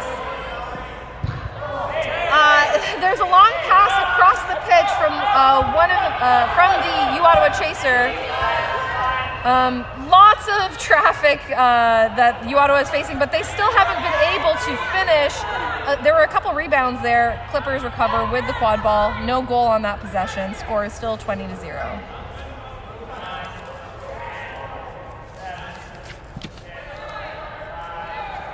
We have John Gola walking it up the pitch, goes for a long shot from mid-range, and that's going to be the first points on the board for the Alberta Clippers.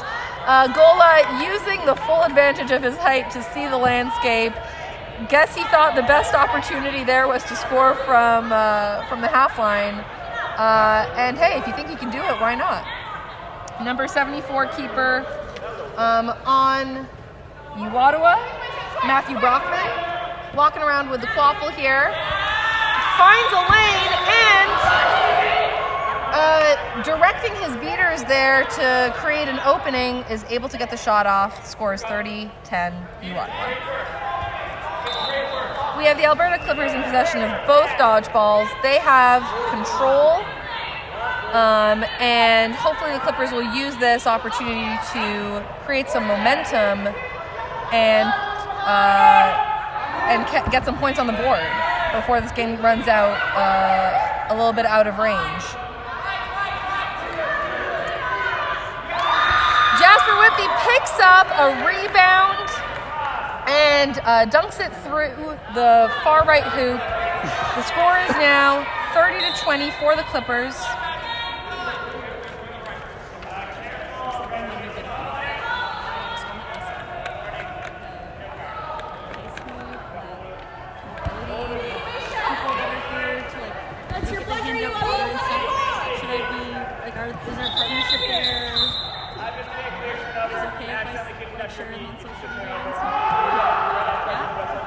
Joanne's partner.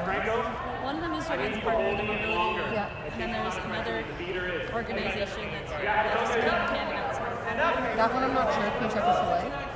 I can check with Soleil, but No, you must be standing. You can crouch as much as you want. And for every map, you play on the zone. She's not playing. Oh, she's right here. Yeah. She's rapping. Thank you. My apologies, folks. Was just pulled away from the mic here, but we are back now after a brief stoppage. Clippers have possession of the quad ball. There are no dodgeballs in sight. That is a no dodgeball situation for the Clippers. And number 63, Wei Shen 10, with nice moves there around the hoops. This is now a tie game. Scores 30-all.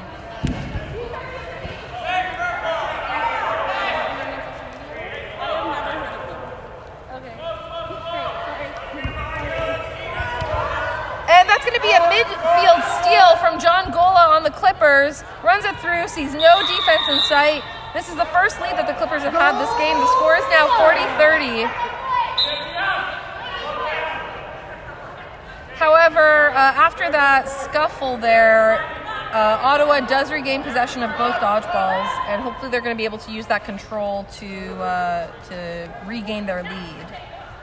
We have a line change from U Ottawa. Alexandra Fleck now on the field with keeper Adam Bleakley. Fleck and Bleakley passing the quaffle back and forth.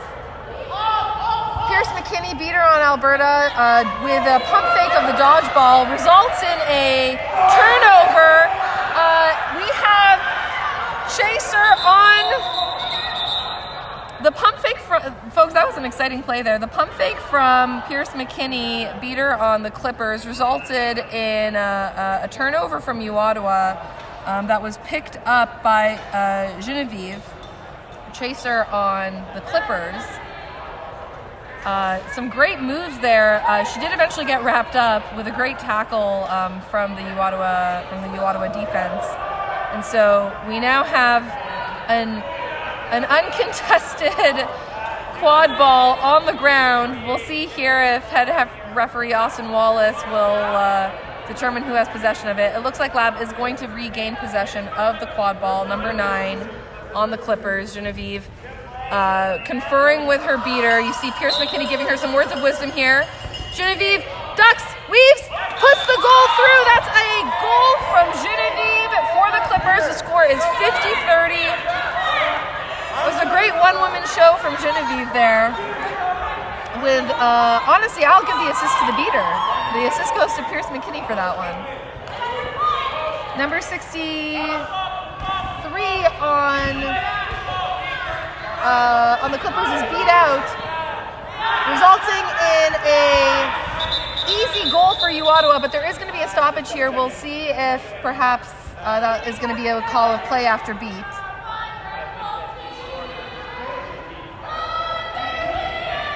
And so we have head referee referee Austin Wallace just conferring with his officials to determine if that was indeed play after beat. The goal is being called good. With some great sportsmanship from the Alberta Clippers singing on the sidelines. I'd say that's some European football culture that they're bringing to our national championship here. Folks, if you have some suggestions for fun cheers that our fans can be singing from the sidelines today in beautiful Oshawa, Ontario, please drop them in the comments. Quad ball in the possession of Wei Shen Tan from the Clippers. Tan walking it up the left side of the field. Ottawa does not have dodgeball control, and we have Kaylee Mendoza, beater on the Clippers, coming to assist Tan, trying to create that lane, draws the beat great play from Kaylee there. She draws the beat from the U Ottawa beater, and that second was all that Tan needed to try and drive it through. We do have a dunk that is being considered by Austin Wallace. We're going to see here if the goal was good or not.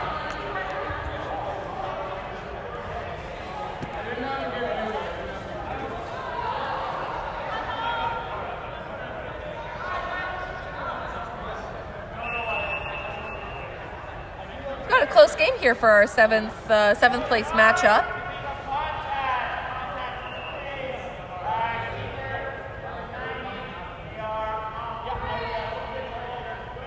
All right, it looks like the goal is being called good. There was a foul on the play from number 90 on U Ottawa, Pavel Popov. So the goal negates time served, but the keeper will start off broom for this first possession.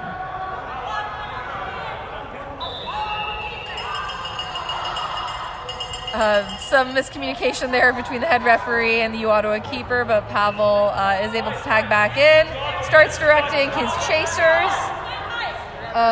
We have Alex Fleck going deep into Clippers territory.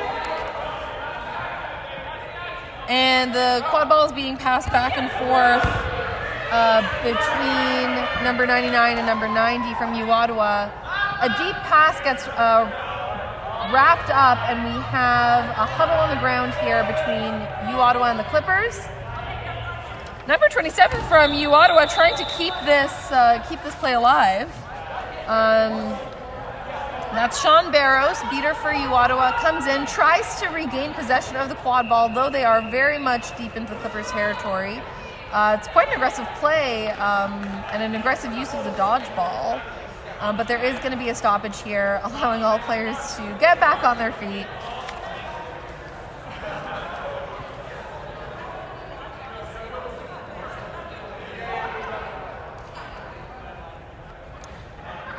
We're going to take a moment here while we're in the middle of the stoppage just to thank some of our sponsors here. We would love to, first of all, thank Kijiji. Kijiji, of course, being the sponsor of our live stream pitch. Kijiji is more just than a classified ad site. I get a lot of great deals from Kijiji. I'll be honest, but they're really a community-based partner, and their values are around connection, diversity, spirit of competition. Those are exactly the things that drive our sport. We're very fortunate to have them supporting the return of our first full season championship after COVID. Play has now resumed. U Ottawa has dodgeball control. John Gola really hasn't seen much of a sub this entire game. Goes for another midfield shot. Gola seems pretty confident that that's gone through, but we're not clear here if the officials agree. He's on hands and knees, folks. He's waiting to see, and it looks like the goal is being called good. That's 2 for 2 from John Gola from midfield. We're going to see if he can repeat that. Go for the hat trick. And that's the challenge being put to the field here from the live stream bench. So, John Gola, if you're not getting 3 shots from midfield, you're going to be disappointing us viewers at home.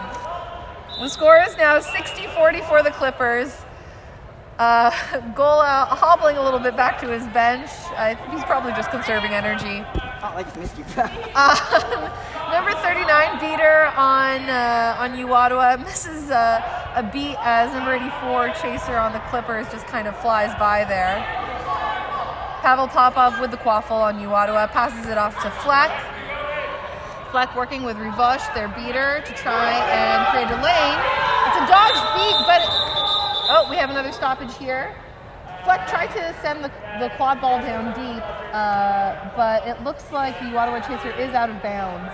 So we're going to see now if the ball went out of bounds before she was able to recover the quad ball or not.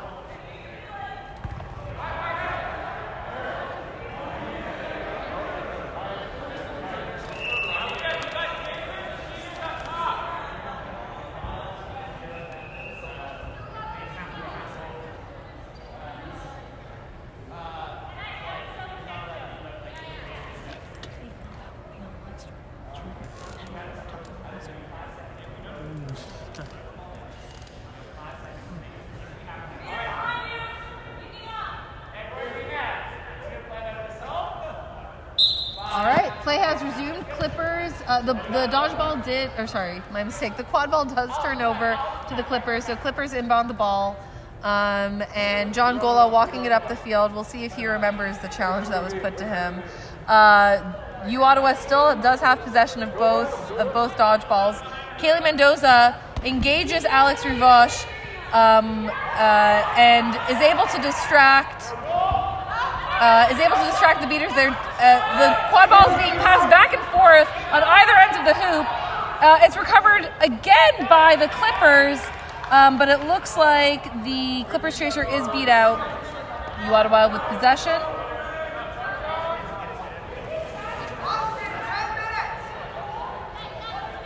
And we're getting a call from the scorekeeper's table that we're at 10 minutes of game time. We're halfway to Snitch. This is a runner, an in-range game for the runner, for the flag runner. The flag runner is, when caught, is worth 35 points.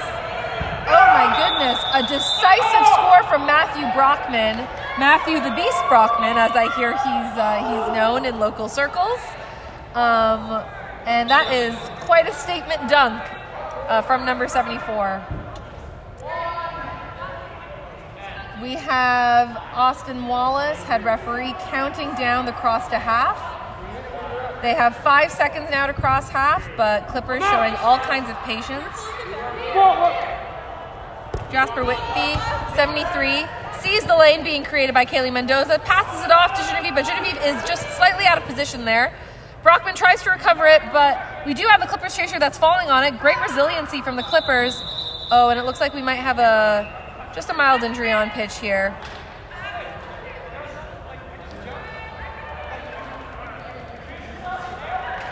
Looks like everyone is okay, but there is just a slight stoppage that we're going to take. It looks like we're going to get a sub here for Jasper Whitby. She is able to walk off on her own. My apologies. They're able to walk off on their own. Great, good for them. But yeah, always better to play it safe than sorry, especially at the end of the day here. This is the last game for these two teams here at our national championship. And we'd love to send them home in one piece. So there is going to be a sub there. Hale Dambrowski is going to come on the field for Whitby. So, and we have Austin Wallace just explaining a call here, or perhaps providing a rule clarification to the quad ball players on the pitch. All right, play has resumed. Quad ball turns over to U Ottawa, 74 in possession. As one heck of a tackle between the beaters on the far side, but the Alberta Clippers keeper is able to send their bludger back. Another great tackle from the Clippers, but Brockman is able to get the quad ball out of their hands. Unfortunately, not quickly enough for Gola to recover it.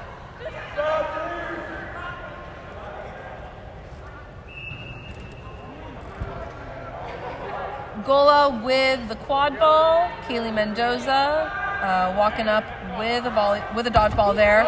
Quick exchange of beats between Rivosh and Mendoza. Pierce McKinney picks up the picks up the dodgeball. And we have a no dodgeball situation here for the Clippers. And that's going to be a good goal for the Clippers. The score is now 72-40. Great resiliency there from Wei Shen. He was the last Clippers player back there and still was able to make something happen, really taking advantage of that no dodgeball situation.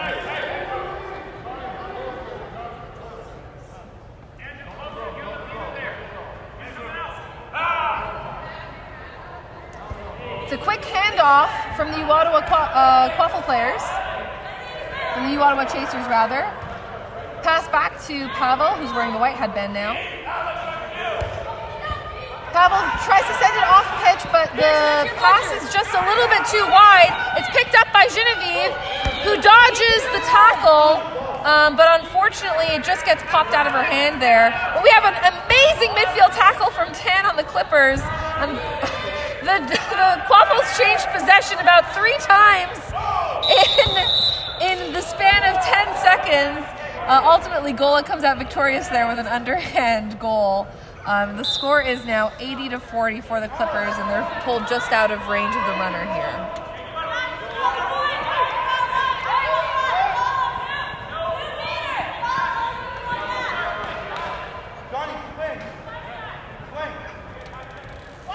Quad ball is with number 88.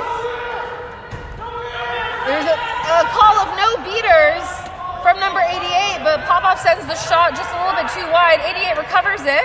We have Howden, the beater on U Ottawa, cleaning up and creating some space for their chaser. 90 tries to find a way around it, but Whippy wraps him up. There they go again with another hit.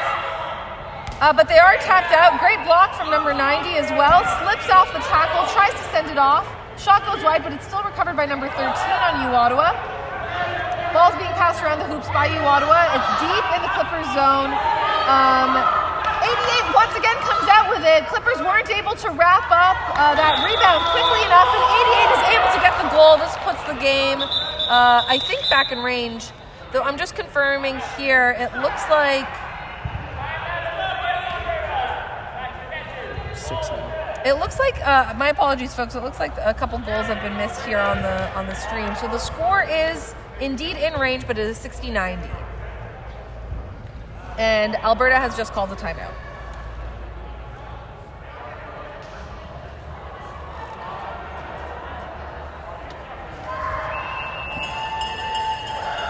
Folks that are tuning in, we hope you'll stick around to watch our last 3 games here in Oshawa, Ontario.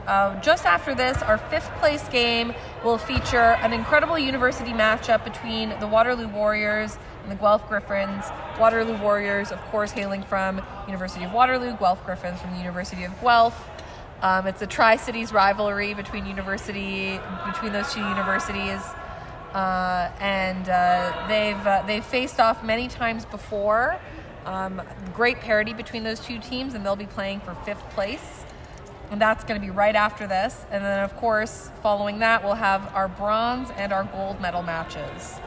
And those are coming off of 2 incredible semifinals.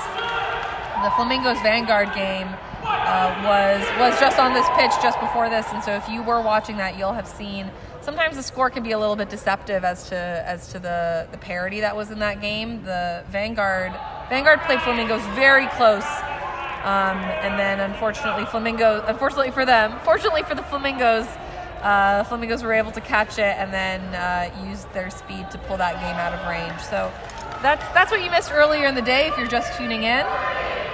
But we hope you'll stay with us for these next few games.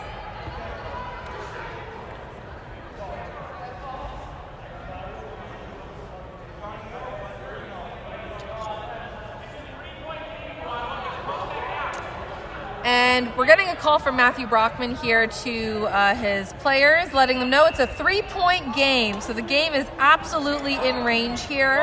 A quick catch from U Ottawa once our flag runner gets on the field would be all it would take to put this game back in absolute sights of winning. We're being told by Austin Wallace, head referee here, that the time is 14:30, so there's just over 5 minutes left in the quad ball period, in the quaffle period here. And we have Jasper Whitby in possession of the quad ball, walking it up the field, number 73. They're just on the heels of their beater. They're calling for a beater exchange. Whitby goes around, kicks it off to number 26. Whitby recovers the rebound, and the shot just hits the top of the hoop, but Whitby gets their rebound once again. And unfortunately, they're knocked off Broom, but Gola has the ball. Clippers are retaining possession back at midfield. And U Ottawa looks unwilling to engage Gola there. But Kaylee Mendoza is able to bait the U Ottawa beater into a beater exchange. Gola tries once again for that floater shot through the middle hoop, but Pavel sees it coming from a mile away, is able to just tip that off course. And so we still haven't seen the promised hat trick from John Gola, but it was a great offensive possession there. They just weren't able to close. And great defensive showing from U Ottawa. Sean Barrows, beater on U Ottawa, goes up to take out the point chaser. Alex Fleck calls for Brockman, who is deep in the Clipper zone, to be open for the pass, but unfortunately the pass just goes a little bit too low. However, there is a stoppage here, but it looks like there's no call on the play. And Hale, chaser on the Clippers, passes it back off to John Gola. Gola walking it up the pitch.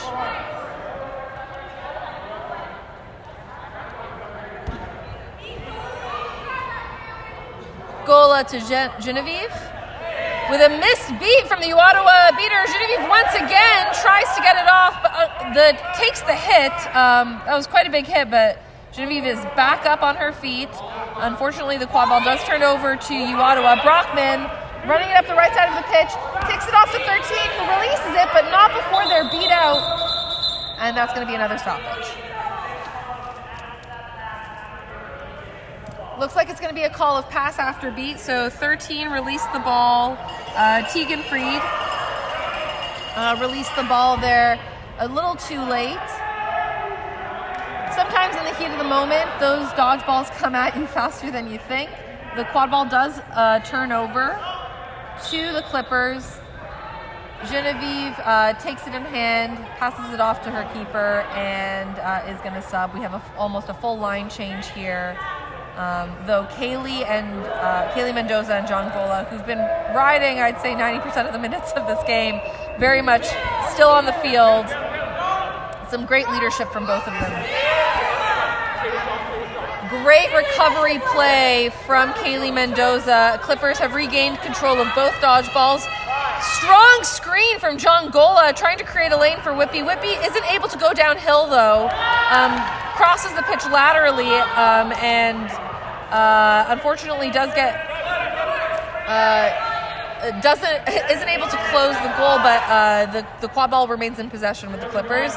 Tan looking for an opening. U Ottawa is playing a very compressed hoop defense here. You can see we have 3 chasers on the hoops. Alex Fleck just being pulled out a little bit too wide. We'll see if somebody's going to take advantage of that. Great strip from Brockman. Dodge from John Gola. Picks up the quad ball, passes off to Hale. Decisive block from Matthew Brockman on U Ottawa, but isn't able to dodge the beat. Hale recovers the quad ball for the Clippers. Tries to go for the long shot. Unfortunately, the strength just isn't there. Oh no! U Ottawa tries to recover that ball, but unfortunately Gola was hovering in the wings, intercepts the pass back to the keeper, and that's going to be another goal for the Clippers. The score is 100-60.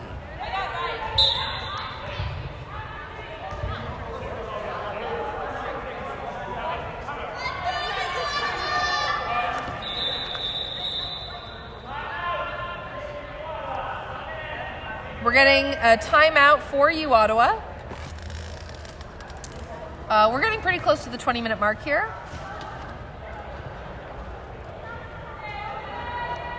But U Ottawa, you know what, takes the opportunity to not let the game get out of hand right before the flag runner comes on pitch. And sometimes that's what a team needs. Having coached and played in close games myself, you take the moment to mentally reset. You make sure that you've got your bearings. And sometimes you just don't want the momentum to turn against you, especially after small mistakes like the one that we just saw there. Important for players to show that mental resiliency and fortitude so that they can come back and recover.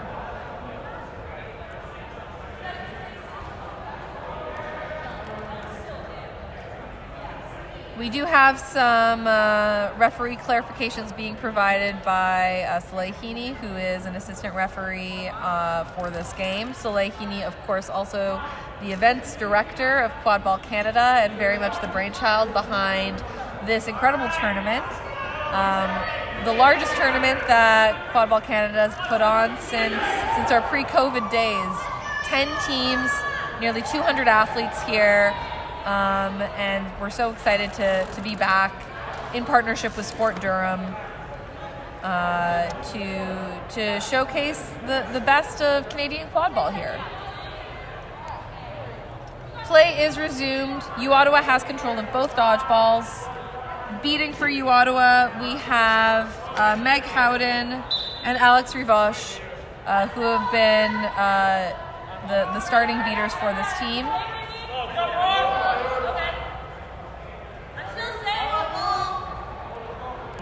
96 on U Ottawa going deep. Chaser on U Ottawa going deep as Pavel walks it up slowly. Meg Howden unwilling to throw the dodgeball at the Clippers keeper, instead waiting for the beater to engage. Great patience from Howden. And Alex Lamorin, beating for the Clippers, is able to resolve to knock off the U Ottawa player off their broom. It's going to be a quad ball turnover to the Clippers, and also a dodgeball recovery for the Clippers. Great defensive possession for them here. Goal to 10. Beater exchange. Great catch from Pierce McKinney, number 69, beating for the Clippers. 10 tries to go for a hook shot there. Genevieve is able to catch the rebound and sends it back. That's going to be another goal for Genevieve, her second of this game. The score is 110-60. Clippers slowly chipping away here as we near Snitch on pitch. 5 seconds left in the quaffle period. Beat from Howden, blocked from 88. Oh, but they're not able to get the shot off before the period comes to a close. Austin Wallace calling for brooms and balls to be reset as we head into our, well, I hesitate to call it a halftime, into our mid-game break as we get ready for our flag runner to take the field.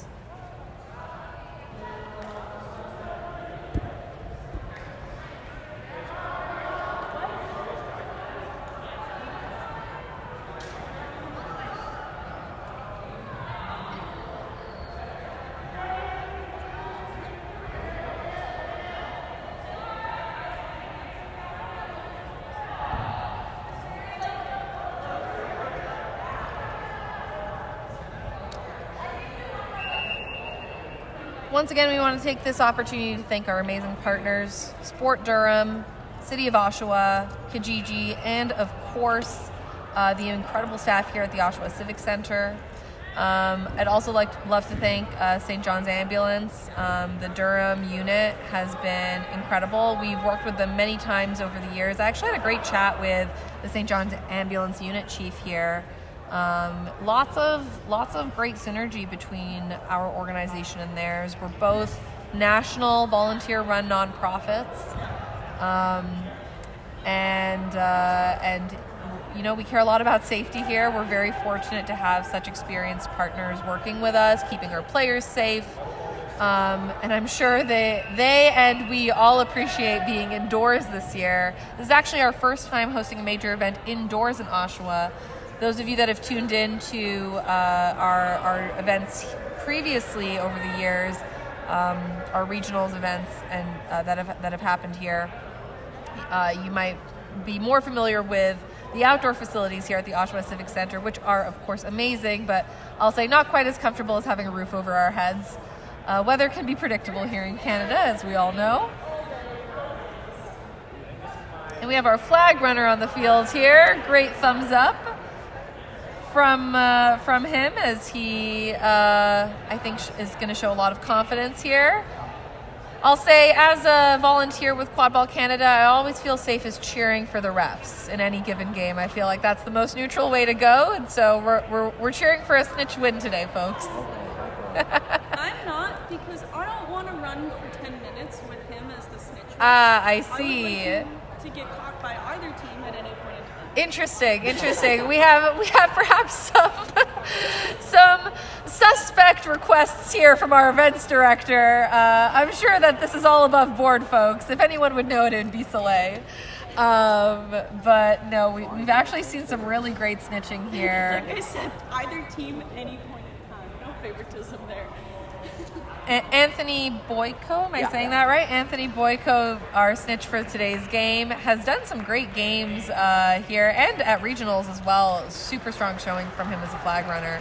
Anthony, how are you feeling about the game today? Good. Feeling good. Yeah, feeling like you're gonna get out with a win? Well, we'll see. They caught me before. I had this exact same matchup earlier. Oh, no way! Yeah. Which team caught you, if you don't mind us? Jasper caught me. Jasper Whitby on the Clippers. This morning, They Whitby are did catch me too. Okay. Very good to know. Well, maybe they'll send out those two seekers. There. Soleil, don't sound so optimistic.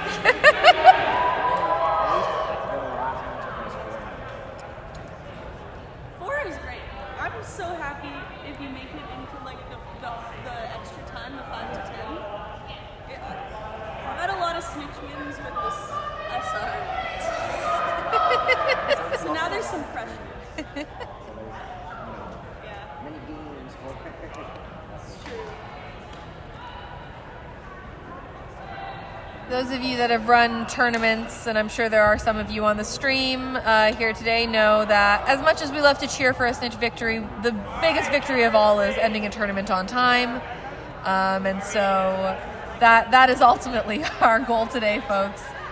But not unless we can have some great quad ball action to send us home with. This is the white line. And all Austin Wallace with an unconventional practice here of getting the jump ball going. Unless I'm like... Not sure that I trust his form in that, but he is back on his feet now. We have Kaylee Mendoza with the white headband. Not something that we see often, but sending her off here for the jump ball against Pavel. Clippers have gone for height in their strategy here, though they haven't sent Gola there. Instead, we have Gola wearing a different colored headband as well. Very interesting positional changes here from the Clippers.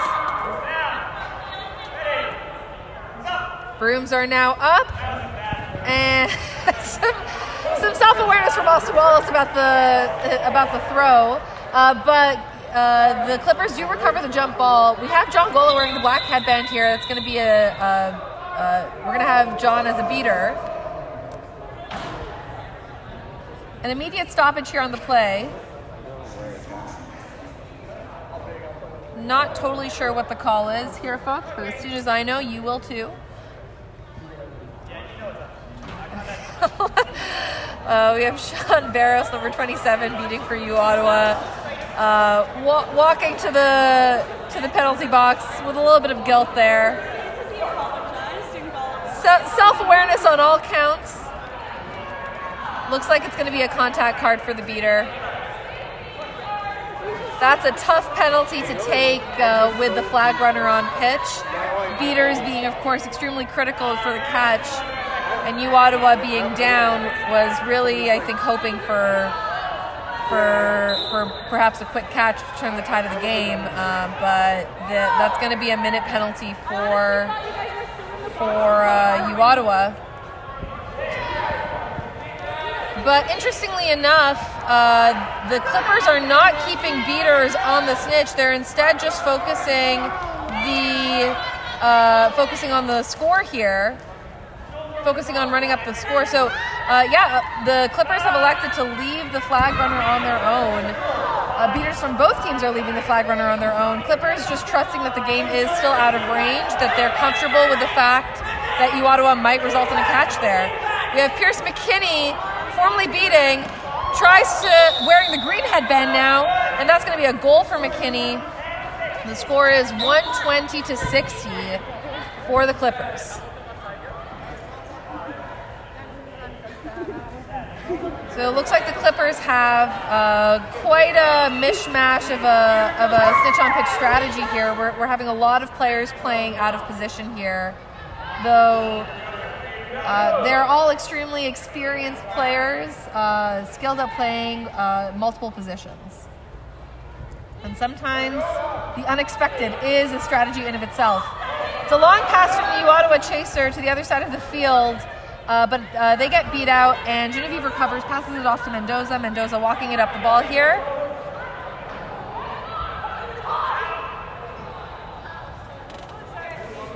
Mendoza's chasers on the field. We have Wei Shen Tan, Pierce McKinney, and we just had a quick sub here from Genevieve. I believe Aaron is on the pitch.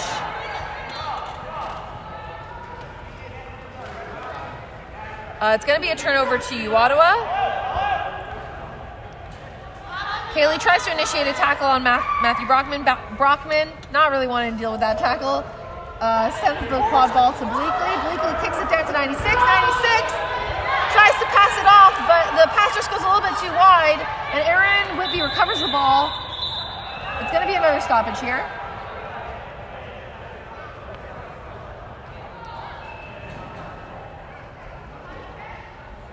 And it looks like it's going to be another penalty for number 6 on U Ottawa. Aaliyah Southern is heading to the box. It looks like it's going to be another contact card. The card's really hurting U Ottawa here. It's tough enough to play when you're down, even tougher still when you are short on the field.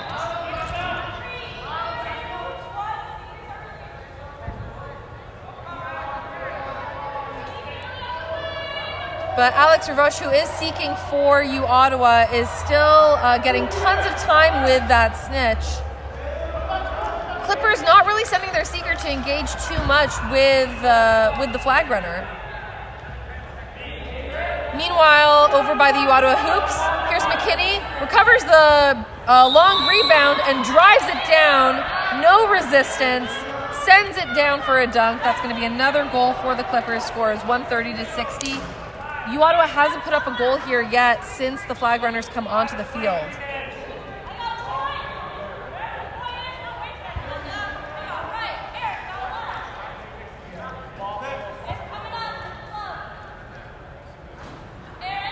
Some ducking and weaving here from the U Ottawa seeker.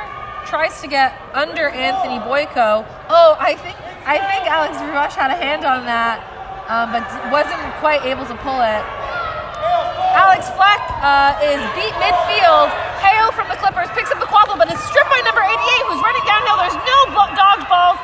Pierce McKinney is a brick wall, wraps up enough to give enough time for Gola to get there, beats them out. Hill recovers the quad ball in the end. and Pierce McKinney is walking it up the pitch. And now we have Jasper Whitby seeking for the Clippers, trying their hand at catching the snitch. This is the first time that we've seen Anthony go up against both seekers now. And again, no beaters are engaging with the flag runner, so Anthony's going to have to hold his own here. Wei Shen Tan tries to get off a goal, but is wrapped up by number 6 on U Ottawa. I believe that's Amy Leah.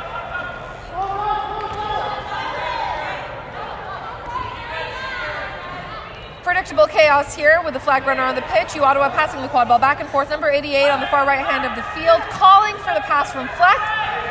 Fleck instead running it down the field. Runs past Hale. Hale wraps Fleck off, but Fleck slides the tackle off. Number 99 on U Ottawa gets the shot off, but takes the beat. The shot does not go through the hoops, and we have another stoppage here from Austin Wallace.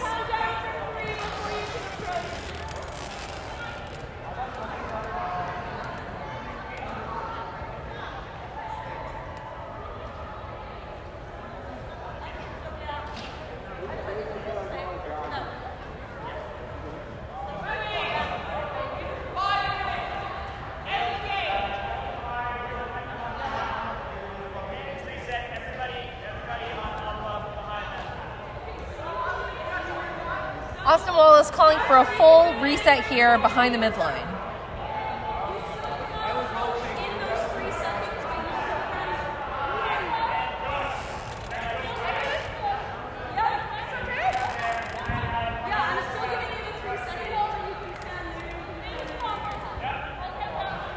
The snitch ref, Salahini, commanding the presence here on the field. Calls for a 3-second wait before the Seekers can approach. Anthony Boyko shakes off that attempted catch from Rivoche. Deep pass on the side here to Fleck, who catches it but is stripped by Pierce McKinney. Strong hands for McKinney here. He's doing a dominant showing in the keeper headband. McKinney taking the sub for the first time since taking the pitch here. Tan walks it up the field. It's just Tan and Genevieve. Tan runs past one chaser, run past two. Dunks around the third, and that's going to be another goal for Wei Shen Tan. The score is 140-60. Clippers have this game easily in hand. But, U Ottawa is not putting their heads down. They're still fighting. This is their last game. There's a lot to take away from this opportunity here, and I think they'll be happy to win with the catch as well. And Rivoche is certainly putting his heart into that. 13 on U Ottawa. Tegan Freed passes it off to Brockman, who passes it to Pavel, back to Brockman. Brockman walking it up the right hand of the field. Brockman back to Pavel. Kaylee Mendoza now wearing the keeper headband. Playing some great defense here, getting in Pavel's way. Pavel tries to run around Kaylee, but Kaylee easily wraps him up and strips the ball off. Wei Shen Tan running downhill. Tegan Freed tries to get in his way, but there was just a little bit too much momentum there from Tan.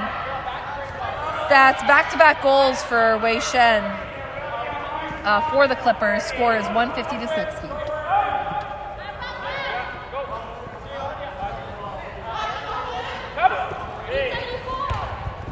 Brockman sends the quad ball down deep, but there are no eligible receivers there for them.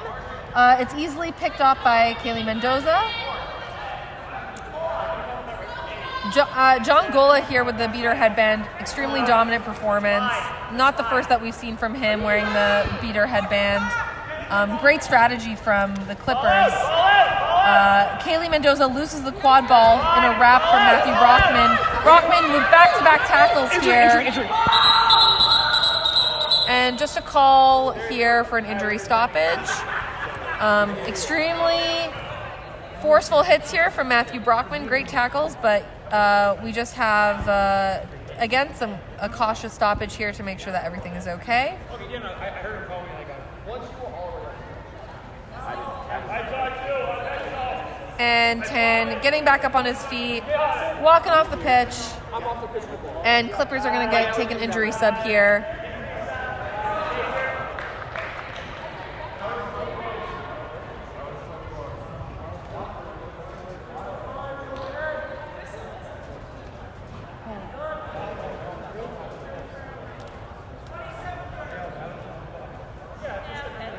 If I'm not mistaken, I think I heard a call of 20 seconds from the score table, which means we have 20 seconds left before a snitch catch will end the game. Very exciting stuff. A little bit of a sneak preview here of what's to come from Sean Barrows, beating for U Ottawa. All right, so we've got Matthew Brockman off broom from U Ottawa. And looks like dodgeball control is still with the Clippers, as it's been since Gola has taken the field with the black headband here. 90 running downhill, gets the shot off.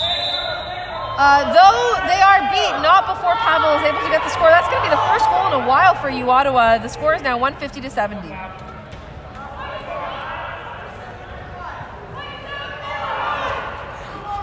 We're approaching the 5-minute mark here of the snitch period. Once we pass the 5-minute mark, the snitch catch will end the game. Alex Ravoche more determined than ever to bring this game to a close and end the game on a high here. Great block from Matthew Brockman on the beat from Alex Lamoureux. Brockman tries to pass it off, but Pierce McKinney gets a hand in the way. The pass goes short, picked up by Kaylee Mendoza. Oh my goodness. What a catch from John Gola, and a duck here. Gola very much playing in his element with the black headband. We have Kaylee Mendoza passing the quad ball off to Jasper Whitby, who dodges around the defense here, gets another goal. That's 160-70 for the Clippers.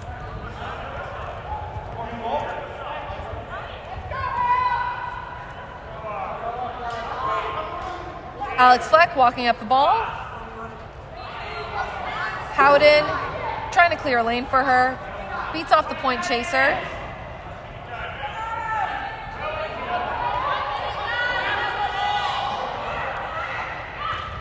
Fleck sends it down to number 96, who gets beat, but does pass the ball after. Again, I think instincts can be hard to beat there. You want to get the ball out of your hands for sure, but you got to be cautious not to do that after the beat. Looks like Austin Wallace is going to give a card for that. So it's going to be a blue card. 30-second penalty for number 96 for the pass after.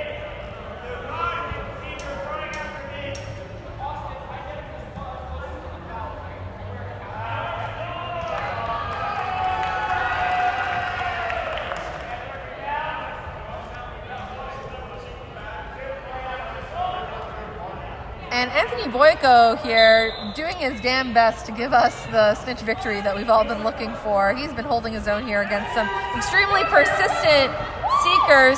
Kaylee Mendoza running downhill, almost makes it to the hoop, but gets stripped at just the last second there. And great defense from U Ottawa. It's another stoppage here. Pierce McKinney walking himself to the box.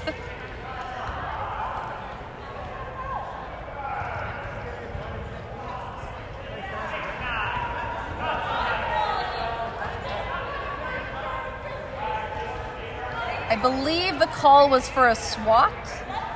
Not 100% certain. So the dodgeball,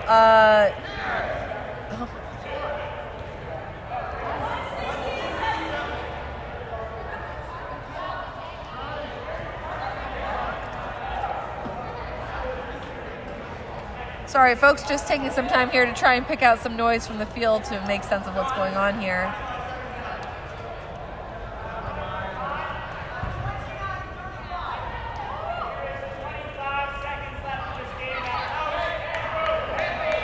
Incredible showing here from Anthony Boyko, who's taken the snitch period to 9 minutes and 30 seconds. So there's 25 seconds left in the game. If you want to end with a catch, they have 25 seconds to do so. Great beat from John Gola, sending Matt Howden back to hoops. Another stoppage here.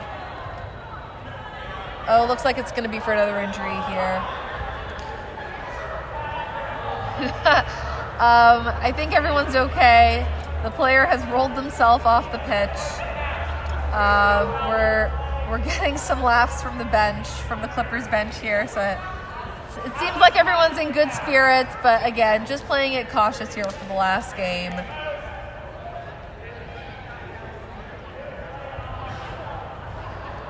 And play is resumed. Jasper Whitby rolls himself off the pitch here. We have 5 seconds remaining. Kennedy Mendoza's going to try and get a last-minute goal.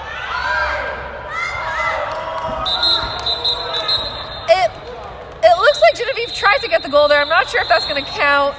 Not sure if that came out right before the end. But regardless, that is going to be a victory for the Clippers, and most importantly, a Snitch victory, which is what I willed it to be in. Yara got her wish. I got my wish, and you know what? I hope Anthony Boyko is proud. Great showing from our officials today. And so that's going to be a no-catch win for the Clippers with a final score of 160-70. Thank you so much, everyone, for tuning in. Again, stay tuned. Next on this pitch, we have Waterloo versus Guelph playing for 5th place. And then we'll get to our medal matchups in just a moment here. My name is Yara. It's been a pleasure calling this game for you.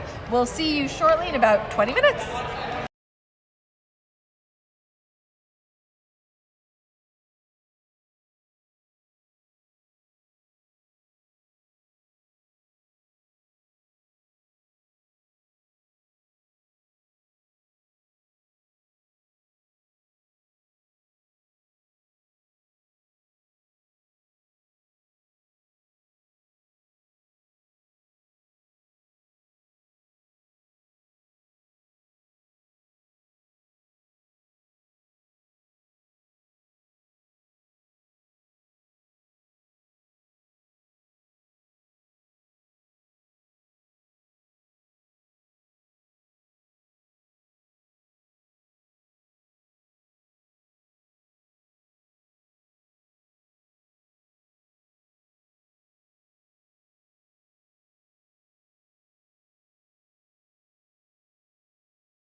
Okay, hello and welcome to the 5th place game at Canadian Nationals Quad Ball Day 2. We have Guelph Griffins in the red and the black versus the Waterloo. What are the Waterloo people? Warriors. Warriors, and they're wearing the black and the gold. So good luck to the refs today on keeping those colors straight. At least the red on Guelph will hopefully be the determining factor.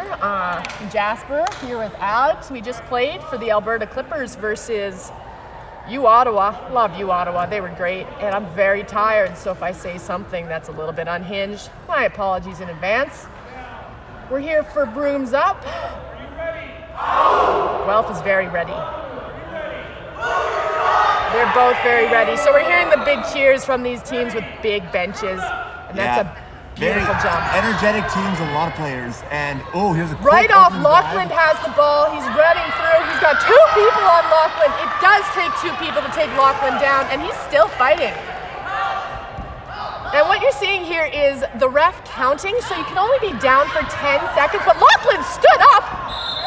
Lachlan stood up with 2 people from Waterloo trying to take Lachlan down. Alex, how strong do you think Lachlan is? Clearly very strong. As strong as 2 average people, at least. As strong as 2 athletic people, I would argue, because Waterloo, pretty athletic. Did we play? We played Guelph, right? Alex, how'd you feel about that game? Well, I think we did our best, and they're very tough opponents, especially with the amount of speed their players can move with. So that's something to watch out for, because if the quaffle's down and Guelph sees the opportunity, they'll pick it up and take it all the way. Yeah, you can see that right there from Lachlan, who's still not giving up. Lachlan, now it's to the keeper, and for a reminder for those who are new, the keeper is safe behind the keeper zone. You cannot tackle, you cannot beat them. They get that quad ball, that's their ball. So number 35 on Waterloo, that's Robert bringing the ball up. A nice pass to another player, and they managed to keep possession, but Guelph has the ball. This is number 21, a fast break, an attempted beat, but a missed beat, and that's a beautiful goal from Nathan Reed. Awesome. Alex is great at reading, so that's gonna keep us on track of these names and numbers, because I can't read despite having a degree in the English language. Well, I also know Nathan. I met him at last year's Nationals. That's gonna bring a big help. So here we have, once again, Waterloo bringing up the quad ball. Again, hard. Keeper Sid carrying the ball, bringing in, and a good swat from number 21. Sid's making some movement, but a ball right there. And Noel is beat, and Lachlan has the ball. He's spinning. Sid is beat. Lachlan is racing down the field. And no goal. That's a miss. No rebound available. Probably should wait for your team. Yeah. Alex, what have we been doing for rebounds? What's that Alberta's mean? strategy involves having someone behind the hoops. So if you take that shot and it's a miss, immediately a teammate grabs it and has another shooting opportunity. Yeah, we'd love to see that from Guelph, who, did beat us, so I'd really like to see them waiting. A little patience from Lachlan. It's a good strategy, but there's also something to be said for just picking up the ball and running immediately before the other team has a defense set up. This is true. I'd like, it's a great scoring opportunity, hand through the hoop. Why shoot when you can stick your hand right through that hoop and score? And another fast break from number 21, but there's a beater, dodges it, slips and falls, picked up by number 87. That's Lachlan. Beautiful dunk. I'm so confused on the numbers. We need to do the score. And we haven't been keeping score this whole time. Our apologies. It is 20 for Guelph, 0 for Waterloo. Yeah. Waterloo carrying up the ball. Scoreboard only increments one at a time. No. We're just doing, go back down to 2. We're doing 2. Our apologies. Just don't look at the scoreboard right now. Sid carrying up the quad ball. 2-0. We've got number 14, Beater, and that's, who's going to say, it's not Sarah, I know that, because that is the coach. Running, Caleb is running, dodges the dodgeball, going back in, but number 21 again, Nathan Reed, really hard on defense and hard on offense. That's a good player, but Nathan is... A pass behind the hoop, beautiful.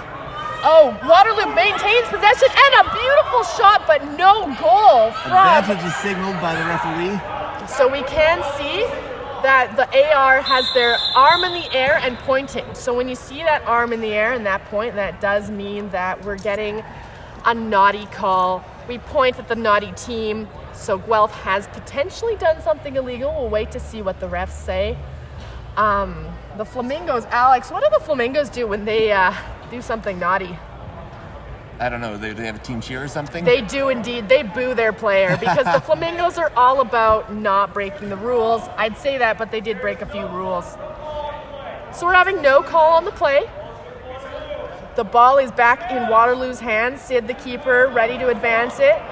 We have 1 dodgeball on Waterloo, 2 dodgeballs for Guelph. Yeah, they have Ryan yes. Luxus, the beater, moving it up. He's number 14. Beautiful. Gets a beat on that lead chaser. Oh, and Sid is beat, and a whistle from the HR. Again, not sure what that is. Always tricky when you're watching 4 balls at once. It is. So if you are a first-time watcher and you're confused, let me reassure you, I was too. Don't go read the rules. That'll just make it worse. I highly recommend trying the sport to understand what's going on. As much as we can talk here, go to your local practice. How'd you get into quad ball, Alex? Well, it's a funny story. My girlfriend at the time was interested in playing a sport together, so that's the sport we started playing, and she didn't like it at all. After we broke up, I kept playing and she didn't. That's really funny. You know who brought me into quad ball? Who? My sister, who I brought along to this tournament because we needed some subs, and we went to a try-it session together. I fell in love with the sport, and she was like, that was cool. I'm going to continue to run triathlons. Okay, so we're getting waiting for the head ref to tell us what happened. The quaffle is being turned over. I see number 9 on the Guelph Griffins in the box. Did you see a number 9 on this sheet? You should have one too. Oh, it's underneath here. That's because I stole it from you. Oh, thank you. I've been reading over your shoulder this whole time. My apologies. Is there a Waterloo sheet? Hard to say who number 9 is. Yeah, the Waterloo one's in there. Sorry, we're figuring out our sheets. We did, again, just finish playing. This is the hazard of having a very hard game against different U Ottawa. commentators every time. Well, that's okay. I like trying it out and playing in between. So, what we're seeing is a Guelph player, a chaser, in the box. And we're also seeing some discussion on the rules. The great thing about quad ball is that we're all volunteers. The hard thing about quad ball is that we're all volunteers. So every team needs to provide a head ref, several ARs, a flag runner, and an SR. Oh, I believe the HR is going to tell us. No, don't know what happened, but play is going to be resumed. And Waterloo still has the ball. Carrying it up, going wide. We see Sid has come back in from being beat. And I'm pretty sure that is Callum carrying the quad ball, being defended by Catherine, I believe. And we're seeing some slow motion. We're not rushing it, but you do actually have to advance that quad ball. Yeah, it's a slow defense we're seeing from Guelph. A pick and a shot! That is Callum. I'm fairly certain. I haven't seen the number. 94 is Callum indeed. And that was a beautiful shot from Callum. And a pick from, I missed the number, but a beautiful pick. Was it from 93, Waterloo. the tall chaser? Hard to say. It's been 10 seconds and I have the memory of a goldfish. And a brilliant shot. That is just taking advantage. Brian taking advantage of that open tall hoop. And you have to always be ready to jump. If you're not putting top pressure on that quad ball, you gotta jump. Yeah, I mean, these are elite players. If you get 10 yards away, you can see a shot that'll go in, which is very difficult to make. But Brian's got years of experience and he can score that goal. So you've always got to defend that shot coming in from the top. And that's a beater not paying attention right there. Oh, a pass to Levi. Levi dekes and Levi scores through the top hoop. An amazing deke from Levi. I love that. And then the people who take their mouth guards out to run back. Why do they do that, Alex? Because some mouth guards are uncomfortable, especially when you do a bad job fitting them like I did. Well, consider refitting it, because I just don't understand pulling it out, putting it in, pulling it out, getting your spit all over your hands. Interesting, but enough about mouth guards. We see Brian passing that ball back to Nathan, bringing us Up the field, a little bit of stationary, waiting for some beaters, and a huge beat from Christos. Insta pass to Brian. That's what you're waiting for. You wait for those beaters to do something, and then no goal, and then another. Oh. It's that rebound, Alex. That's a brilliant rebound. Perfect teamwork there. A lot of passing between Brian and Nathan, which eventually set up the goal. That was beautiful. From the other chaser, whose number I don't see. And that was, I believe it was still Brian and Nathan on that one. Okay. But I thought waiting. it was number 9 that took the rebound. But I didn't see the rebound. No, that wasn't Nathan on the rebound. Sorry to whoever did score that goal. You're great, and you don't get enough Great attention pass back behind. there. That's Matt with the shot. No goal. Levi picks up the ball. There's a beater coming. Levi. Peter hits him. Brian But recovers. Brian has the ball. Matt's trying to catch up with him, but Brian's fast. Matt is beat. A big pass across the whole field. Levi trying to block Nathan. Nathan gets the goal anyways, and that's a hard hit. Nathan, strong, fast, really good attempt from Levi. Someone's got to be there, and a quick sub off from Luke, the keeper for Waterloo. It looks like Levi might also want to sub, but nope, he's carrying it back up the field. Yeah, stopping a player Nathan's size is tough. That's why we try to interrupt the passes rather than stop the player once he's got the ball. Especially with that speed. Once a player has picked up a lot of speed, on the Clippers we make business decisions. Yeah. Other teams might have the numbers. Oh, and a beautiful goal from Levi! A small pump fake, making it unclear where that ball's going, and then floats it right in the middle hoop. What a shot from Levi. That is something we're going to see some big things from that player. I've seen him at a couple TC practices. I'm excited to see where he goes. Yeah. We're seeing elite shooting in this game, and now clearly Waterloo's thinking about it. They're playing a hoop defense to make that long shot impossible to score. I believe it's a 2-2, Alex. So You're what right. a 2-2 is, we see two chasers or a chaser and keeper in front of the hoops and two positioned up top, keeping that zone of influence. And ideally, the beaters, a wrap on! Oh, wow! That is number 66 on Waterloo. Caleb making a wrap on Brian, and that is a great wrap. I love to see Brian to pass it, and Waterloo got a turnover. Now they have possession. They're pushing up. Rob passing to Scott. They're gonna have to get it over half line at some point, I believe. A beater, a beautiful beat on Scott from zero. Great job from Kieran. And here comes. Oh, that here's is a big gonna hit. be contact from behind is what I think I'm gonna Might see have been on the there. neck. Not sure. I do believe that's Rob from Waterloo making contact. That I'm a commentator. I'm not a head ref. I thought that might be a little illegal. We'll see what the head ref has to say. And we are seeing that green headband come off. Again, when the keeper does something naughty, they have to change that green headband to someone else, because we always need someone who can be immune behind those that keeper line. Yeah, that's Jeff Lynn who brought the ball up. He'll have a hard time scoring in this spot, but he has good passing options available. Yeah, and we'll see if it does end up being an advantage reset or not. I Right. believe not, given the fact that Jeff actually still does have that clear drive right towards the hoop. Yeah, So that is the yellow for contact above the neck from number 35, Robert, on Waterloo. And Jeff is pretty short compared to Robert. You really got to be careful with players who are shorter than you. Yeah, You he's gotta gonna go for it.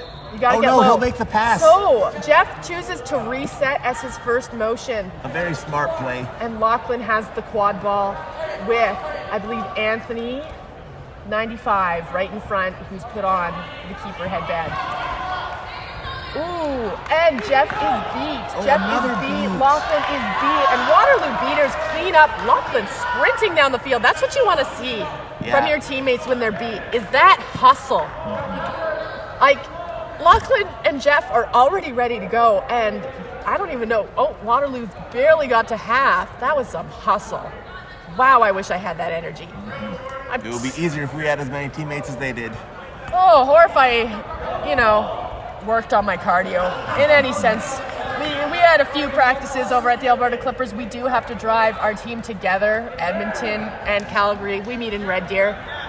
That will be the heart of Alberta. But back to the game, Alex, what's going on? Well, we're seeing a formed attack from the Griffins. They've got a player behind the hoops. They're looking for a way to move the ball around and get it to the hoops without a beater nearby. And that There's Waterloo a great player block. is back in. Waterloo player is out of that 1 minute yellow card for the neck contact, comes back in, does good D and subs off. What a beautiful play actually from Rob. That's what you want to see after a card. Just being ready. Sid carrying the quad ball up the field. We got number 82 going wide. Yeah. And Waterloo, having only one dodgeball, will try to get another if they can, or at least make an opening by forcing Guelph to use theirs. And we do have a dodgeball far behind hoops. Catherine has got it. Let's see what happens here. Passes back to another beater. They only have the one dodgeball still, and Guelph has the quad ball. Guelph has numbers on the front of their uniforms as well as the back. Well, that is a great tip, Alex, because I do need to see their number to look at my name sheet, because I am from the West and I am not confident on a lot of these names. But it's been really great meeting all these people. I really love some of these Eastern teams. They've been so fun to play. The Flamingos and Guelph and U Ottawa. So lovely, very outgoing people at this tournament. I love quad ball, Alex. I love it quad too. ball. So Sid is carrying that quad ball up the field. We got Catherine without a dodgeball, just trying to get in the way of any beating that's going to happen. A beat on Asher, and Asher is safe, runs off field to get that dodgeball. Where's the quad ball? It's on the ground. Number something has picked it up. An epic pass to 31 and taken down. Caleb Seastra with a... Wait, no, that's not him. Okay, it's hard to see the numbers while they're all lying on the ground, but what a pass. And we're seeing...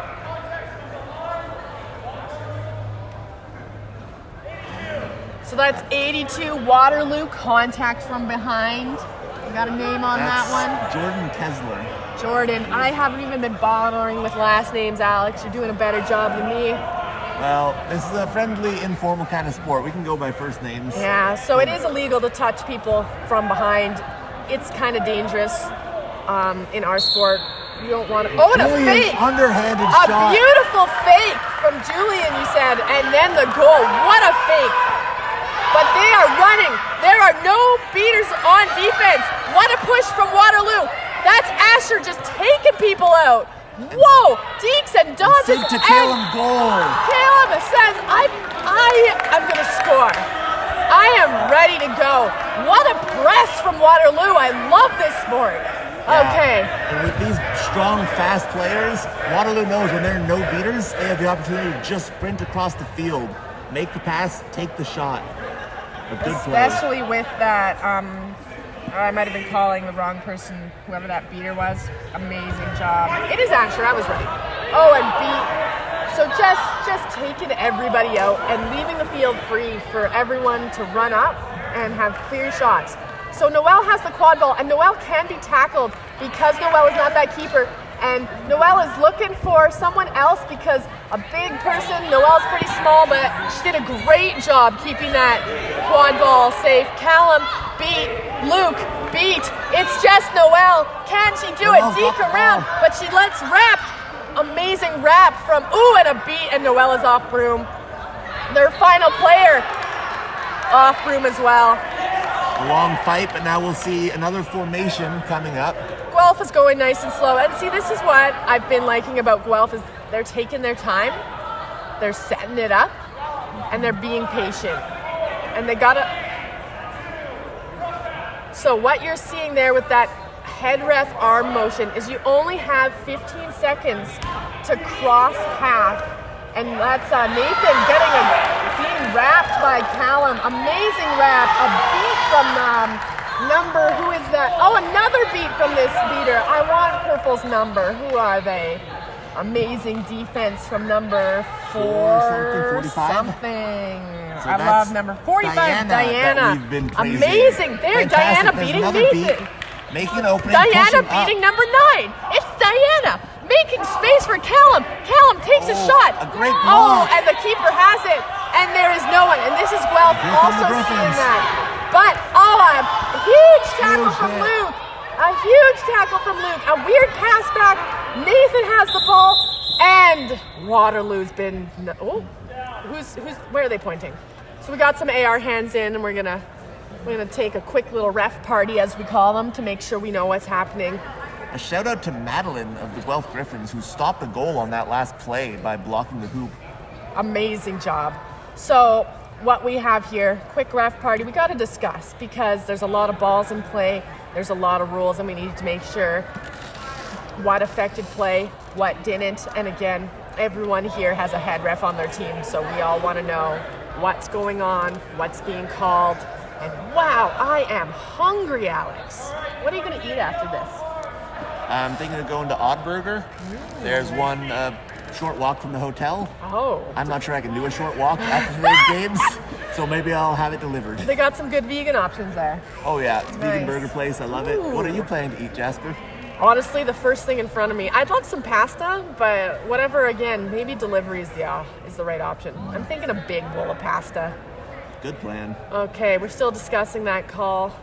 I'm ready for my pasta, but what have we seen here from Guelph that I'm really liking is that patience, but then running when they need to. Same thing from Waterloo. I'd like a little bit more patience. I don't know. It's fuzzy. Yeah, Waterloo thrives in chaos. They so do. We're seeing plays where they get the opportunity, and especially Sid. He's good at seeing opportunities, and he decides to go up and be a threat, and then he'll find a teammate to pass it to, and that teammate scores. Yeah, and I'm liking that they're really getting some good motion in from Waterloo. It's really unfortunate. Sarah, I believe, took a hit for the head, and Here's some it's chaos. been playing A off. push. Oh. But it's lovely to have a coach just keeping the bench organized, especially with such a large bench. And with that kind of knowledge, I'm really excited to see what Waterloo can do, being led and coached by Sarah here. And Guelph bringing up the quad ball, passing half, and a beautiful beat on Nathan. That's Diana again. Diana being sneaky, being tough. What plays? Another beat from Waterloo, number one. Guelph trying to get the ball, but Callum has it. Callum is being told to run. There are no beaters. But there was a beater.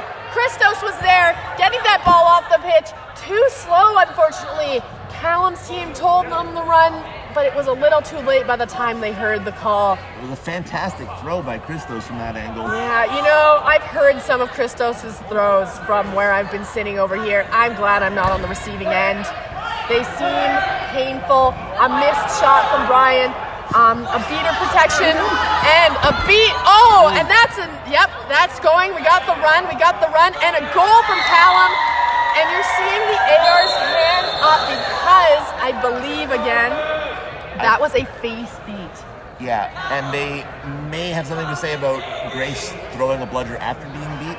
This is true. Again, we are not refs today. We are simple commentators. Yeah, we should have commentators. refs mic'd up like they do in hockey games.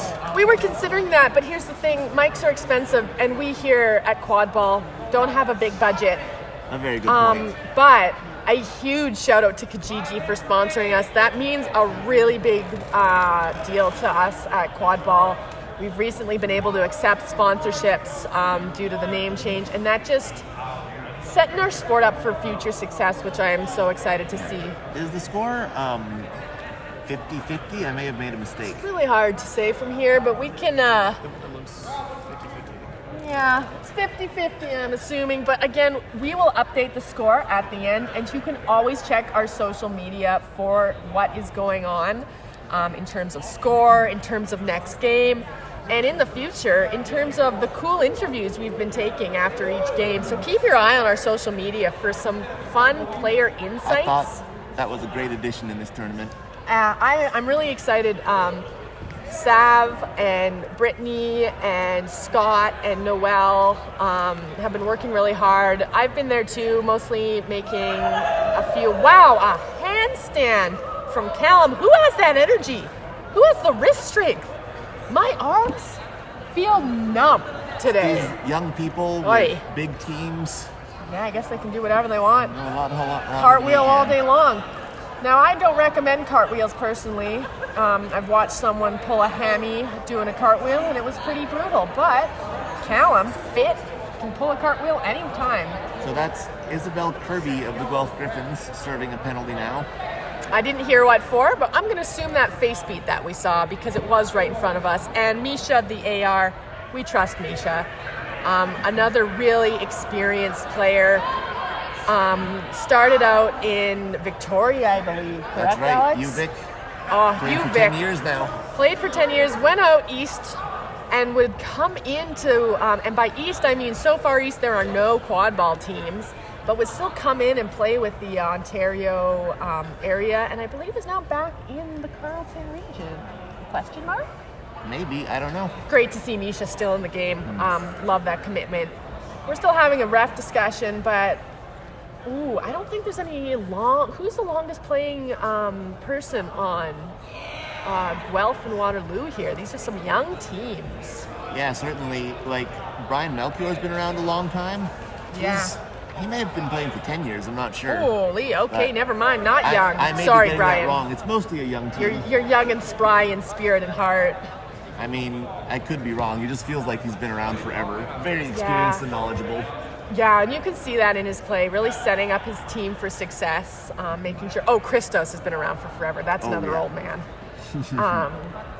Christos, the beater, who we can hear those beats.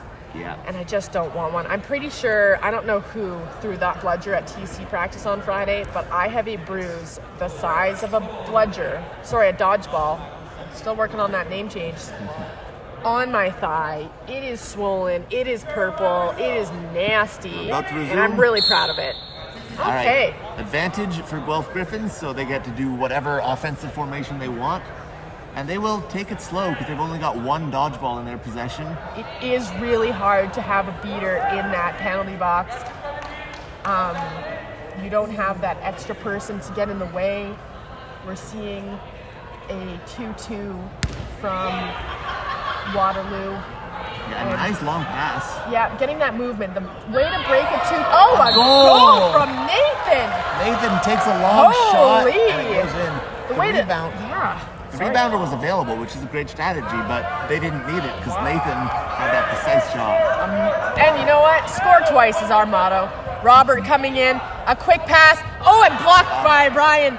Really good pass, though. That was a great pass to, I believe that's number 99, Ava.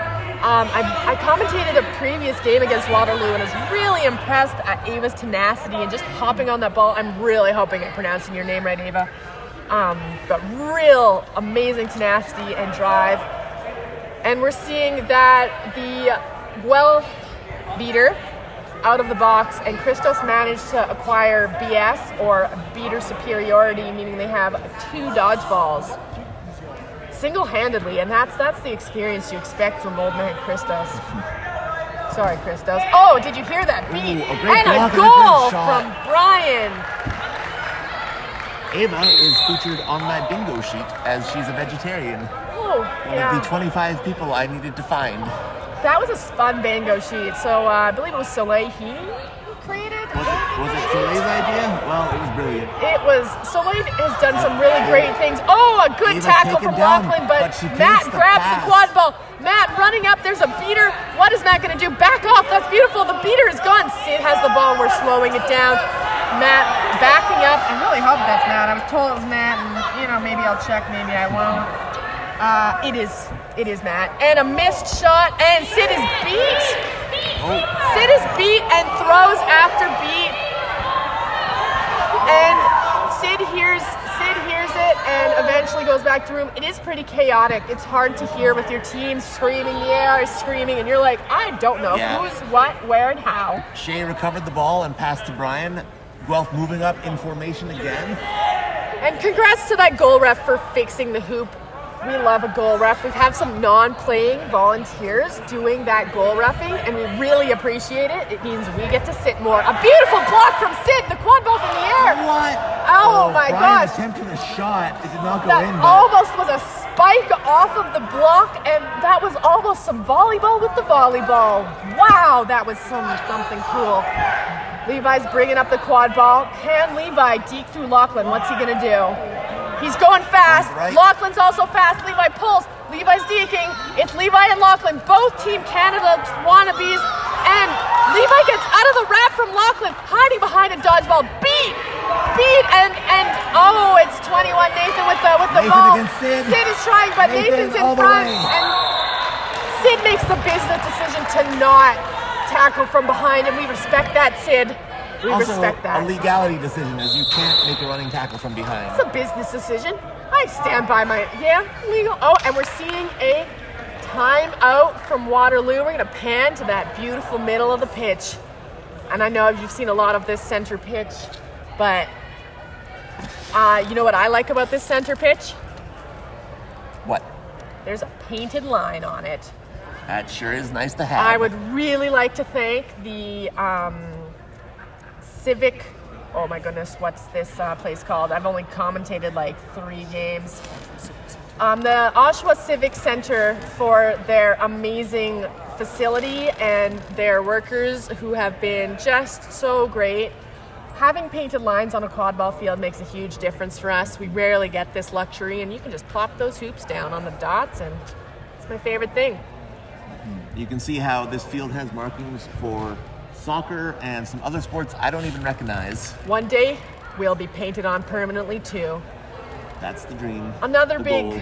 thank you to the city of Oshawa for hosting us. This has honestly been such a lovely tournament. A big thank you to Durham Sport. Such amazing, again, the facilities. We were given free bananas and tea on the first day. Holy cow. I needed that banana. I needed the potassium. There were no electrolytes in this body. And those cookies and the gluten-free Nutri-Grain bars. Oh, the gluten-free options. Thank you for taking care of our celiac players, because I don't know what it is about quad ball, but wow, we have a lot of celiacs. The timeout is over. We're seeing Waterloo with the quad ball. It's Sid holding on tight. We've got a dodgeball in the hands of one Waterloo beater, and I believe it is hard to see the beater Number is 0? behind that quad ball. Oh, the Waterloo. I can't find. Oh, no, Waterloo does have BS. Waterloo with BS. And the score is 80-50 Waterloo. If we forget to tell you the score, that's okay. Yeah, where's the thing that lets us adjust the current score? Oh, I clicked off of something. It's on this, it's behind this whole new tab. Sorry, I was trying to find our sponsors. Like, I haven't told you all that Kijiji and Oshawa are great already. And that's Levi subbing off. We've got, I've looked at this name before. Anastasia. Anastasia. The beater pushing up. Yep. And Sid breaking into a light jog. Because, again, you got to cross half in 15 seconds, and sometimes we be tired and sleepy. We see a handoff, Scott with the ball, Scott moving, and a quick deke back around. What's Scott going to do? He needs Nathan out of the way. Nathan, not beat. Oh, huge rejection from Brian. Scott keeps it in. Speedy Scott keeping it in. A beater, a nice pass to Sid.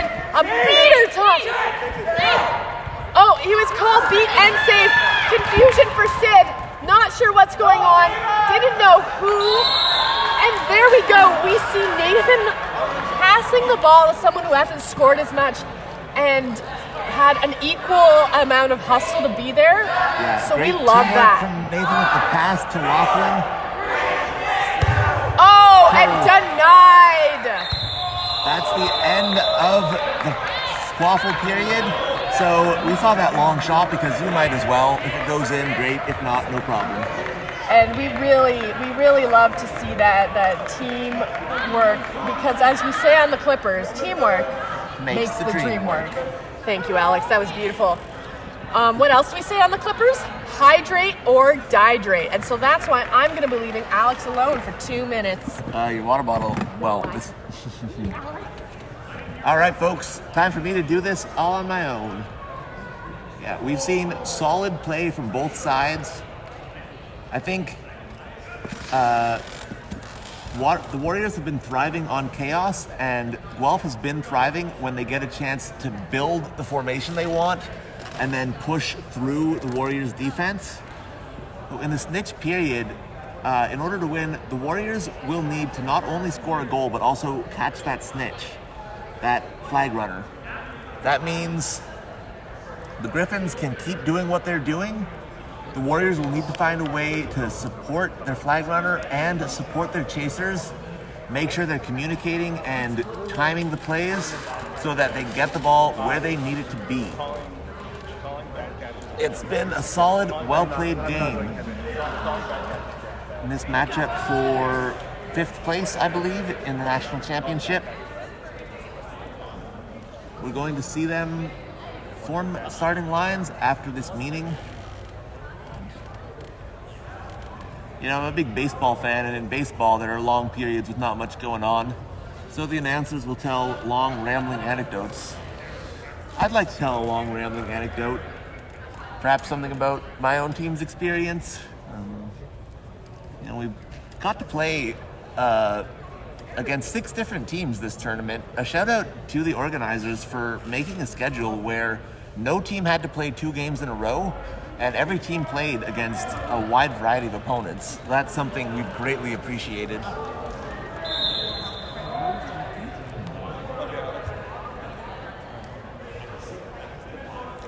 Looks like time for the cheers. Jasper better get back here quickly. I see them running with all their might. Jasper will be here in time. Starting lines forming up. I'm going to stand out of the way until it brings up. And then good. What's your name? I'm Lucas. Lucas is our flag runner. He looks confident and poised. Really seeing some quiet vibes from Lucas today. Probably because it's the end of the tournament and we're all tired. And no flag runners have the energy left to be silly. Whew. And it'll be Brian and Callum taking the jump ball. I told some rambling anecdotes while you were gone, Perfect, Jasper. thank you. You know, hydrate or dihydrate. And I refuse to dihydrate in a 2-day tournament. Your secret stunt is toast. So, for those of you, if you're for some reason only tuning in now to our 2-day live stream of Quad Ball Nationals 2024, this is the flag runner on grass, also known as frog. Okay? This flag runner has a little flag attached to their butt. And you are going to try, as a seeker, wearing that yellow headband, to grab it. You cannot impede that flag runner. You cannot grab them. But holy cow, can they grab you. Even the Brian. So we're seeing another Great goal teamwork. there. And a beat on Brian. So these yellow and dodgeball's dodgeball underneath comes us. into There we the go. announcer's booth. And let's see what happens. A nice kick from Asher, but they're about to have kicked it off the field, which is illegal. So here we have Christos seeking against Lucas. Christos, old man and yet so limber and nimble. And a good attempt from Christos, trying to grab the butt. You should still watch the quad ball there video camera. I'm just going to talk about brooms down. Well, now we're going to watch center field. Again, our favorite line because it's painted on. This painted line brought to you by probably the city of Oshawa or the Civic Center of Recreation that we're at. One of our lovely sponsors. Maybe Kijiji, maybe it's Durham Sport. Anyway, you're all great. So, not sure why the whistle was blown. I wasn't paying attention to the was there a quad kick game. out of bounds? Definitely there was a kick out of bounds. I think depending on the circumstances, the rule changes, but in general, you're not supposed to kick the ball, the dodgeball out of bounds. Indeed, you can kick it, but not all the way out of the field. You can make a beat attempt, but if you're just trying to return to your own side and you go too far, that's not good. Yeah, and what we were seeing there from Asher is the fist in the air, which means my team has no dodgeballs, and I would like one back, so you actually can't hit me. However, the second they pick up that dodgeball, they can get hit, and if they pick it up and get hit, they're going to drop it right where it was. So really smart play is indeed to kick that ball back to your hoops. You don't want to have to run all the way. However, number 10 on Waterloo, Asher kicked it off all the way of the field, and that is illegal. So a little bit less force. That would have been a beautiful play from Asher. And we're going to see what Waterloo does. Down a beater in the frog period. So. Yeah, Brian holding the volleyball, and he knows it's a real scoring opportunity for his team. We've got Kieran with that dodgeball creating what we call the bubble in front of that flag runner, preventing the other seeker from going for it. Brian and Nathan is such a good 1-2 combo. It truly is. Those two are dangerous together. They're both. And another double whistle. We love panning to the center. Welcome back to that center line. Now, on Friday night at the social, I played the board game Wingspan with some of Waterloo's players, and Anthony won the game by a score of 102 for him, 101 for me. Wow, I love Wingspan. Those bird cards are so fun, and the good goal and has brought Asher back into the game.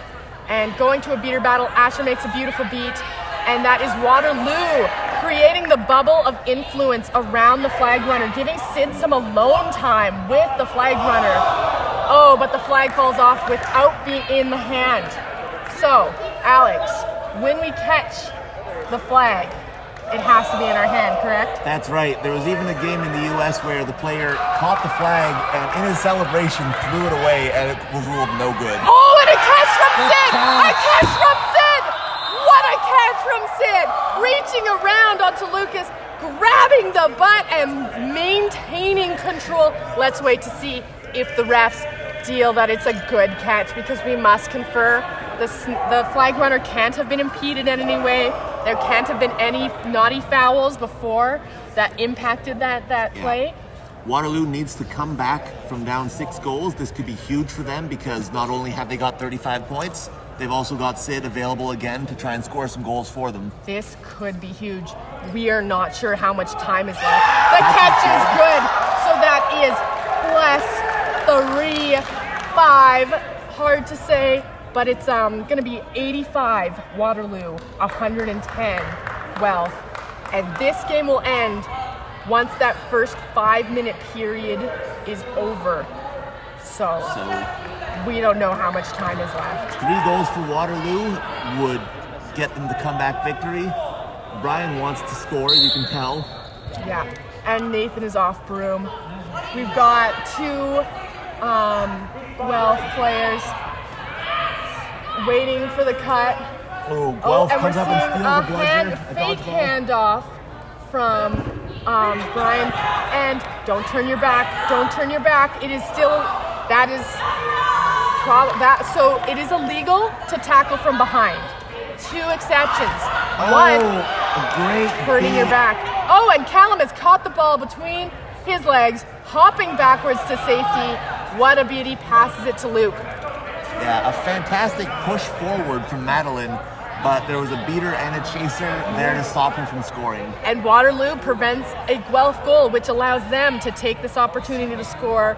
They need this goal. What are they going to do? Luke with the quad ball, moving to the left. A beat. Oh, and nice dodge from Callum. Nathan's got nothing. A beat, a catch. Noel scores! Noel scores! It's a beautiful goal from Noel. And Luke is ready. Luke doesn't want them to fast break. He's got tiny tappy toes over that ball, and the ball is thrown back to the keeper, who is not in any rush to bring it up, however must advance 15 seconds, and some fancy ball spins on the finger from Brian. Can you do that, Alex? I certainly cannot. Neither. Earlier today, I tried to dribble the ball, and I dropped it. That is so fair. I can't juggle the ball to save my life, and I've played soccer since I was like 4. Brian knows that when the whistle blows, his team wins, but more goals are always good. A fake throw to pretend that he's trying to shoot, but let's be honest, I'm assuming they're not trying too hard to score. Now, they can get that. Oh, and a jump on it. Oh, Luke has the ball. Luke has the ball. We're slowing down. We have BS on Guelph, and Noel unfortunately runs too close to that beater. Gets beat. A beautiful shot, but Brian catches it. What a shot from Luke. Oh, he pulls an Austin Wallace. He tries to throw it over, but Nathan picks it up. Oh, Nathan has the ball. Callum with the wrap. Callum falls off. And oh my gosh, what a beautiful attempted contact from number 91. 91 is on Waterloo. Elizabeth Beach. Elizabeth, great job, Elizabeth. Yeah. You stood in front of that big fast man, and you were like, not today. I am going to try. And yes, it is rattling, so Elizabeth's going to take a sub. But amazing tenacity from Elizabeth. Wow, that is scary. I do jump out of the way and scream when On they the come at last me play, fast. I looked up Elizabeth's name because she disrupted a pass and gave the ball to the Warriors. Yeah. A great play from her. Really good defensive from Elizabeth. We love to see it. And you've got a beater in front of me. Again, not sure who this one is because I know it's not Sarah and This it hasn't is- been noted. That's fine. This is Ryan Luxus, I believe. Whoa, you got a number on there? You lucky duck. Okay. Good job, Yeah, Ryan. so they- Oh, there it is. I'm bad at reading. So it was Ryan the whole time. And we It was see Ryan all along. number 66 bringing it up. A beat from Christos. Ryan is beat. A hit. tackle Oh, and a but goal. they scored. Caleb scores. Caleb scores while being tackled. What an amazing goal from Caleb. And Waterloo is so close. Can they do it? It's 120 to 105. They're pressing. They're pressing. Waterloo wants this goal so bad. Long But pass. Guelph has a. Oh, and that's probably going to be some contact from behind. That's a Really, whistle. really unfortunate choice from Rob. But he just wanted it so bad. So Yeah. I'm going to wait for the HR call again. That didn't look like the most safe of tackles legally, and we'll see what they have to say. Waterloo down 120 to 105.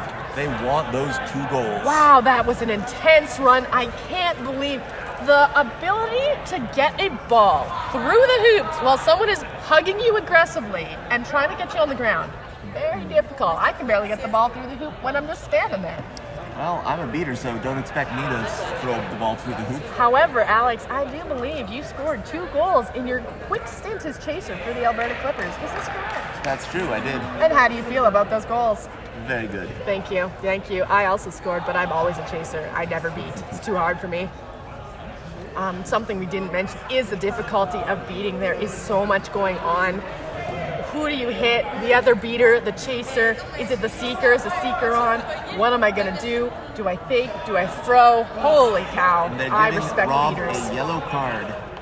And I believe that is Rob's second yellow, so that will transition into a red, and Rob will not be returning to the game. However, it is still a 1-minute penalty in the box or until Guelph scores. Only a straight red is a 2-minute penalty with no relief. So we're seeing a teammate, I believe that is number 95, Anthony, taking one for the team and hopping in that penalty box. So, Waterloo, down a player, down 15 points. What are they going to do? They'll try to get the ball quickly. Yeah. And you see right there, Catherine Reddy. She'll try and get that beat, force a turnover. Yeah. However, there are 2 chasers and a beater surrounding Catherine. I am not sure what she's going to be able to do here. Only a few seconds in the game left. 8 seconds left. It looks it's going to be over. And a beautiful pass, and Guelph wins. Who scores? Guelph will win That the game. is a win for Guelph. But what a showing from Waterloo. Such spirit, such tenacity, and those presses. The final score, 130 to 105. What an exciting game from these 2 Eastern teams who I'm sure are playing each other on the regular. This must be quite the rivalry I'm mentioning now at the end of the game. And congratulations to the 5th place in Canada, Guelph Griffins. Amazing. And we will be going offline now. You can catch the bronze medal match at a time that is posted. 4:45. 4:45. Eastern time. Oh, Eastern time.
welcome to our bronze medal game here at the 2024 National Championship. My name is Yara. I am very excited to be calling this matchup for you today.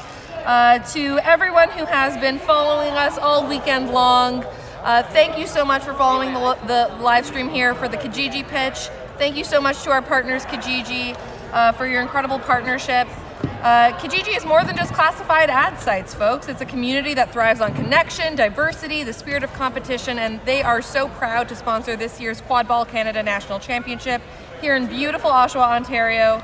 Lots of synergy. You know, we're a sport that champions gender inclusion, and that's really aligned with the values of this sponsor. I'm joined by my co-commentator here. Want to introduce yourself, folks? Yeah, sure. Hi, I'm Levi Medeiros. I play for the Waterloo Warriors, and we just finished up our 5th place match. Yes. So apologies for taking a second to get over here, Yara. Not a problem at all, Levi. That was one heck of a comeback from Waterloo at the end of that game. Yes. But you guys fought tooth and nail right to the bitter end.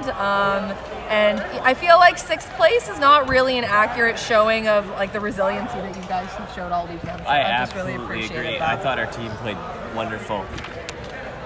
And I'm really proud of how all of our players performed. And I'm really excited to watch this game now, too. Yes, now that we're done. Absolutely, yeah, 100%.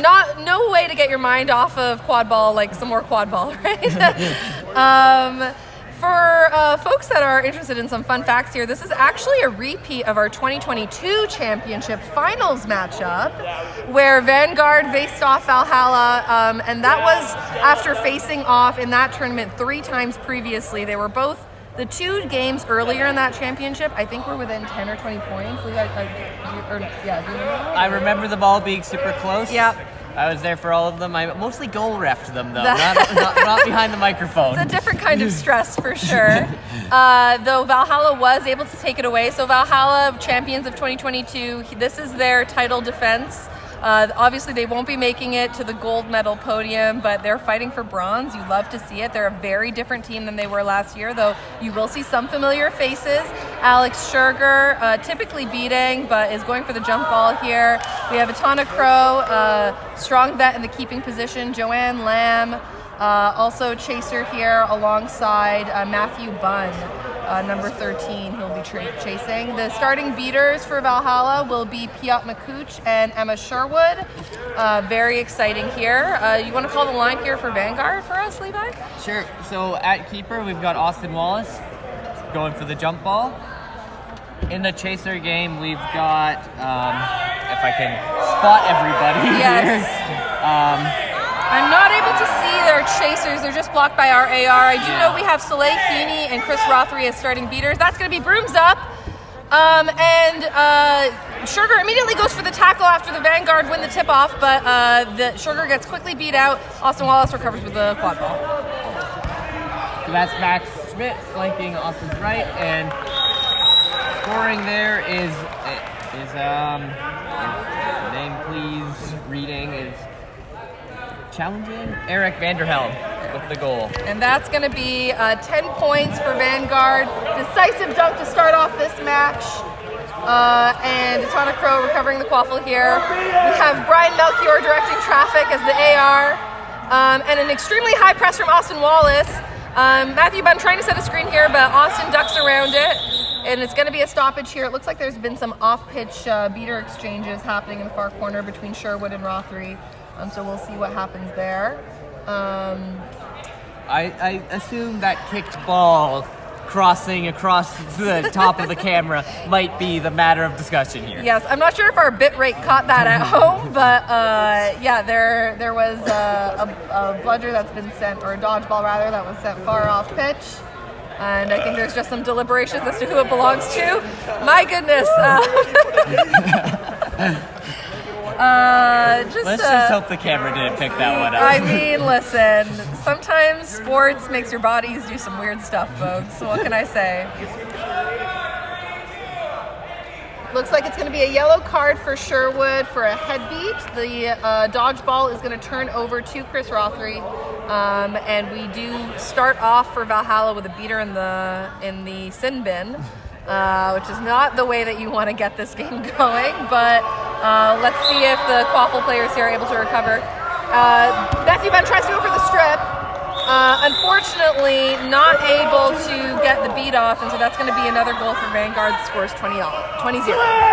That's very unfortunate for Valhalla, going from no beaters on offense to no beaters on defense immediately. Yeah, it's very unfortunate the way a penalty can turn the tide like that. Not the way that this team probably want to start off. But for those of you that were following scores, their game against Carleton, I think, had a similar start, and they were able to claw back tooth and nail. So let's see if they're able to repeat that today. And that's a mark of a veteran team there, Yara. 100%. Keeping calm under those tense situations. Oh, great beat. I wasn't able to see who sent that, but it was a low beat on Alex Sugar, so the quad ball turns over to Vanguard. But it does look like Valhalla has dodgeball control here. Though in the recovery attempt, Sherwood sent that dodgeball once again pretty far off pitch, so they're not able to have both those dodgeballs there. But Sherwood makes a great comeback, coming from behind to beat out. I am not able to see that chaser. That's Eric Vanderhelm. That's right. There we go. And so great defense, great defensive foresight there from Sherwood. Joanne Lamb getting wrapped up by number 24, kicks it off to Atana Crow. Number 24 being... Olivia. Oh, yes, Natalia Olivia Ferreira. That's right, yeah. Great tackle there. Joanne Lamb gets the ball out, though, and now Atana Crow is directing traffic. Oh, my goodness! What an alley-oop from Crow to Sugar, tipping it back in there. We do have a stoppage. I think we're going to see if that goal was good, if there might have been a beat before there. But I saw a beat before on that play. Regardless, they should still get style points, which I don't think are worth anything in a gameplay sense. But, you know, as far as spirit, heart, and emojis in the comments go, we should give Valhalla props where props are due.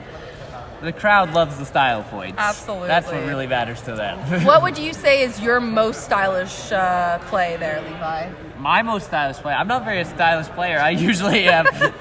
I mean, I feel like leaving your defenders in the dust can be pretty stylish. I've known you to be pretty speedy as a player. I suppose. I do occasionally dabble in the no-look shot, but there you go. Often those miss more than they go in, so... I guess that's the risk with not looking. Yeah, where you're throwing the ball, yeah. For sure. We just have some deliberations here from head referee and gameplay director Kyle Ross, checking in with his ARs. Mm-hmm. They want to talk about that beat before. I think one of the ARs called it. Yeah. So Kyle just probably wants to confirm. Let's see here. And this has been a fast start to the game for the Vanguard. Yeah, very much so. And the pace of the game is pretty fast too. I'd say both teams have an even number of players in terms of bench depth, but okay, goal is going to be negated. It does look like the beat before does stand as a call here. However, dodgeball control does remain with Valhalla, so there's an opportunity for them to repeat that. We'll see if they can get points on the board. They don't have to look good. They just have to be points. Everything counts, even if it bounces off 3 people and goes in. That's right. So we have Soleil Heaney beating here with, I believe that's Jimmy, if I'm not mistaken, beating on, yes, Jimmy Condon. And though they had control, Valhalla wasn't able to get the stop. That's going to be a third goal for Vanguard, 30-0. And one thing to note with the Valhalla roster that they're fielding this year versus one last year, a lot of the players they lost were pretty tall. Yes, that's a very good point. They really just don't have the height on their roster this year, whereas, you know, just the presence of folks like Jimmy Condon, John Nicholson brings out that height. We do have an injury on the pitch here, so we are just going to have a stoppage, and we're actually just going to cut the audio here for a minute, folks, while we figure this out.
Hi folks, thanks for your patience there. We just wanted to pause the audio temporarily due to an injury stoppage. We have Arjun Patel, who is beating for Valhalla, who's gone down. We do have the very competent team from St. John's Ambulance looking after him. And he appeared to have been clutching his knee. Those of you who have played any kinds of sports here are probably familiar with, the range of injuries that can occur, especially with a contact sport, though I'm not sure if there was contact on that play. But fortunately, we know that he'll be in very capable hands, and we have the team looking after him really, really well. Yeah. Yep. Hopefully he's feeling okay. Yes. It's a rough start there for Valhalla, down early and then also now down a player. But there's still an opportunity here for Valhalla to make a comeback. We're very early in the game. I think we're just still under 5 minutes. And so we'll want Valhalla to make some adjustments here. Levi, what would you want to see from the team going forward to try and bring this game back into play? I honestly feel like they just need to slow their offense down a little bit. They've had some quick looks. They've gotten close a couple times, but maybe just taking that extra pass or two and making sure they get nicely set up on offense, because the Vanguard have been scoring on those fast breaks the other way. Yeah, 100%. I think that is very astute. You have players like Austin Wallace, most of the offense is going to run through him, and he just wants to run routes, right? Mm-hmm. Like, he's going to want to run down, I'll say usually the right side of the field. Sometimes he'll pitch it down to a player lurking behind the hoops there. They have quite a bit of athleticism on their roster, and so I completely agree. I think Valhalla playing to their strengths, trying to be more tactical. They had control on that last possession, but the throw just didn't go out. Amazing. So we do have Arjun, who's walking himself off the pitch right now. So great to see. It does look like he's okay. He is limping, but he'll be okay. And thank you, everyone, who's on the commentary right now, who's just checking in. Like I said, we're very happy to have an extremely solid team through SJA here with us. Thank you to the Durham unit and to Chief Eric, who's the chief of the unit here. And we have Valhalla coming back with lots of resiliency, lots of commitment to look ahead, right? Game is still early on. And as far as they're concerned, those 3 points are just a warm-up, just a defensive warm-up for them, right? Absolutely. That was a good break for them to be able to get back into this. It looks like Arjun walked off under his own power, which is very exciting in terms of the prospects of the injury. Yes, 100%. And yeah, that can be really scary, regardless if you're watching here or at home. And so it's always a source of comfort to see the player get off on their own 2 feet. As far as the play right now, I'll say, having been coached by Atana previously, and Levi, you have as well, even at the occasional Team Canada practices over the years, this situation, being down 3, is a situation that Atana loves to practice. He calls it the comeback kits. He's not actually coaching the team this year. The team is being led under the steady tutelage of Alex Scherger, with Sinan Keeter coaching from the sidelines. But this is something that many of the players on Valhalla are familiar with. They like a little bit of challenge, right? They don't want to make it too easy for themselves. Yeah, definitely. They just love to play the sport. Exactly. Why else would these old kids be sticking around for so long? Am I right? We see Joanne Lamb with the ball in the corner here. Yeah, and it looks like that Jimmy Condon is going to be taking a penalty for the contact from that last play. Lamb Nicholson coming to challenge. Lamb kicks it back down to Scherger. Scherger pitches it up to Atana, who catches it. Is able to make the move around number 28. Some jukes here, trying to shake the defender. Atana back to Lamb. Lamb makes a move around Austin Wallace. And that's going to be a hook shot from Joanne Lamb. Finally, we have Valhalla with points on the board here. Scores 30-10. I've seen Joanne Lamb do that so many times. It's amazing how she can get that off with her height, hey? Yeah, well, just the arc. Yes. The distance that ball has to travel in the air. She's got to have played some street ball in her time, I think. All right, and Condon is back on the field with Soleil Heaney, beat her partner. Again, predictably, they're sending it deep to that player. we have the chaser on Valhalla,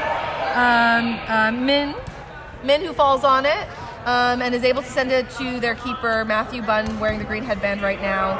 Valhalla recovers. Great defensive stop from them. It looks like Vanguard have no dodgeballs back. Let's see if they're able to recognize the situation here. Savannah Campbell, trying to pick up the loose quad ball, is able to do so. They still do not have any dodgeballs back there. Is Min going to recognize the situation? Yes! And it's going to be the assist to Jensen Lee, and that's going to be another goal. This is now a 10-point game, folks. That was beautiful. That's picturesque, right? Absolutely. I love the ball movement for Valhalla on that fast break. Yes, absolutely. Why outrun your opponents and athlete your opponents when you can make 2 quick passes and 100%. score? The ball's going to move faster than your feet every time. All right, Austin Wallace sends it down to the wing chaser. Not able to see their number there. But it looks like Valhalla is playing a hoop defense here, so they're going to allow those passes on the sidelines. They don't see that position as a scoring threat. No-look pass from Wallace to John Nicholson, who sends it through the middle hoop. That's going to be 40-20 for Vanguard. I look to John Nicholson to be one of the big impact players in this game. Absolutely. And a late pickup for Vanguard. Nicholson, having played originally with Queen's University back in the day, and now is based in BC and has been doing a great job playing with Vanguard this season. Absolutely. Some beat exchanges down in the deep end. Looks like we're going to get another stoppage here. Conversation between the HR and the captain of Vanguard, Austin Wallace. Mm-hmm. They've conversed many a time over the course of the day. Kyle Ross leisurely making his way to. It's looking like this is not a good situation for Vanguard. I suspect that they're going to be calling for the head beat that happened in the corner there. If that's the case, it's going to be an ejection for Jimmy Condon. So that's a second yellow card. The rule changes over the last couple of years do mean that 2 yellow cards do not result in a red, so it's still just going to be a 1-minute penalty. However, Jimmy Condon will not be able to return to the game, that being his second yellow. And so Vanguard are going to have to send a substitution to serve the time. Again, if I'm not mistaken, if I've understood the situation correctly. Is that, we're just going to get clarification from the ARs. ARs, is that Jimmy's second yellow? Hey, Brian. Is that Jimmy's second yellow? All right, we're going to get some clarification from Brian Melchior here. Like us is like it's self-deprecating. This is a blue, understood. This is a blue card penalty, not a yellow. I believe the blue was the earlier penalty. Understood. So we have a 1-minute penalty here. It's just been 1 blue, 1 yellow. Jimmy Condon is still an option for Vanguard, which is, I think, good news for them. Absolutely. With that short bench, losing any player, especially at beater, such a critical position in the game. 100%. It would have been a huge deal. Valhalla resets the quad ball to midfield. They still have dodgeball control. Going to see if they can take advantage of the power play here. Them being up a person. It's a pass to Jensen Lee, number 21 on Valhalla. Looking for an avenue here. Tries to send it off. It's going to be called a pass after, I think. And I think they're going to be giving a blue card to Lee for that.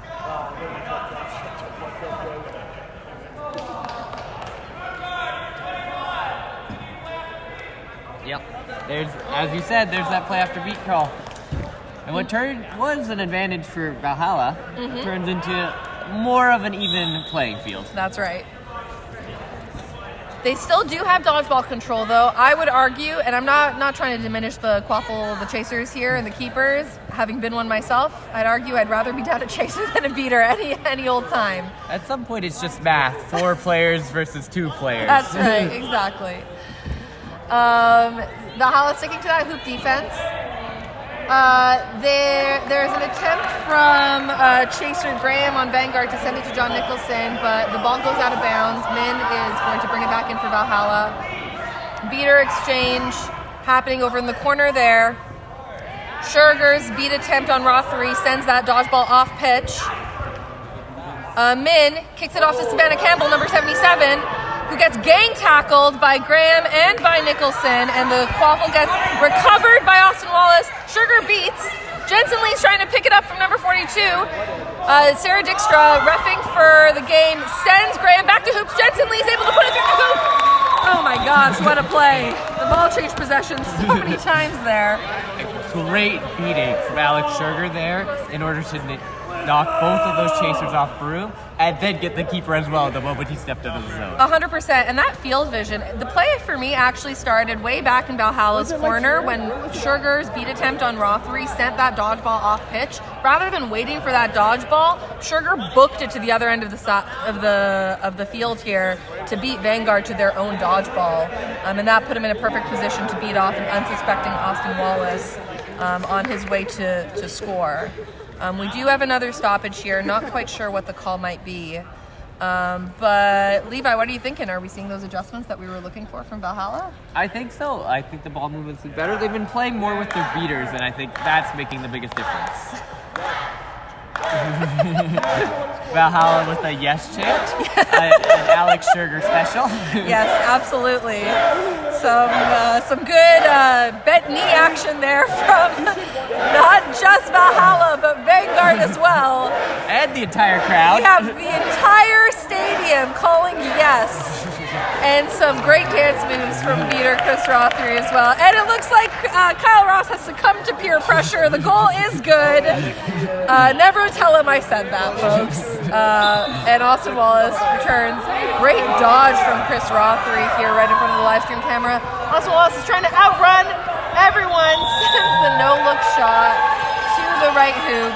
And there's that Austin Wallace special. 100%. Drives me crazy. Not anymore, thankfully. I'm no longer on the field, but man, is that guy annoying to defend.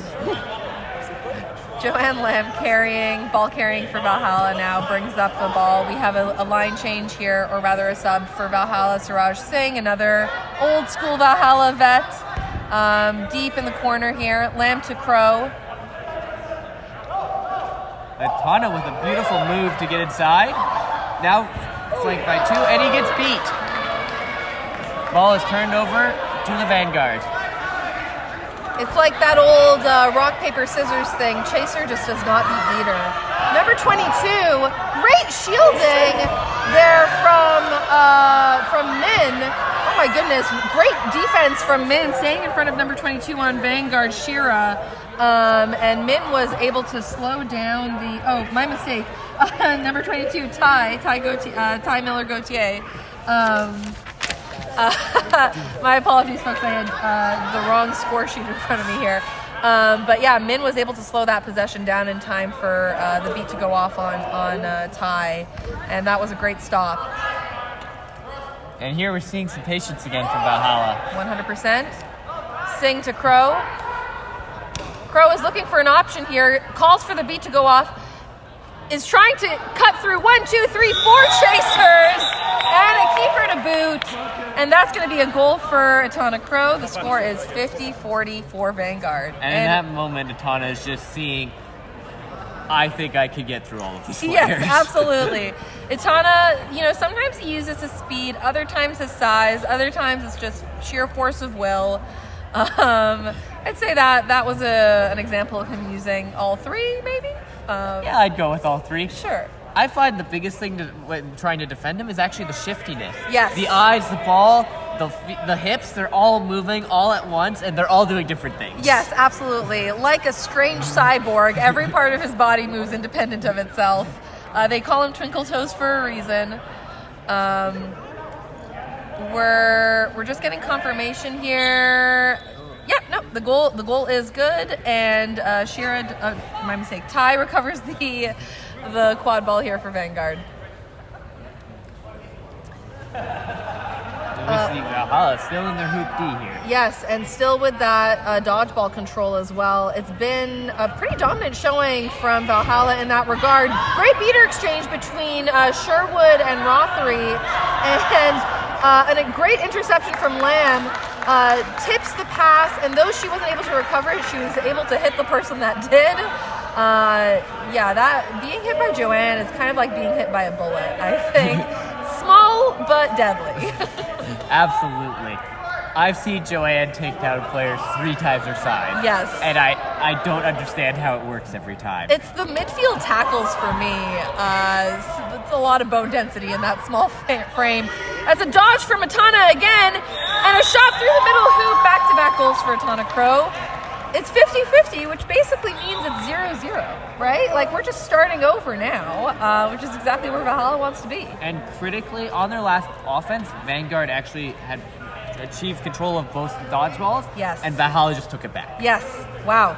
So again, really dominant performance from Emma Sherwood, and we have Piotr Makush right now on the beater line for Valhalla. We have a chant of West, West, West from the Alberta Clippers here, who are cheering for their Western compatriots. It's going to be a great assist. Oh, but they're going to call beat before. A heartbreaking. Great ball movement from Vanguard, but unfortunately, yeah, those Valhalla beater is back with vengeance once again. And Natalia Oliviera Ferreira, apologies for my struggling with words, with that great move there, getting Joanne Lamb jumping and making that pass. 100%. That was excellent. Yeah, you know, that's from, that's some old school quad ball right there. Moved one way with the body, the other way with the eyes. But yeah, just the beaters, the Valhalla beaters were just a little too fast for them.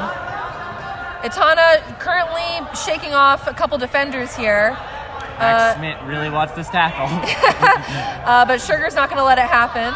Sugar's also going to do the beat here on Salehini to prevent the recovery. Valhalla still has possession of the quad ball. It's being sent back and forth. Jensen Lee isn't able to get the quad ball to Suraj Singh, and Max Schmidt recovers it. 28 slows it down. Absolutely the right decision here. They've allowed this game to get back into even play. Risky beat from Sugar, and it's not going to work out for him. Oh my goodness! What an assist to number 24 on Vanguard, Natalia Oliveira Ferreira. Oliveda Ferreira. We're working on it. We'll get it eventually. We're gonna work on it. Yeah, no, that's our fault, my folks. But Natalia is doing an incredible performance in the game today, both on offense and on defense. This has been a very impressive shift. Yes, 100%. And I'll say, great assist to mid from Atana. But Austin Wallace is gonna try and return it. Great block from Atana, but Austin Wallace is going to recover it. Savannah Campbell wraps him up. Austin Wallace back again with the rebound. Another block. Oh my goodness gracious. Where are these Valhalla hands coming from? And that resiliency from Austin Wallace. 3 back-to-back-to-back rebounds. Unfortunately for Valhalla, in doing that resiliency and that hard work, they do commit what is probably going to be a back contact card, if I had to estimate. Oh no, I think I missed that there. Are they calling that they're calling that on Atana Crow. Yeah, that's going to be back contact there. So Atana Crow giving up the keeper headband, heading to the penalty box. Austin Wallace is going to reset the quad ball here. What a possession. Incredible defense and offense. Austin Wallace trying to just like one-man show that. And it's a tie game here, 60-60. Whew, I'm on the edge of my seat, folks. And we're at 12 minutes of game time. Only 12. John Nicholson looks like he is ready for a nice swim in the pool, maybe a sauna. I hear there's a sauna in this facility. Yes, absolutely. The Oshawa Civic Center just, it's quite a place to be. Have you made use of the sauna or the pool facilities Unfortunately, here?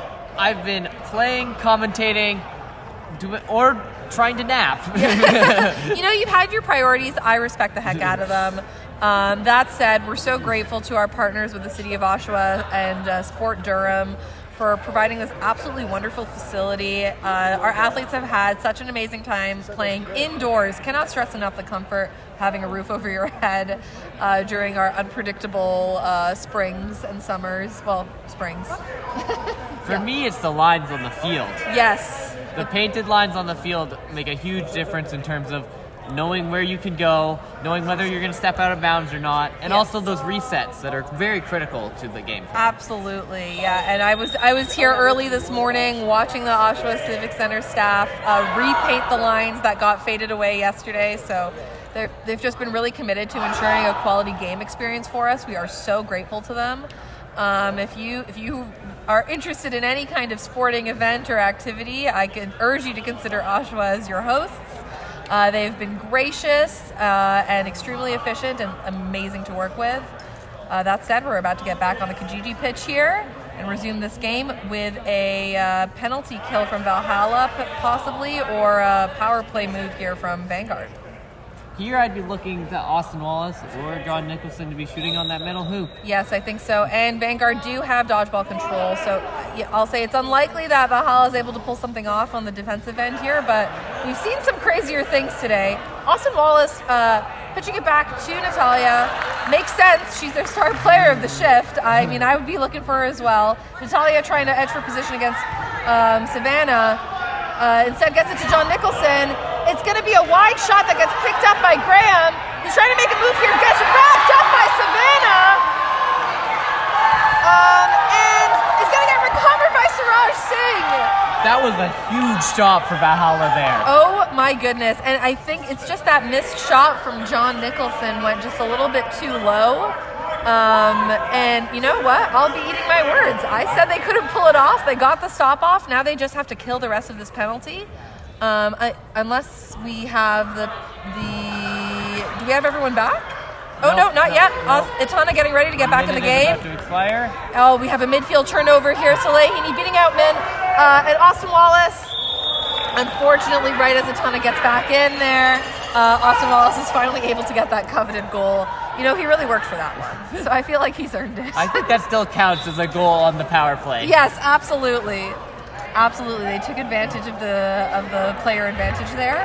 Interestingly, I saw the beater from Valhalla on that defense using the bludger and going to attempt to throw the bludger through the middle hoop Amazing. to stop the goal. Oh yeah, as their solution to not having a tall enough person to cover that. You know, it's all about the moves there. Oh my God!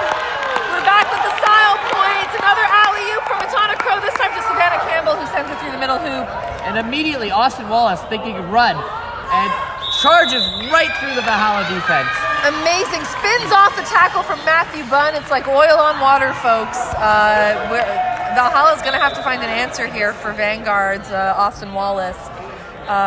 Or just keep the game and keep exchanging goals, right? Keep this game close. It's certainly entertaining for me and for Levi, I assume. Absolutely.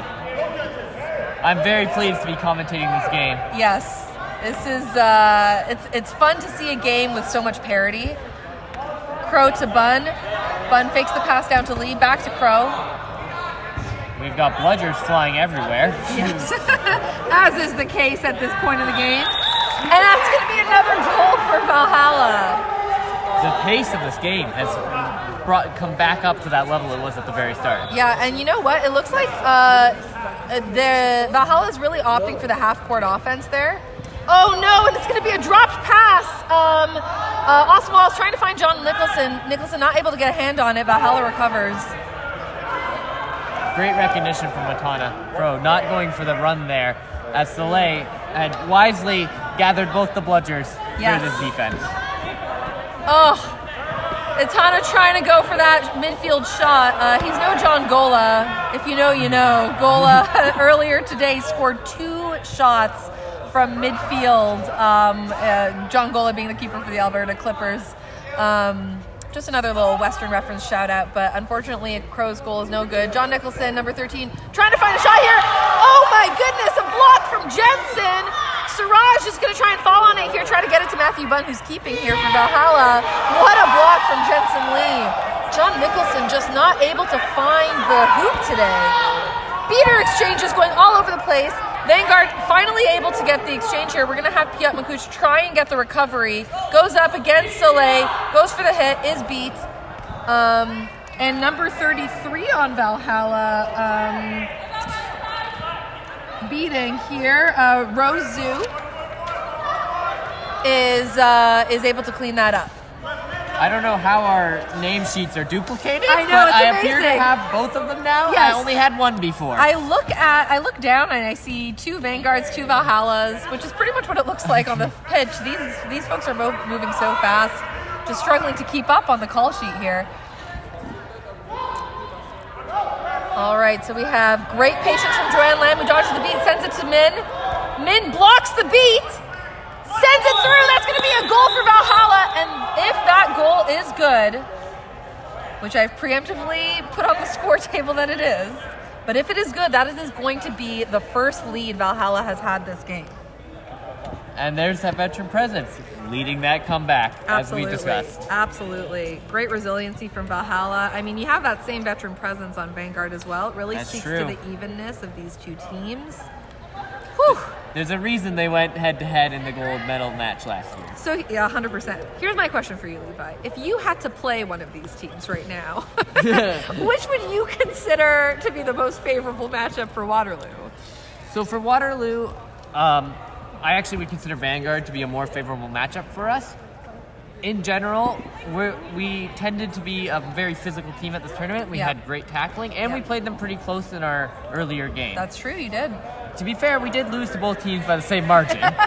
So it's a really tough call. Sometimes scores don't really tell you the feel of the game, though. Like, you can have a score where the score is really close, but the game feels like it's never quite in grasp. Or you have a game where the score differential is a lot higher, but it just feels like it's close the whole time.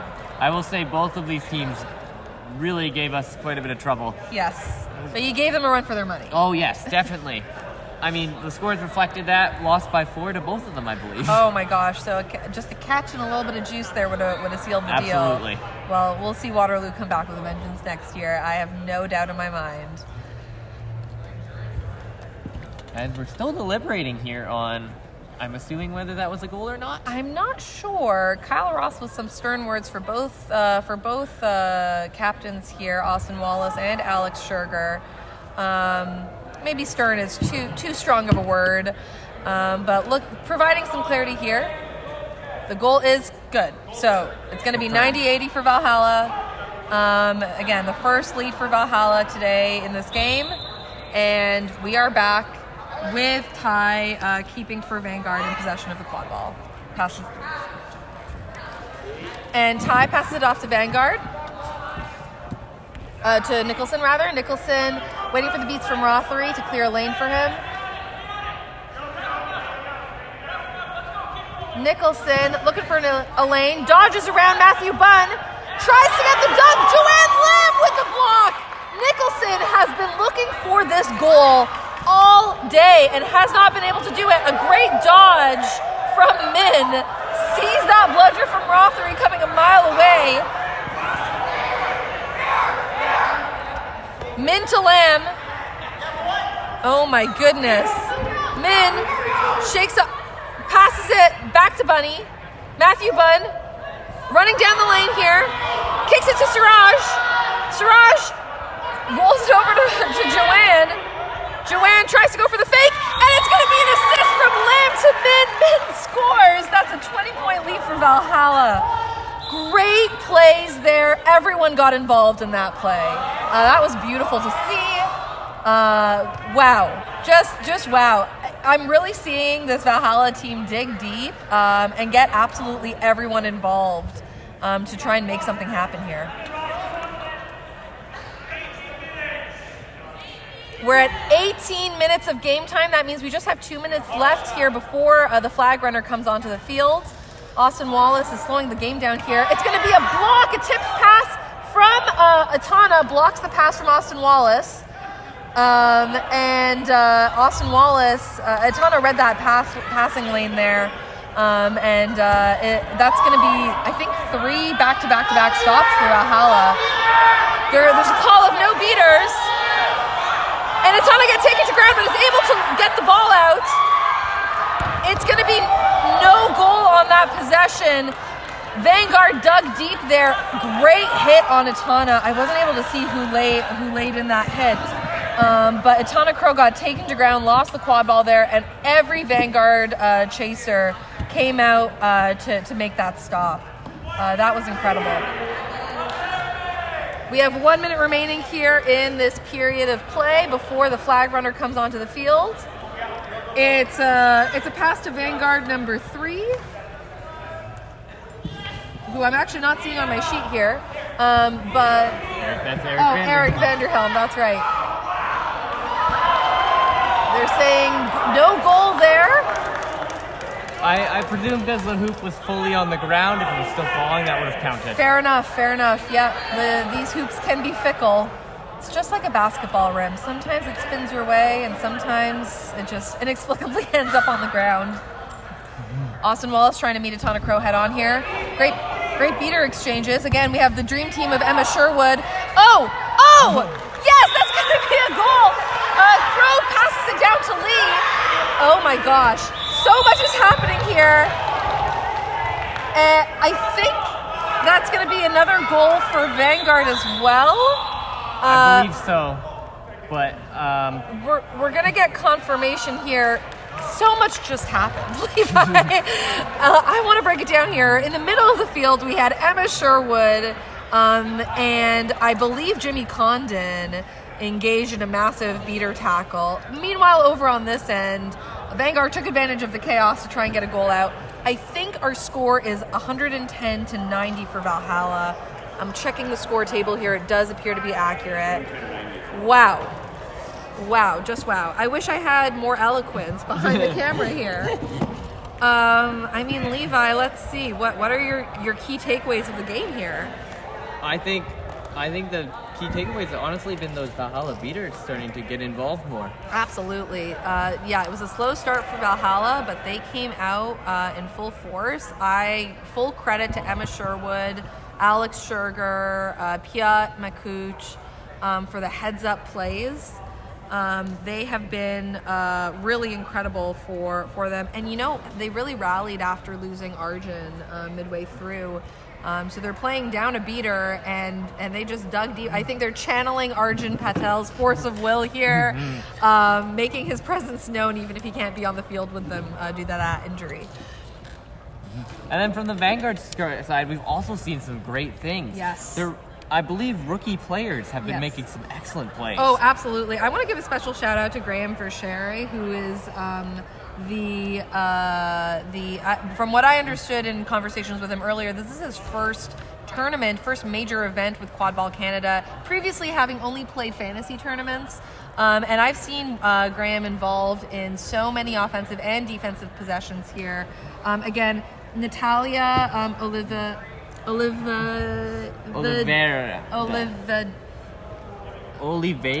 Okay. You know what? Natalia. Our apologies, Natalia. Natalia with so many incredible heads-up plays. That's number 24 on Vanguard. Again, on offense and on defense, has made herself so much of an option that, Valhalla can't ignore her around the hoops.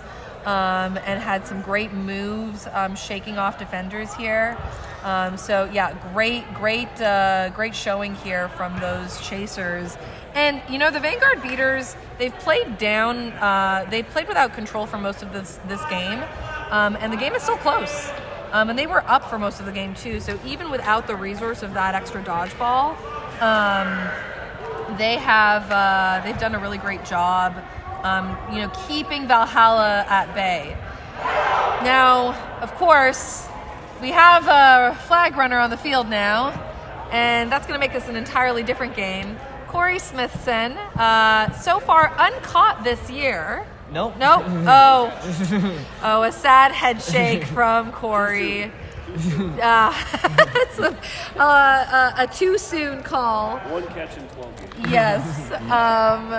One catch in 12 games over this 2023-2024 season. Almost uncatchable. I think for this close of a game, there's no better snitch to have.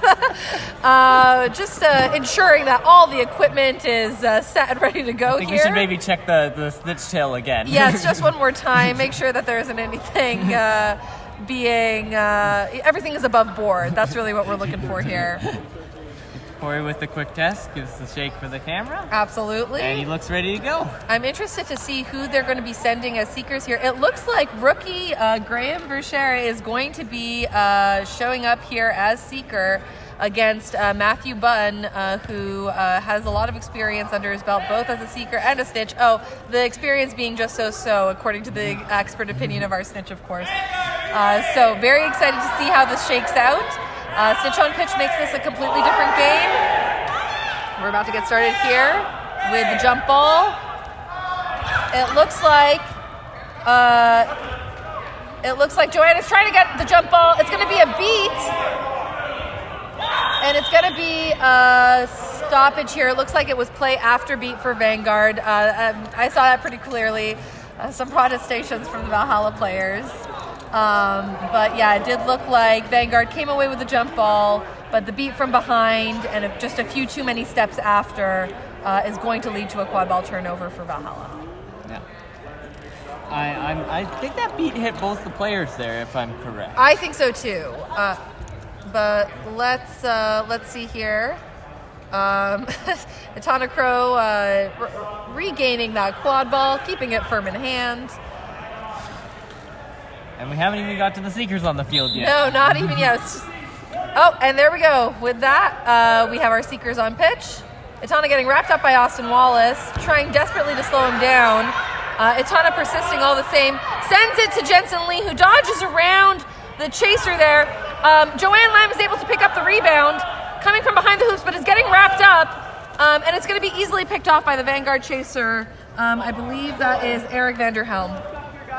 Who sends it back to Austin Wallace, and they're walking it up here.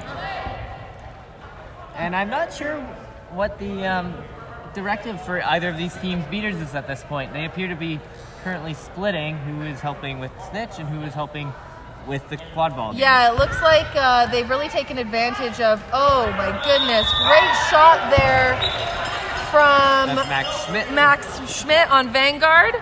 Etana Crow passing it off to Joanne Lamb. Joanne off broom, was unfortunately off broom in attempting the catch there. But yeah, it looks like Valhalla is taking advantage of their control to split their dodgeballs.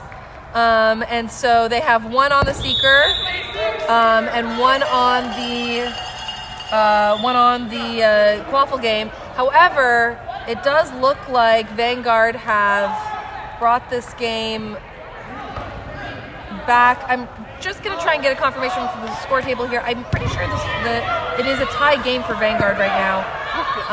We're just waiting for the flip here from the score table. Oh no, and it looks like Vanguard, number 3, Eric, once again, coming down the field. It looks like in Snitch on Pitch, Vanguard is really taking advantage of the size discrepancies here to run up the score, and they've brought this game back to a tie game scenario. The strong, large chasers on the Vanguard side are starting to really have their impact felt without as much of that beater help from the Valhalla. Absolutely. I will say that the beater help has made quite an impact here. Graham hasn't had quite as much one-on-one time with the Snitch, but now is his chance here. He's going for the grab. We had a wide shot miss from Vanguard now. Score is 11-11. My mistake. Etana Crow tries to go for, I'm not sure if that was a pass or a shot. Either way, it missed. And so I think the beater pressure was just a matter of let's not get fast broken against the other way, and why not try for a shot in the process? Absolutely. We have the star player here, Natalia, who has been making her impact known as chaser, but now coming on the pitch as a seeker. Oh my goodness! That was such a close grab from Natalia. Really threw her body out on the line there. Just missed that. We have Valhalla over on the defensive end in that hoop D defense. And Austin Wallace once again with the goal. Vanguard back in the lead here, 120-110 for Vanguard. This time Austin Wallace finding that gap in the Valhalla armor, I suppose. Yes, absolutely. Better not to risk having to deal with multiple offensive rebounds. Emma Sherwood chasing off Natalia here. And Matthew Bunn once again trying to go for the catch. Emma Sherwood baiting Chris Rothery here. Baits them into the drop, and Sugar is able to pick it off. And that's going to be a goal. Oh my goodness. Emma and Sherger, Sherwood and Sherger are doing a great job here. Everything is flowing through them this game. Say that 5 times fast. Sherger Sherwood. We've got a new tongue twister, folks. What an impact Emma Sherwood is making this game. Soleil Heaney trying to wrap up Sherwood and take her out of the play. A wise choice. Sherger tried to make the heads-up play to block it. Joanne Lamb runs it through. It's going to be no goal. Tries to get it off before the beater comes. And Atana is getting heated on the bench. Yes, absolutely. Is trying to call for a penalty there. I'm seeing some frustrations from the bench here. That's what's going to happen in a close game. And my mistake here, the score is 130-120 after that most recent goal. I think from John Nicholson, which, he finally got that much sought after goal. Snitch on pitch has opened up quite a few opportunities here for Vanguard.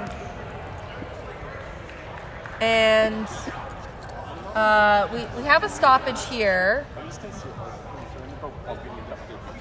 I believe they're talking about some contact that was happening on that play there. Yes. Tana pleading his case, as always. As is his wont, yes. And we have players just being asked to return to the bench here, bring down the temperature of this just a little bit. Obviously, this is a bronze game. There's a medal on the line. People are absolutely invested. The adrenaline is high. These players are tired. They've played a long weekend series of games. And we're just at the heels of the finish line here. So I believe this is both teams' 7th game of the weekend. My goodness, that is quite a handful of games. Ref's still deliberating. Yep, we'll see here if there's going to be a call. Either way, I do want to just take an opportunity to thank the referees. They've kept this game in control. We're not seeing too many lengthy stoppages. The pacing has been really good. It's given an opportunity for teams to build momentum on both sides. And that's been a game changer, honestly, for both teams. Indeed. And I'm not sure what the stoppage is even for, to be honest. It might just be a cool-down stoppage. That would make sense. Things were really starting to pick up and the intensity is rising rapidly. Absolutely. It's a good preventative measure. I've seen Kyle Ross use it before, just as a way to interject and just bring down the temperature of the game, de-escalate things just a little bit. We're going to actually take an opportunity here to chat with Natalia. Natalia, we'd love to learn how to pronounce your last name. Would you mind sharing that with us? What do you need? I would love to learn how to pronounce your last name. Oh, Oliveira Ferreira. Oliveira Ferreira? Yes. Okay, wonderful. That was awesome. Thank you. Thank you so much. Thank you. Now we can actually say it properly. Oliveira Ferreira. You got it. Natalia doing a great job this tournament and so friendly to boot, coming and just really helping us along. It's been a long weekend for us too. I'd say longer for you. I haven't had to do quite as much running as you have. I have done a fair amount of running. Yes. I do love running, so I can't really complain that much. Fair enough. All right, and we have players resuming their positions on the field. Our Snitch has returned from a nice little water break. Yes, absolutely. Well, our Snitches need to be looked after just as well as anyone else, I'm sure. And sometimes being looked after just means taking a little bit of a nap. Vanguard is returning to their booth. It looks like we are going to be seeing a penalty on the play. Yeah, and it does look like John Nicholson is heading to the box here. So Vanguard is going to be playing down a chaser. And we're going to see here where Valhalla elects to start with the quad ball.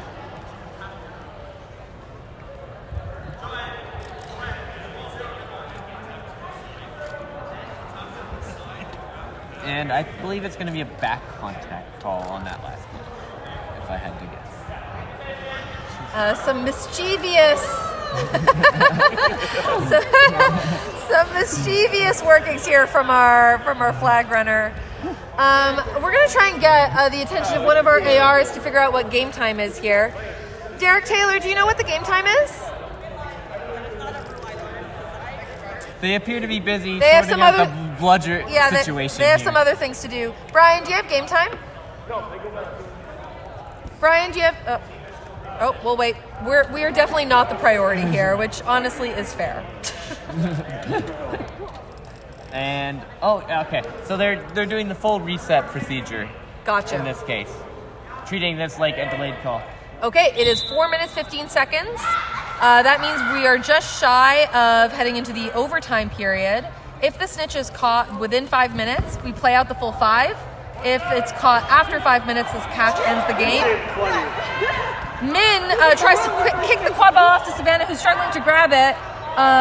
Sugar trying to clean up here with a deep beat after the turnover. Sugar running back to their hoops and Austin Wallace walking up with the quad ball.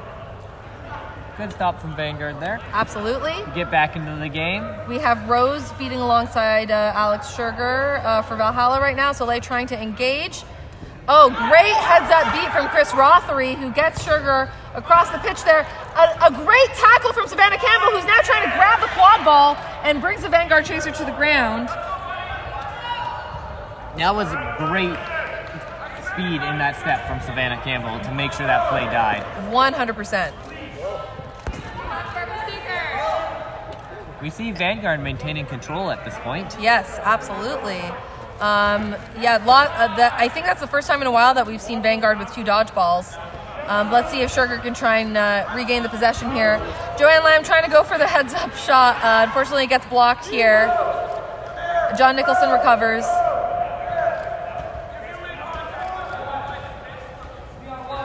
We have Joanne Lamb with the keeper headband.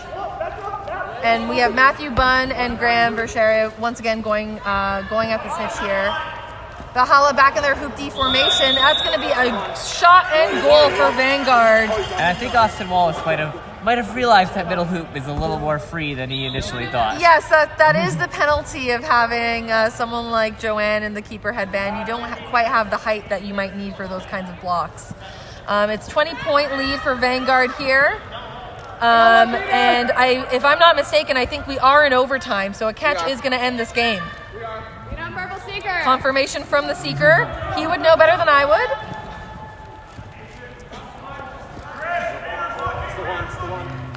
Meanwhile, over on the Quaffle end, we have the quad ball going back and forth. That's a dodge and a shot from Joanne Lamb. It's a 10-point lead for Vanguard now. Still such a close game.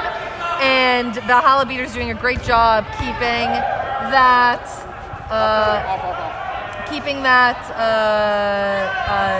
the snitch time at a minimum for Graham. There was a shot that went through the hoop. It's being called no good. I think it was a beat before. I believe that's the case, or at least that's what the referee's called, and their word is final. Absolutely. We trust our refs here at Quad Ball Canada. Matthew Bunn trying to go for the quick grab, isn't able to do so. It's a pass to Jensen Lee, who gets beat in the shoulder there. Soleil running off pitch to grab that, and Austin Wallace once again with the quad ball. Great beat from Soleil there. That was not a close throw. No. I would have missed that one. 100%. We're seeing a lot of long-range beats from Vanguard. They're doing a great job here. It's a no-look pass from Austin Wallace to Ty.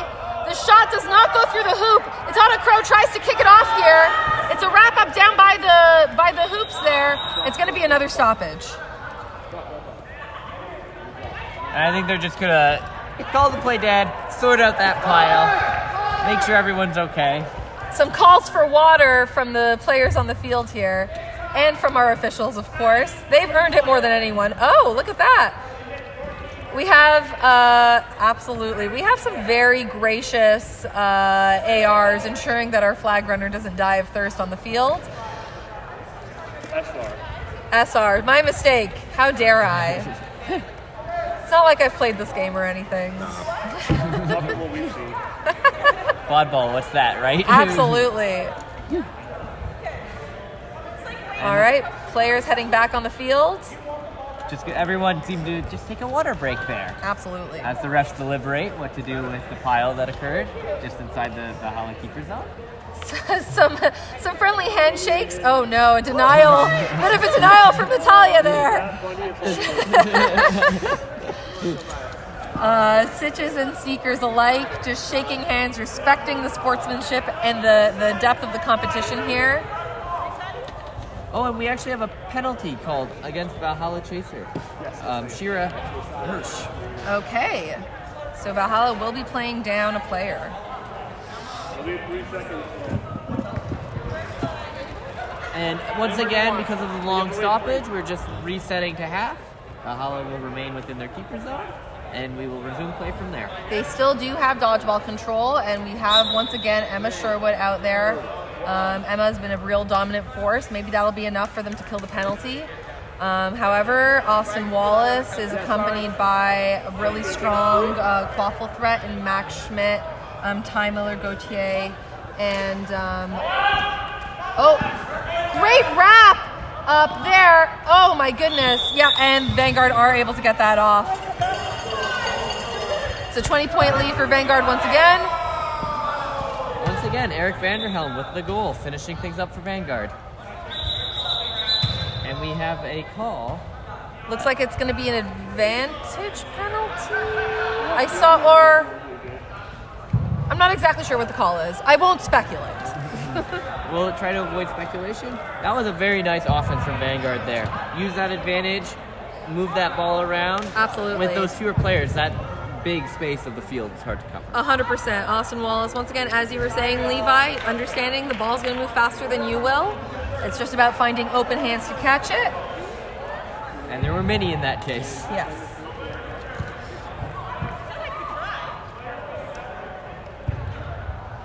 And it looks like a beater penalty this time. On face beat on Soleil. We have a face beat call against Pia, who is now in the box. That's back-to-back penalties for Valhalla, which I'm sure isn't what they wanted to see here. Especially in such a close game, every goal at this point is going to matter a lot more than at the start of the game. Absolutely. It looks like we have 2 minutes remaining in game time.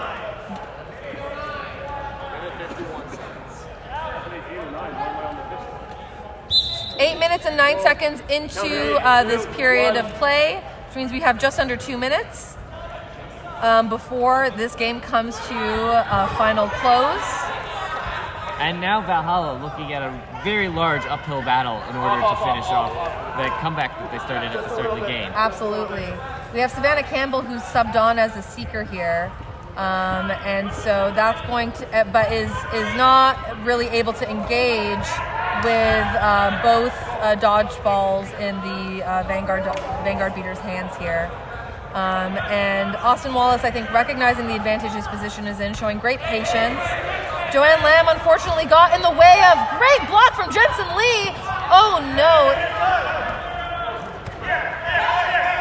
Great beat once again from Emma Sherwood. That shot's going to go wide. I'm sorry, folks. I actually had to pause commentating so I could watch what was happening. I'm just getting so caught up with the action here. And we have a stoppage here. That was one heck of a block from Jensen. It looks like Emma Sherwood is going to be walked off the pitch here.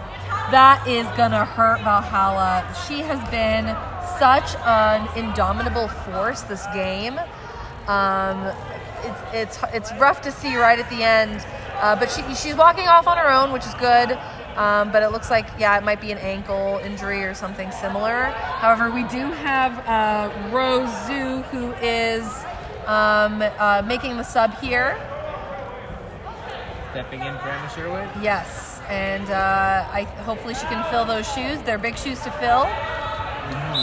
I wonder if Valhalla is just going to try and focus it all on the catch, right? I mean, the catch is going to win the game. The catch could end this game for them. I think they look like they're positioning themselves with the intention of attempting to score 2 quick goals here.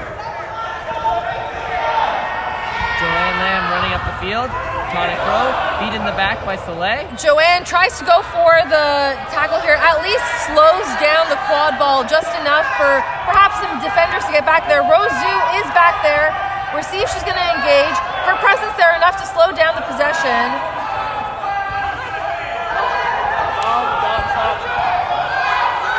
And we have a call for an open chase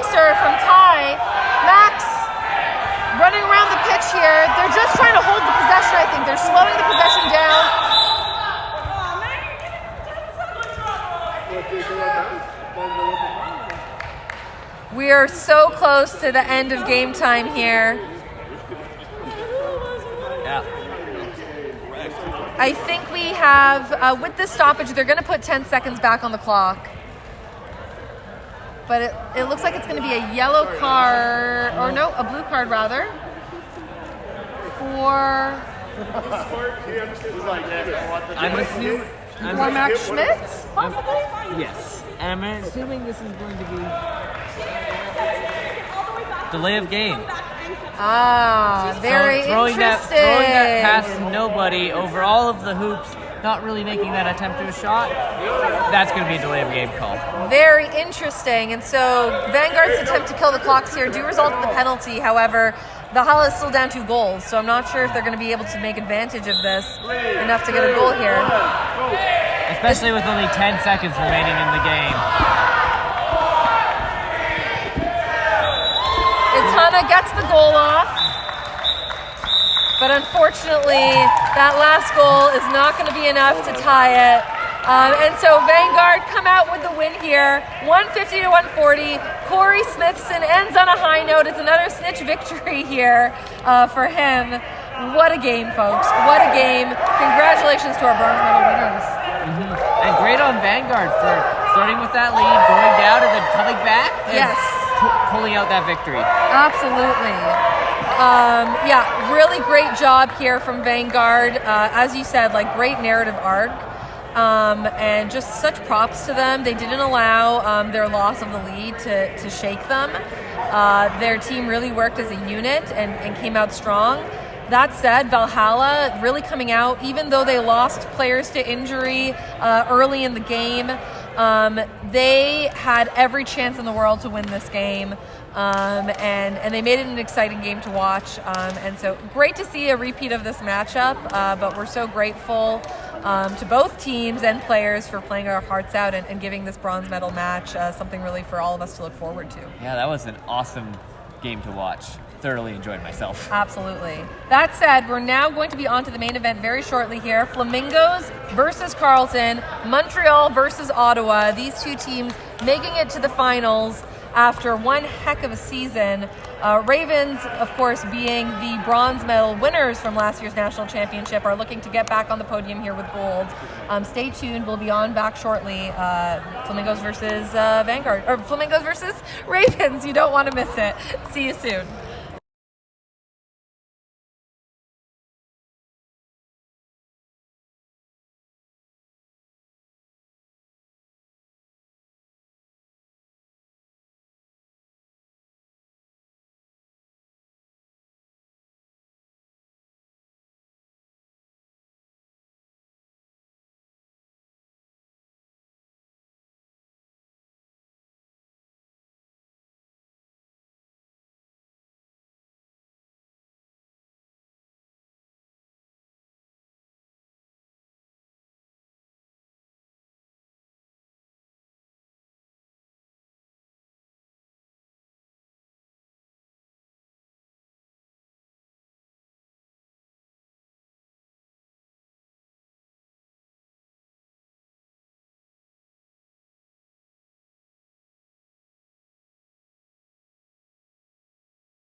What an introduction, folks. That right there is your Montreal Flamingos as they head up against the Carleton Ravens. This here is a matchup of the finals at Eastern Regionals back in November, where Carleton was able to come away with a huge win and overcome the sort of fast-paced game that Montreal likes to play. Ladies and gentlemen, this is our final gold medal match of the Quad Ball Canada National Championships 2024.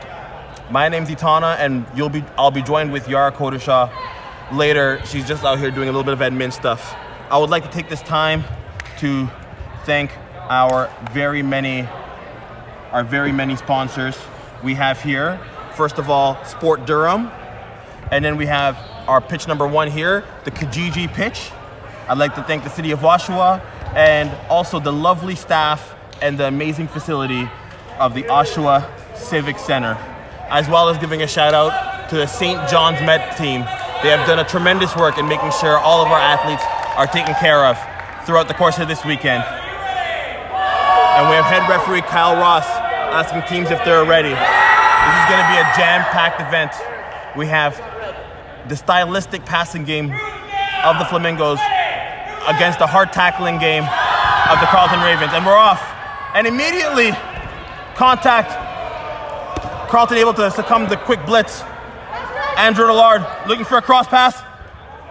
They find Aya. Pass bobbled. And we have a whistle.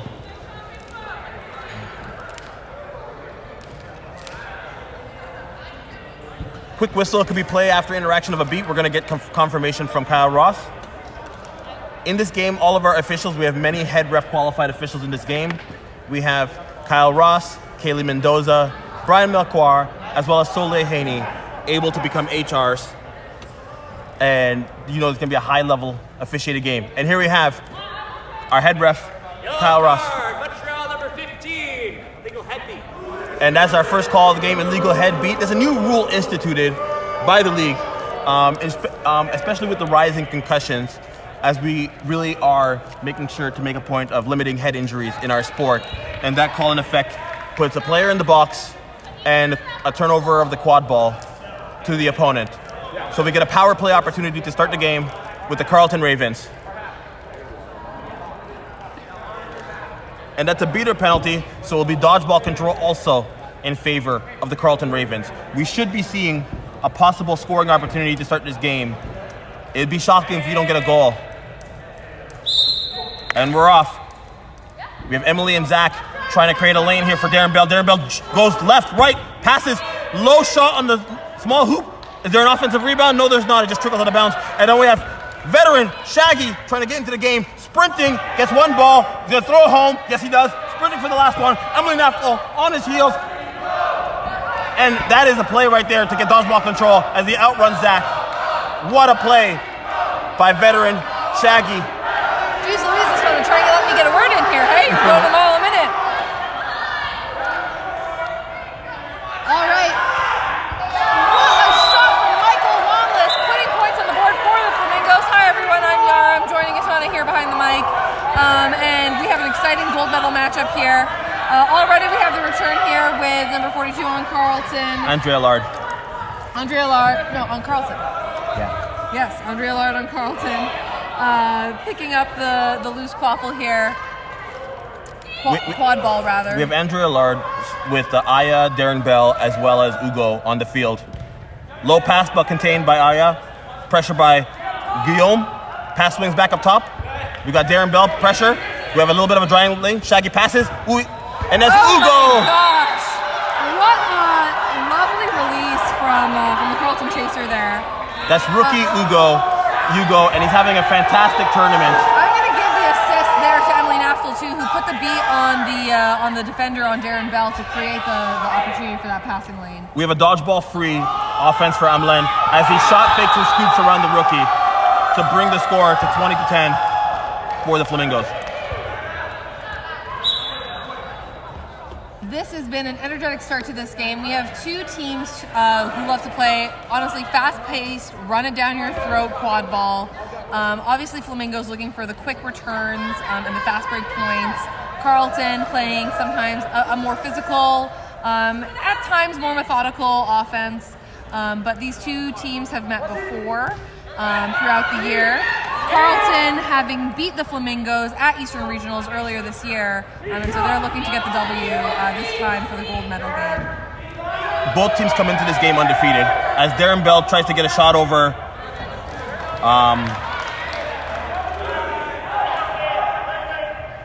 We're not able to find the player on our score sheet here, but Darren Bell gets Antoine, yeah. There we go. Darren Bell gets the shot over Antoine Labossière, and unfortunately it just goes a little bit too wide. And I think we have Antoine bringing it up right. Nope, that is Antoine. It is Antoine. Oh, it is Antoine bringing it up right now. And Antoine sends it to Juliette Guibault. Great ball movement around the hoops there from the Flamingos. That's going to be another goal. The score is 30-10. And while Carleton has a good condensed defense, the ball movement by the Flamingos and trading catches.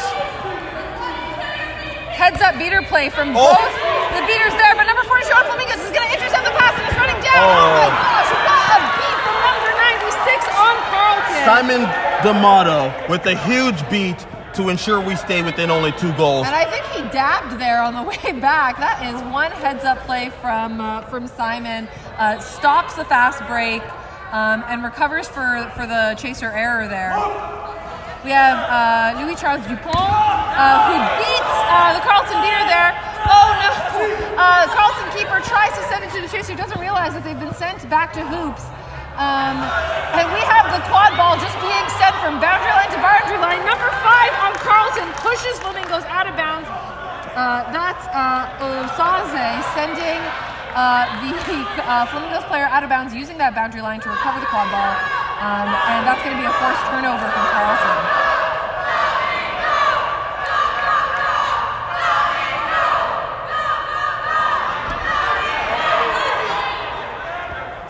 Osaze with the quad ball, navigating, juke, speed, slam dunk. And while this may be his first season as well, he already has so many signature moments as he's asking to get hyped up from the bench.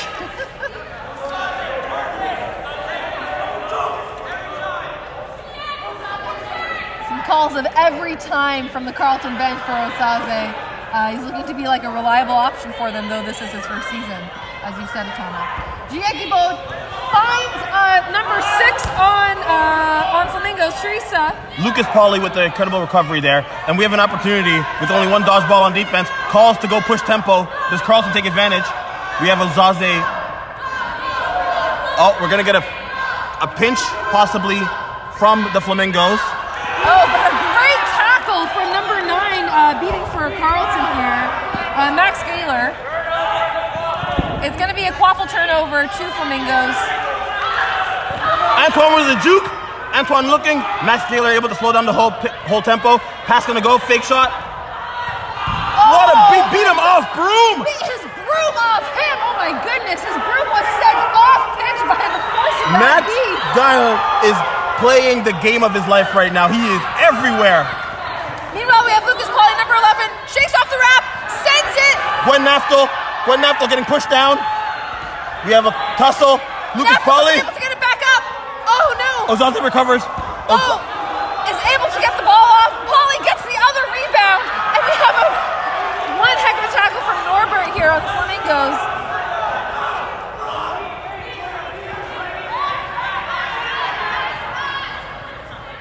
And it looks like the quad ball is going to be safely recovered, safely for now, with Norbert keeping for the Flamingos here. But that was, the Flamingos really had to dig deep for that defense.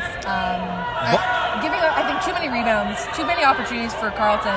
If they're going to keep that up, eventually Carleton is going to make that finish. And what a long shot on the right-hand hoop for veteran number 3, Norbert, on the Flamingos, getting past the outstretched arms of Osaze. Norbert's really out here saying, y'all need 3 or 4 attempts to maybe get it, and I just need 1 to for sure get it. That was one heck of a shot from Norbert. We have veteran Alex Naftel on the field for the first time. bringing the ball up with Naomi. Naomi pitches it over to Naftel. Naftel gets an engaged beat chaser. A juke.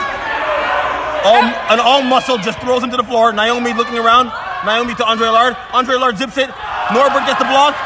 And a turnover. And Zach Rakin and Emily Naftel really trying to get that dodgeball recovery there. They were close. They did create the lane opportunity. At least they prevented the fast break, but unfortunately we saw Flamingos there with dodgeball control and great heads-up block from Naftel using his size to gather that quad ball. Michael Wanless bringing immediate pressure over to Naftel and looks to be just retreating as they have dodgeball control and they're going to get set up a little bit of a blitz defense here. We have Shaggy and Louis Charles Dupont right here. We're going to see them play a little bit aggressive. Zach on Carlton, looking to possibly engage and not backtrack. Pass over. Andre Allard looking open. Wrapped up. Turnover. That is 2 good stops from the Flamingos. Michael Wanless running down, not seeing that he has a chaser behind him, number 42 on Carlton. Tries to strip it off, but Wanless is able to find number 66, and they're able to get that. And that is Andre Laboissier with a fantastic finish with the left hand. And that is textbook running with their teammate right there. The play is not dead. And that is a 2-goal lead again as the Flamingos are up 50-30. That said, Emily Naftel and Zach Rakin able to get control back for Carlton, so hopefully they can use that to try and bring themselves back into this game. Emily Naftel electing to run with just with what they call the 1.5. Darren Bell shakes off a tackle. No, does not shake off a tackle. What a fantastic hit. And Hamlin is going for a jog. Pitches it over to Michael Wanless. Darren Bell in pursuit. Oh my God! We have a hands up here. Advantage calls from nearly every AR on the field. Their hands immediately went up here. Carlton is able to recover that, but I think we are going to see a yellow card penalty for Darren Bell for the contact with Michael Wanless there. It was both a high contact and Michael did not have the ball completely. Yes, I think the full possession was questionable, to say the least, on that hit. But we do have the officials deliberating here to determine whether or not what the nature of the penalty will be. And I just want to add a correction. The score actually from the score table is 5-2, not 50-20, not 50-30. A goal was taken away from the Carlton Raven. So it is a 3-goal lead, the biggest lead of the game so far. Flamingos have not played much of a close game this entire weekend. No. It's been a track meet. And there it is. And they are going to call that for the high contact, just as you predicted, Atana. How does it feel being right? To be honest, it doesn't feel that great when everyone else also is right. You just don't feel that special when you're the only one. Not at all. Well, regardless, Darren Bell will be heading to the sin bin. Yep, he'll be going to the penalty box if the referees watch it. Naomi got the saving block there to make sure the goal was not in place. It's going to be a very important defensive possession here. Getting to a 40-point lead will be a little bit hard to start this game off. Fairly early in the game, too. Merci beaucoup tout le monde qui nous joint au live stream ici. We're very excited to be calling this game for you folks. And we're just so appreciative of everyone that's been joining and following these teams. I will say, point for the Flamingos, they've got a very active fan base. You folks have been great on the stream all weekend, cheering on. Amlen gonna take Naftel one-on-one, jukes left, jukes right, can't make a decision, but... And what a steal by Naomi, just ripping the ball from the Flamingos player. We're gonna see Carlton with the penalty kill here. Alex Naftel's gonna want to slow down the possession. Accompanied by Emily Naftel, so we've got 2 Naftels on the field, which is for sure to be a recipe for success. Great beat from Emily! And Naftel just driving through traffic, but loses his broom. Oh, that's too bad. And Amlin looking to run. Oh my goodness, that was a great tackle. A dodge! Charles Dupont! And Michael Wanless just putting their whole self through that hoop to ensure the goal gets counted. And that's going to be that 4-point lead for the Flamingos. Darren coming out of the box here. The Carleton Ravens are struggling to get shots on net at this point. Yeah, and I'm going to attribute that to the beater dominance from Flamingos. Yeah. The Carletons have had control in blips, and when they have, they just haven't been able to use that to convert into points. Another block by Amelin. Yeah, and so... Dodgeball control remains with the Flamingos. Yes, like you said. absolutely. You're right. We have an incredibly strong beater core from the Flamingos here between Louis-Charles Dupont, Félix Tremblay, Martin, Shaggy. And let's see if Carleton's able to notice here. Antoine circling from behind the hoops. It's their pet in an alley-oop play. Nobody seems to be knowing that Antoine is there. And the pass goes to Antoine. Naomi charges, a juke, right by. Naftel steps, pump fakes, and just puts it through. Antoine is feeling the game. Look at him jumping up and down. Those high knees, I've seen him practice those during the warm-up, so it makes sense that he'd pull them out here. This is a very fast 7 points. Yes, this game's getting a little bit out of hand for Carleton here. And you can see the dodgeball players, they're so spaced out. Yes, they have both the speed and the arm strength to cover any distance, and so it's making it, it's really taking away space options for Carleton. 17 sends it back to 16. Naftel shakes off. And is able to send the shot through. Wait. We're calling a good goal from the AR, but the HR instead insisting on a deliberation here. It seems that the goal ref and all the ARs called good goal, but the head ref does not seem convinced. They're going to have a meeting here to quickly see if Alex Naftel is able to get that shot off before the beat. It kind of looked good from here, and really, they need it to be good. Yes. The thing about officiating, yes, there we go. Kyle Ross succumbs to peer pressure once again here on the live stream. I'll say refereeing isn't really a democracy, but Kyle Ross likes to call a fair game. And for that, we appreciate him. So that is the first point in a while here for Carleton, score 70-30. And we have veterans Félix Tremblay and Shaggy just sitting at the opposing team's keeper line. We have a 1.5 offense as Félix is just... Andre Allard, I think looking between his chaser options eventually goes... And a big hit from Alex Naftel, but a recovery from number 14, Juliette. Loses it. It gets stripped by the defender, but is able to recover it. We had hands for advantage, but it's not quite clear if there's an advantage. Yep, we have advantage called. Another tackle by Alex Naftel. Tackles the same player twice on one possession. That player is digging. We have Antoine Bourassa right now with the ball. André Labossière was the one who was able to get that off after being wrapped up not once but twice. By Alex Naftel. Alex Naftel is annoying to play against, I'll say that much, and that's to his credit. He is a dominant tackler on defense and a pretty good shot on offense, as we just recently saw. And we have Kyle Ross, head referee, coming over with a little jaunt, telling us exactly what is happening on the pitch. Yellow card, Carleton number 19, contact from back. There we go. And that was the contact made across the field on Juliette, so it was a back contact against on Juliette. That gave the advantage. Teams will reset. And that's going to be Trehan, the chaser on Carleton, who's going to be heading to the box there. Another power play. Yes, just yet another one. We'll see if Carleton can perhaps defend against this one, or if Flamingos are going to use this as another opportunity to convert.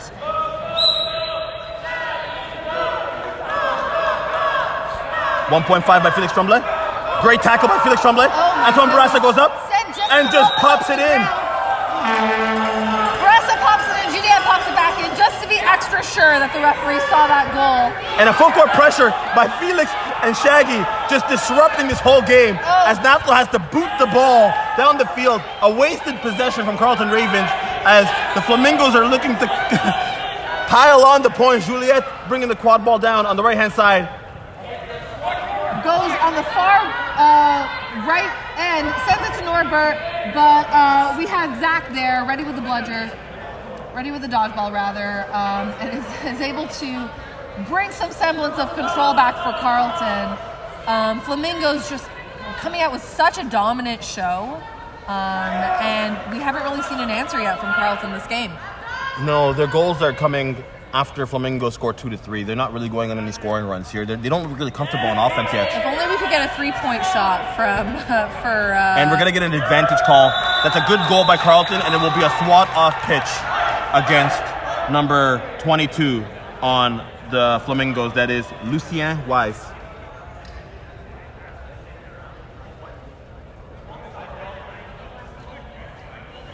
I don't think the referee saw who swatted, but over here we saw that it was number 22, Lucien Wise. If only we could get on the black and white and head into the officiating of this game, hey? Not anymore. I put that away. I am done with refereeing. You know? Understood. A little. It's too much dictatorship. It's too much power. It goes to your head just a little bit, hey? Yeah. As we're about to see here, prime example of power going straight to your head. Hard. Montreal Flamingos over 22. Legal swat off pitch. Goal is good. No time served. This is a lot of airtime for Kyle Ross here, who's making quite a show of every card that's being issued. Wants you folks at home to know that he's really keeping control of this game. We have Norbert storming down the field. Look at that flow. Right through traffic. Passes it behind the hoops. Oh, unfortunately not able to catch it. Yeah, Flamingos fumble the catch there. But they're still able to maintain dodgeball control, it looks like. And we have some Carleton fans here on the field at the Oshawa Civic Center cheering for every great defensive stop. Darren Bell with the quad ball. Ozaze. Kicks it down to Ozaze down in the backhand. That was the sound of Ozaze's screeching pass.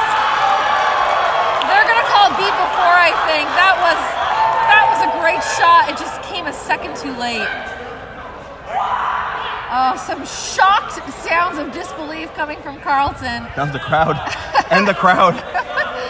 And from us, honestly. But yeah, no, it did look like it was a beat before.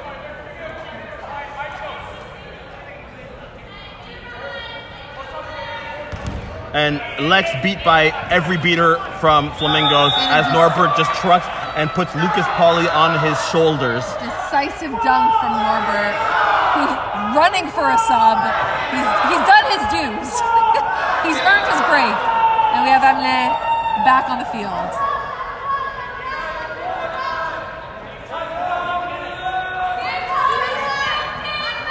And calls from 15 minutes of game time. This is the final 5 minutes before we head to the flag runner on pitch period. Ozaze has time. Zach keeping the lane clear for him. Pass down to Aya. Gets wrapped up, but back to Ozaze. Ozaze finds Pauly. Pauly gets wrapped up by number 99. And throws an underhanded pass to the pink jerseys. As we get another stoppage in play. Unclear what this call could be, but Kyle looks like he's already reaching for a card. And it looks like Louis-Charles Dupont's already heading to the box, so even if we don't know what the card is, they all know. He certainly does. Boo this man! And we really love it when referees make a decision on a call in less than 10 seconds. Yes. It shows us that they're really confident in what they're calling, doesn't it? Yellow card, Montreal Flamingos over 10. Illegal interpositional interaction. And for those not at home, it means that he forgot what position he plays, essentially. You know, the adrenaline gets to your head this late in the tournament, you know, Lou Charles has done quite a few heads-up plays. I feel like if you're doing that good of a job, you're allowed to head to the box at least once. And look at this. We have a power play for the Ravens. I think Dodgeball control for the Ravens. This is the second time they had it since the very first possession where Felix got that head beat call. Yeah. Let's see if they're able to capitalize. And Kyle is just walking their only dodgeball from the Flamingos to the other hoop. So we're going to get 20 seconds of dodgeball-free defense. Carleton, this is the game. Carleton has to score here to give us a show. As Lucas Pauly looks to be in possession of the quad ball. And Ozaze is immediately just asking for the ball. He's asking for the ball. He's still asking for it. He gets the ball. There it is. He jukes. Gets around on Len. Shakes the wrap. Oh my goodness. And, you know, see ball, score ball. It's a simple game sometimes. win, he was asking for it that entire time. That he knew what he wanted, and he got what he wanted. Yeah, eventually. Lucas Pauly kept us waiting with that, though, but... And now we have a ref deliberation, and we can only assume it's the ARs having conversations with Kyle, and Kyle just saying, let me think about why I'm right, and you guys can just give me your opinions anyway. That's not an experience you're familiar with at all, right? Trying to be convinced of somebody else's perhaps correct, perhaps incorrect interpretation. It's just polite to hear the other thoughts. They are wrong, but it is still polite. During the stoppage, we want to just take a quick moment to thank all of our incredible partners. As folks who've been following the live stream know, we are live from the Kijiji Pitch. Of course, Kijiji is our sponsor for Pitch 1.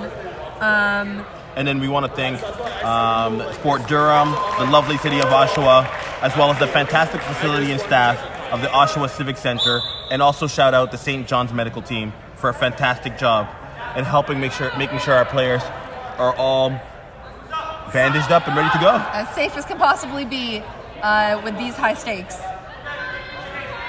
And so I think we've heard a call of 16 minutes. That last minute seemed to go pretty quickly. What a catch by Louis Charles Dupont. Once again, earning... And at 1.5, Emily Nafto was able to recover their dodgeball. Errant pass as Ugo is able to recover the loose ball. A huge stop for the Ravens with Flamingos fully loaded and unable to capitalize. Ozaze is going to get immediate pressure. Emily Nafto, is there to ward it off.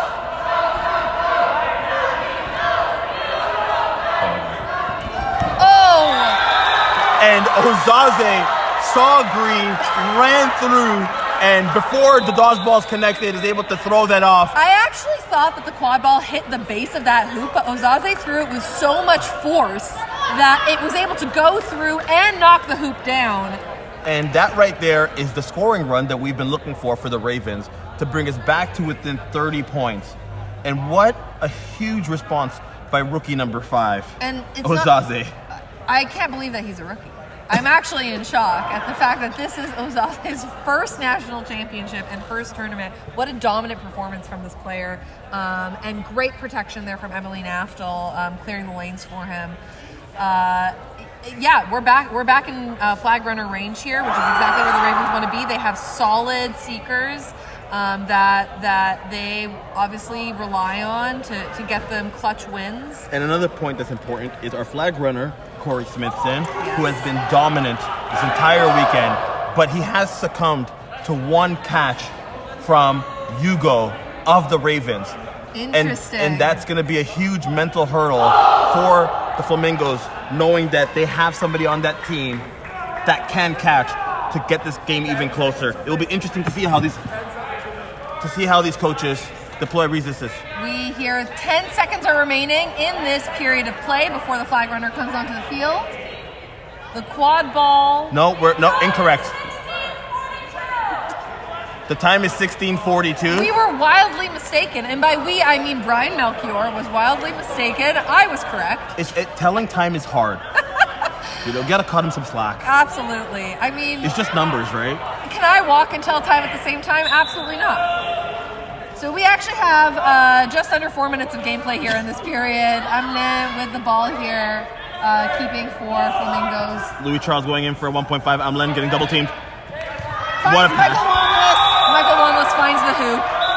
And the Amlen to Wanless connection is pretty. Yeah, it's good stuff. Ozaze once again saying, give me the ball. Great catch from Louis Charles. And he gets the ball, but is about to be double teamed. Gaylor chasing now, passes off to Ozaze. Ozaze. Aya catches, but a good... Gets stripped. By Amlen. Great defense. Great defense from Flamingos. We've seen this before. Antoine running down the side to be in position for potential alley-oop. Interesting. Very interesting. We have Teresa on the Flamingos also heading down deep, as well as Michael Great Wallace. tackle, Max Gaylor. Ball's out. Michael Wallace being tracked. No pass. Sticks it off to Teresa. They're going to call. No. I think that's going to be a good goal. I that may have been an instinctive goaltending from Ozaze there. Off the shoulder. He didn't really get a hand up, so he could have made incidental contact. With I'm the not hoop. sure with the hoop having been dislodged, it's possible his hand went through the hoop as he was attempting to try and block the shot. There is a penalty for an intentional dislodge. I think that's what they're possibly debating here.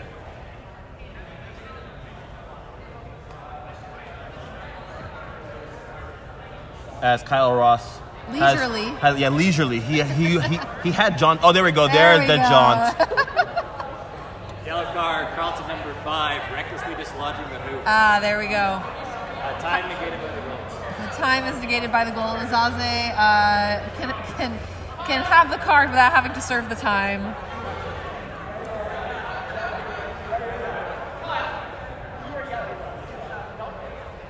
And they're going to give that a yellow card.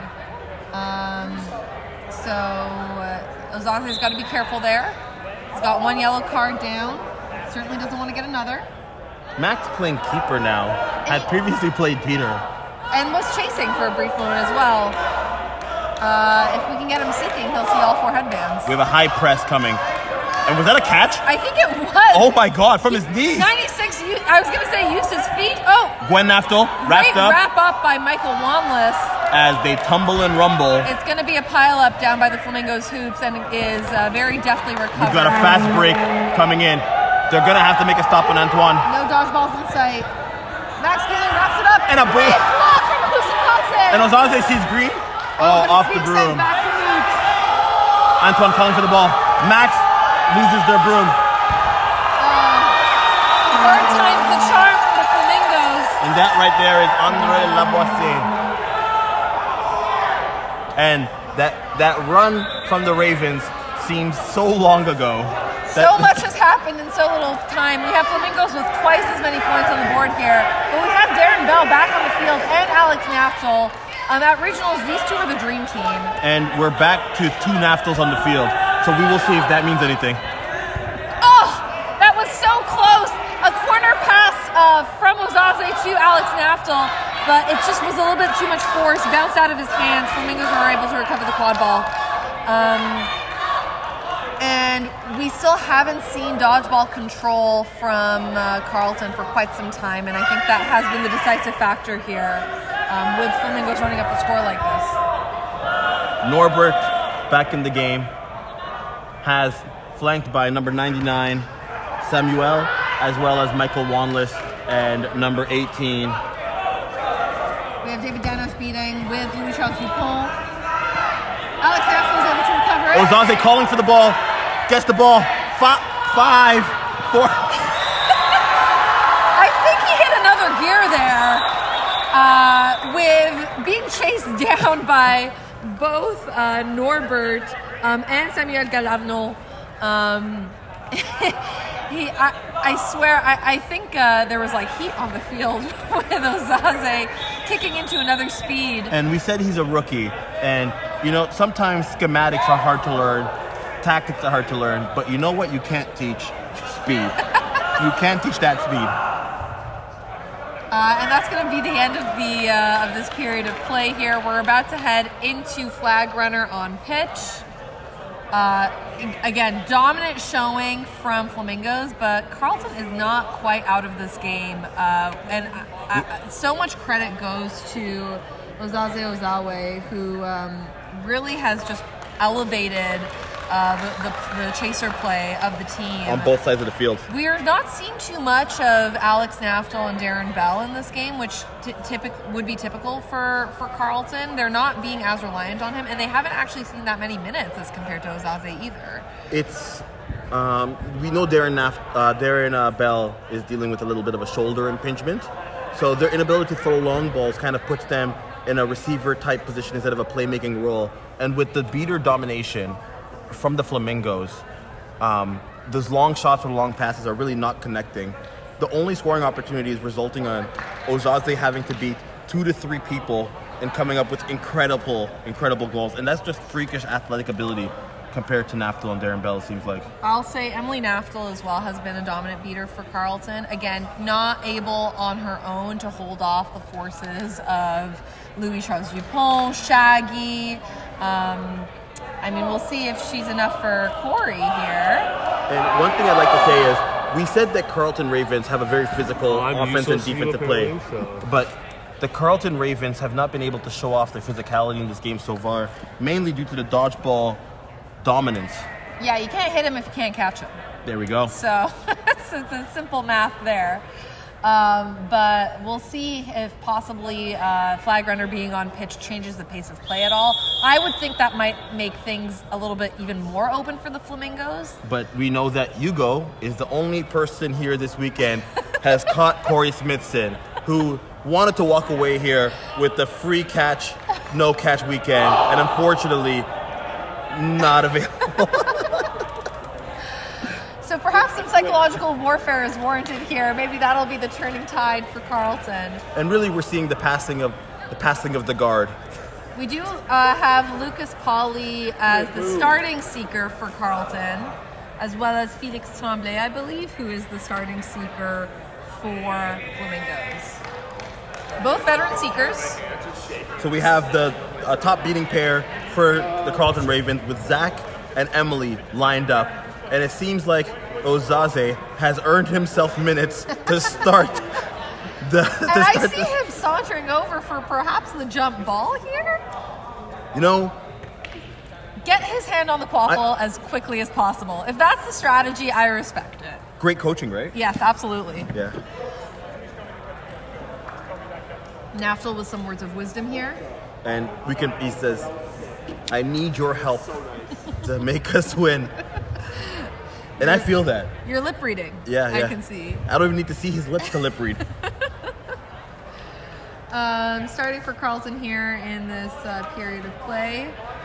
We have Zach and Emily Naftel beating pair.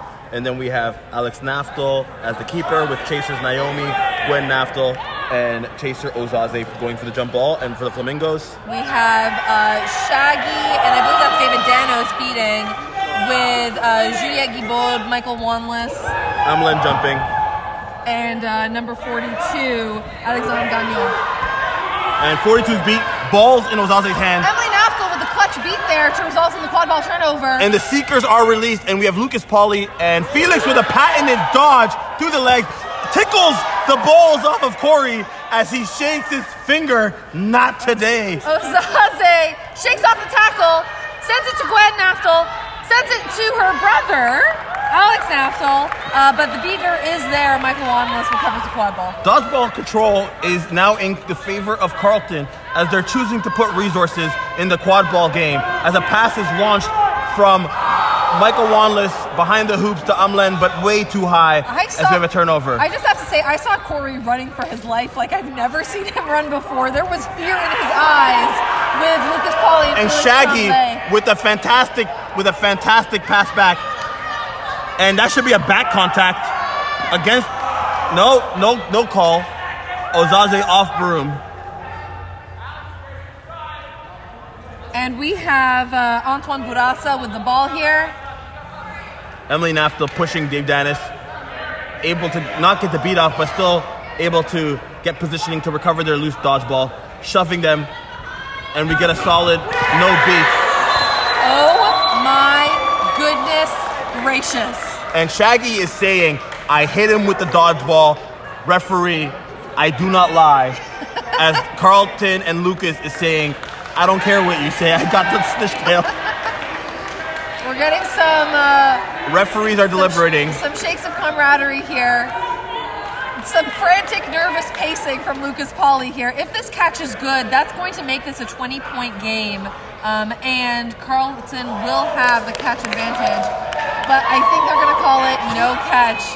Oof, let's bring the temperature down here, folks. Shaggy was able to get the beat off. Pauly is beat before, but that's got to be shaking Corey a little bit. That's the second time now that Carleton's come close. Shaggy may be a veteran, maybe older, but flag runner on pitch beating is his specialty. Yes. Nobody in the country does it better than him. No. As Simone is charging at Corey, And like has a bull. Got lots of length there. Corey playing like a matador. Shaggy beat out. Oh my goodness, there was a close call there. Emily able to get Emily involved. Naftel finally there. No goal. Alex Naftel's able to get the rebound. Backs up. We have Lucas Pauly once again going for the flag runner. Naftel looking for an opening. There's no. Oh, David Danos is there. And that looked like a shot. It did. It just went a little bit too high. I think Danos was able to ward off the shot there. Juliette Guibault gives it to André. And the Flamingo beaters are able to, they have shown this weekend to throw their dodgeballs at incoming quad balls to shots as they're blocking shots without qualified players. Carleton playing a compressed zone defense here, playing in the 2-2. They've been playing it all weekend. And we have a seeker sub. Corey's nemesis, Hugo. Get in front of him. But Hugo's beat out, unfortunately, did not see the dodgeball player. But a turnover in the quad ball game as Alex Naftel is able to get the ball. He's looking for a breather. Passes it off to Darren Bell. And Max Geiler gets subbed in. Just get in front, play it slow. The Karate Kid flying crane. There we go. Relentless Hugo just ducking and weaving. And that's going to be a shot, I think, for Max Geiler to put Carleton back on the board here. Score of 120 to 80. Time running out. Time may be the biggest enemy of Carleton right now. Corey running for his life, backpedaling. The both seekers are just reaching. Desperation sinking in. Louis Charles Dupont with just the gentlest tap on Hugo. Norbert shakes off the tackle there. Michael Wallace doesn't dunk it, but Norbert says, "Excuse me, sir, I will have some more." We said telling time was hard, but scoring time is a time that the Flamingos can always tell. Dodgeball control still in the hands of the Carleton Ravens. I'm wondering where this dominance was earlier on in the game. They've really taken advantage of the chaos caused by the flag runner being on the pitch here. Lucas Pauly struggling to get around the outstretched arms of Corey Smithson. While Felix Tremblay, fresh sub, is sprinting, falling to his knees. We have calls of 1 minute left from the bench for the first 5-minute period. And that's going to be a turnover. Norbert decisively walking up the quad ball. Thank you. Yes! Let's go! And that is Felix. Diving catch right in front of our camera. Screams of exasperation, thankful. The referees will deliberate, but this may be his gold medal. It's an emotional moment here, folks. Where the refs are deliberating, and Felix has put it all out here this weekend. The emotions running high. He's waiting for the call, and this may be it. And you love to see it. The work you put in throughout the course of the season, the practices. Culminating in a moment like this, yes, absolutely. There is a lot happening here on the pitch, so we're not entirely sure yet if there might be another call on the play. But this has been, regardless of what the call is here, let's just first start by saying that this has been an absolutely incredible showing from Les Flamingos. They have been just so dominant this whole weekend. And we want to shout out Coach Louis Charles Dupont. His team was focused this entire weekend, knowing that there's one job, we're going to play it, and no matter the opponent, they play their game, they play their style, and all of their teammates, all of their athletes involved, hyping each other up. Absolutely. This is a high positive spirit team. We're not sure here what the call will be. I do see that the tail has been reattached. Catch is good. The catch is good! Felix Tremblay has possibly put the game out of reach, as we are now at 165 to 80 with under a minute remaining in play. Corey now being caught for the second time this weekend. At least it was from a different team. You know, he shared the love a little bit. Is that better? Because that just means that it wasn't one person getting the better of him. Maybe the floodgates will open now. You know, regardless of what we say here behind the camera, there is no snitch like Corey Smithson. No, but we will talk with this to his face too. Oh yeah, absolutely. This will haunt him for the rest of his life. But we are so excited all the same for the incredible performance from Phoenix Tremblay and just that show of emotion there. And let's put this in perspective. Carleton got the better of the Flamingos at Eastern Regionals back in November. And this is a revenge game for the Flamingos. Both teams coming in here undefeated. And Flamingos pulling it off. We have Kyle waiting to repossession the quad ball as 33 seconds left in the game. These are going to be the best 30 seconds of the Flamingos' lives. As a pass off to Michael Wanless, they're able to juke around, purveying, finds Simone. Simone gets beat. Pass off to number 23. Sorry, 22. That's Cecilia. Cecilia, thank you. And a possible final goal for Carleton, just to make the score a little bit more respectable. Max Geiler looking around, observing. You can see the Flamingos are just waiting with bated breath here to storm the field. They know that gold medal is in No sight. goal. Michael Wanless still putting their body on the line. Ozaze are, oh my God, Juke Norbert out of the field. The last goal of the game is going to go to Carleton. And you have our Quad Ball Canada 2024 national champions. Félicitations les Flamingos!